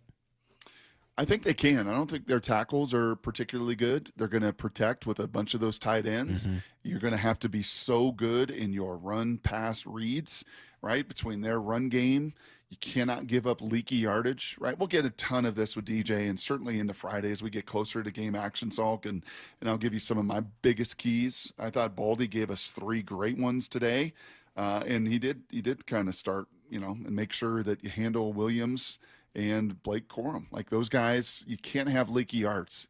And they've been so good against the run. And You've seen guys hit and stopped and not hitting and falling forward, because 2nd and 6 is going to be a problem, right? If they're going to get 3 or 4 yards, it's going to be a problem. 2nd and 9 gives you a chance to do what you want to do defensively and what you've done really through 9 games. I like my conversation with Joe Fortenbaugh this morning and just talking about this game. He's pretty high on what this looks like. This is the biggest game of the year because the winner's in the driver's seat for the division, possibly home field. And as I assess all these teams, I know we just talked about how much I love Seattle on the road. I worry a little bit about Sam Darnold in a place like Philadelphia in January. Like, as much as I'm all for everything I'm seeing from Darnold. The last 2 years have been a wonderful story, but a guy like me is not just going to move past what I saw in Week 18 and then the wild card round. Those are the 2 biggest games of the year. Everyone in Seattle, I'm sure, has discussed this. You don't need me to go in depth on it, but when you see that in the big spots, you don't just move on from that. So Seattle having home field at a place with the 12th man, like that place is insane. That's what this is all about this weekend, being able to dictate terms to the rest of the NFC. That first matchup, against Stafford in these Rams, you didn't sack him one time. Mm-hmm. You threw the ball away a ton. I think there were 6 or 7 3-and-outs in that game that eventually went to overtime and you lose. He didn't play in the second matchup. It was at the end of the year. Things were already decided. It was Jimmy Garoppolo, and they got him 3 times and sacked him 3 times. But he was still pretty darn efficient against you. So, yeah, making those guys uncomfortable, and as Joe said, to what this can then dictate for the rest of the season, and dictate for the time that they come into your building at the end of the year, rather than the reverse mode of last year where, you saw them at home early and played them late. That's going to be flipped this year. And if you get this first one, as you know, it's all about the aggregate. You get the first one, it could really help you in the second. The aggregate? Is that a big part? Is that a big part of this? Do they worry about the aggregate? Actually, I've never heard a lot of 0. Big aggregate conversation when it comes to. Lyle, you familiar with the aggregate? You know about the aggregate? You know what the aggregate is, Lyle? You familiar? Like in soccer, yeah. Oh, good. Wow. How about that? Lyle learned. He learned. Okay, we got to go. We got to get to this. You ready for trash takes? Mine's going to take a little time. Oh my gosh! All right. Well, then we need an extra minute. Let's get to trash takes. Get it together. Y'all look like trash. Trash takes. It's a bunch of trash. Oh gosh. I thought it was trash. On Brock and Salk. That's a terrible take. All right, trash takes. I won last week. I won last week more because it was fun, Lane Kiffin sound. And had you kind of laughing and chuckling, so it was more fun sound. This is more just fire. All right. Are you ready? This is the hottest of hot takes, it sounds like. This is the hottest of hot, and it starts with Gus Johnson's touchdown call on one of the most incredible catches any eyes will ever lay eye on. Yep, here you go. Here was Gus's call of that. In trouble! It's out! Touchdown! Unbelievable! He lost his voice. I don't even know what he said. Transcribe that. Can't even do it. So this was 97 won the ticket. Okay. Listen to this host take of that. Can we say that maybe we need to give Gus Johnson a cup of tea or something before he makes these calls? Can we say that a network executive needs to sit him down and go, here's the deal, you putz. You're not the storyline. The game is. That was such a fake response. He didn't lose his damn voice. He faked it. He's fake. His whole existence is fake. He sits here acting like, oh, U of D. Man, ain't nobody seen you at U of D Jesuit. Shut up, you. Guy's nothing but a charlatan. What a fake-ass call. He ruins everything he touches. He lost his voice. No, he didn't. He's a fake. Wow. No, I think he did because every play on that drive was, oh my God! Because he's Gus, fake. They aren't all that great of a play. Right. So now, when the moment is the moment, you've cried wolf so many times, none of us can be bothered. He ruined the moment. He ruins everything.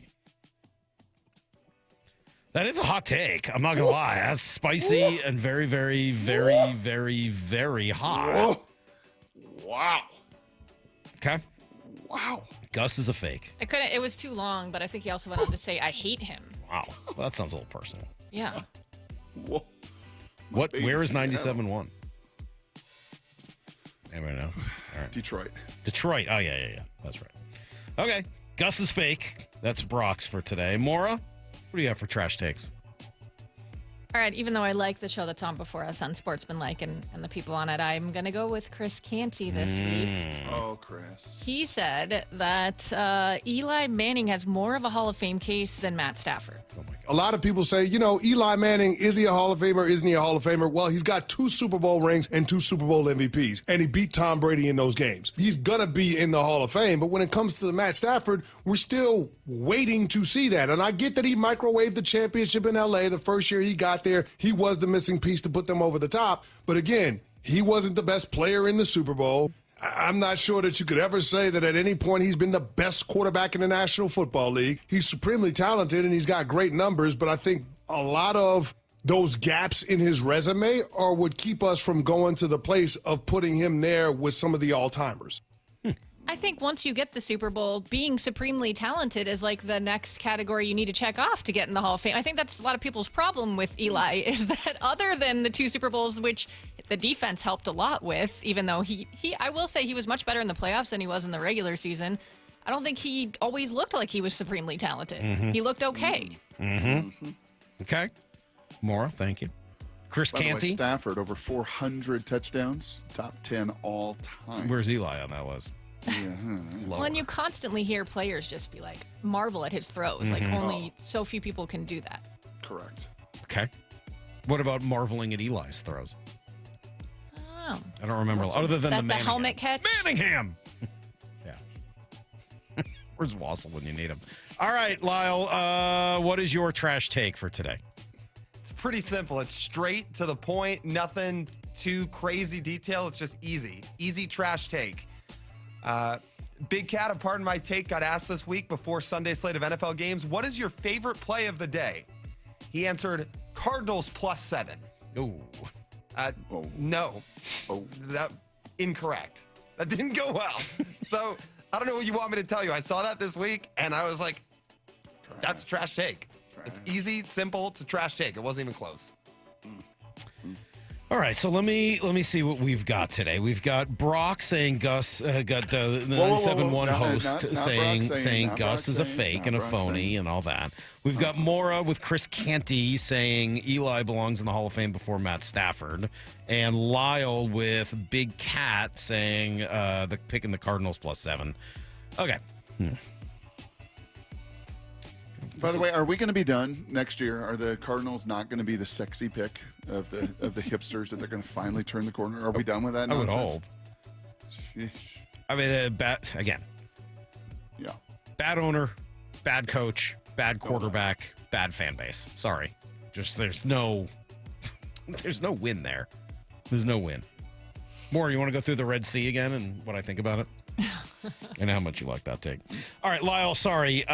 Predictions don't count. Lyle. Come on, Lyle. That's not a take. That's a prediction. And that's not right. You can't. What are you going to string him up by his toes for a bad prediction? No. I'm sorry.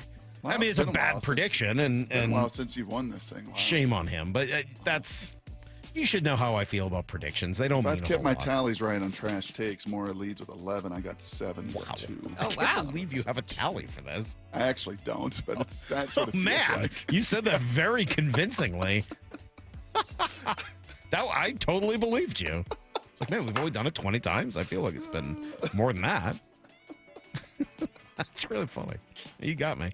I'm a funny guy, Huh? I'm a funny guy. Yeah, you are. You're very funny. Okay, so this comes down to Brock and Moore as usual. Oh. Gus is a fake. So here's the thing. I don't like Matt Stafford, so that's a little hard for me. But he's really shown in the last few years that he's better than I thought he was when he was in Detroit. Mm-hmm. So I kind of have to eat those words on that. I mean, to me, it's also more about the fact that I think everyone thinks Eli's getting into the Hall of Fame just because he ended up somehow winning 2 Super Bowls. Eli's getting into the Hall of Fame for one reason and one reason only. The name on the back of his jersey says Manning. Total joke. And that's if he gets into the Hall of Fame. Brock, I want to go with yours. I want to because it is sort of silly.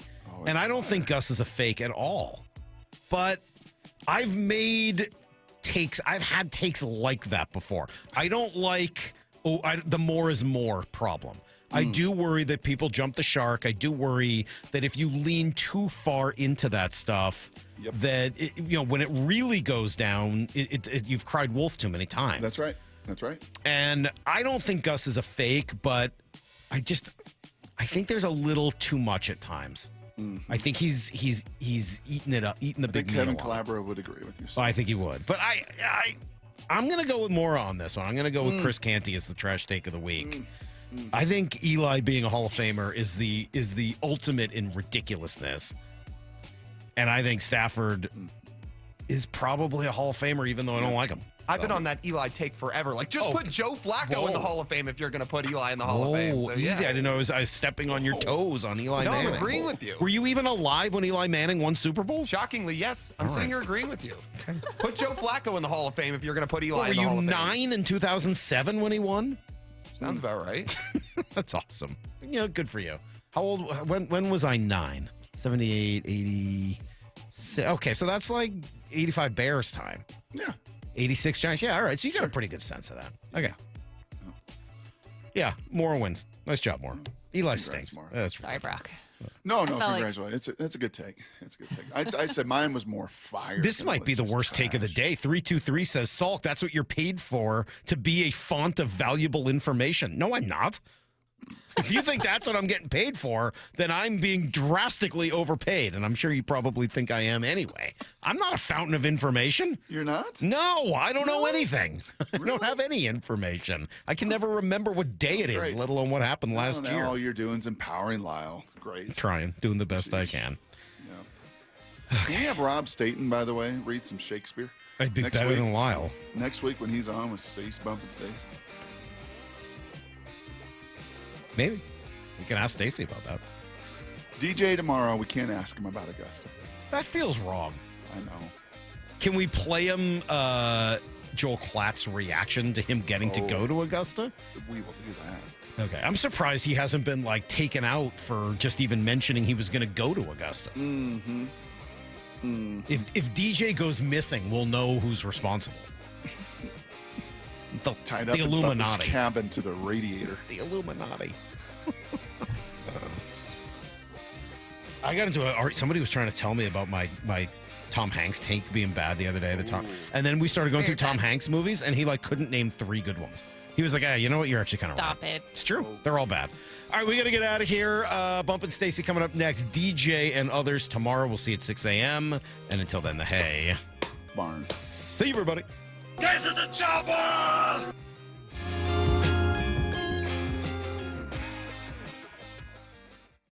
Four down territory. Michael Bumpus answers the top 4 football questions of the day. Why is play action so effective for the Seahawks, even though their run game isn't explosive? Everyone becomes an actor, and there are some great actors when it comes to this Seahawks offense. Also, the linemen are doing a great job of selling run. They are stepping down like it's zone blocking every single time. And then your tight ends make this thing go, because a lot of the times they are the read for the second and third level. Catch every 4 down territory on the Seattle Sports app.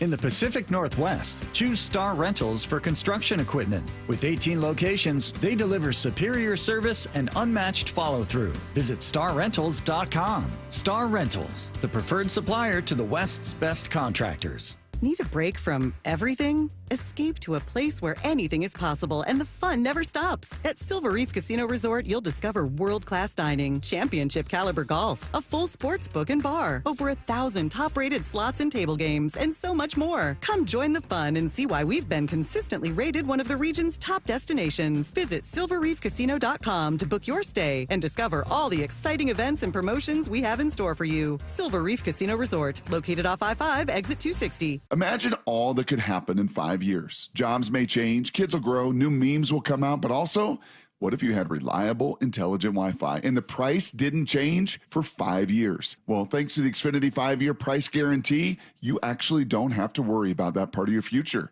You're guaranteed 5 years of Wi-Fi that boosts speeds to your devices that need them the most, that finds and fixes any issues before you even notice them. It's like a super intelligent Wi-Fi that keeps you protected from threats online. Plus, well, you get incredible gaming speeds on multiple devices with no one battling for bandwidth. And for the next 5 years, all your devices will be working in perfect harmony. And you get our best equipment with no annual contracts, no fees, and no strings. So even though kids will grow up and you still won't understand 6, 7, your internet will stay sharp, reliable, and most importantly, the price will stay put. All with the Xfinity 5-year price guarantee. Lock in your price and unlock the possibilities. Xfinity, imagine that. Restrictions apply. Select plans only. It's game time, and Toyota of Kirkland and Toyota of Renton are lining up with a roster that's built to dominate the field. The gas-powered RAV4, built to power through every drive, rain or shine. Or switch up the play with the hybrid RAV4, versatile, efficient, and always moving the chains. The Tacoma, tough, dependable, and clutch when it counts. And now, taking the field, the all-new 2026 Toyota Tundra, redesigned, powerful, and built for the big moments. Whether you're in the north or the south, Toyota of Kirkland and Toyota of Renton have your winning ride. Visit toyotaofkirkland.com and toyotaofrenton.com. O'Brien.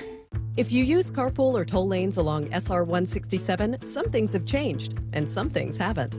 Using those lanes without a good-to-go account means you'll receive a bill in the mail. That is a change. You'll always pay the lowest toll rate with good-to-go. No change. Carpoolers now need a Flex Pass set to HOV mode to ride free. That's a change. Does a good-to-go pass still save you $2 on every toll?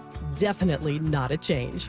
Learn more at goodtogo167.com. Free Flex Passes while supplies last. The Home Comfort Alliance Warehouse Clearance Sale ends soon. Save 25 to 75% on heat pumps, furnaces, and air conditioners. Also enjoy 18 months, 0% financing. Visit HomeComfortAlliance.com today. 250 years ago, a promise was made to connect families and friends near and far. And during the holidays, that promise is more important than ever. That's why USPS is building a better network to meet your needs with timely deliveries, easy and affordable ways to ship, and everything you need to make your season full of holiday cheer. Our purpose is delivering your peace of mind, knowing your love will arrive, bringing joy to all. The United States Postal Service. Learn more at USPS.com/holidays. Workdays can be unpredictable, but your workwear shouldn't be. With the Cintas Apparel Plus program, you'll have freshly laundered garments for everyone on your team delivered every week. Cintas has workwear for just about any job imaginable, with high-performance fabrics and an uncompromising fit that stretches and moves with you. Don't leave looking and feeling good to chance. Visit Cintas.com. Oh, I'm ready! And get ready for the workday.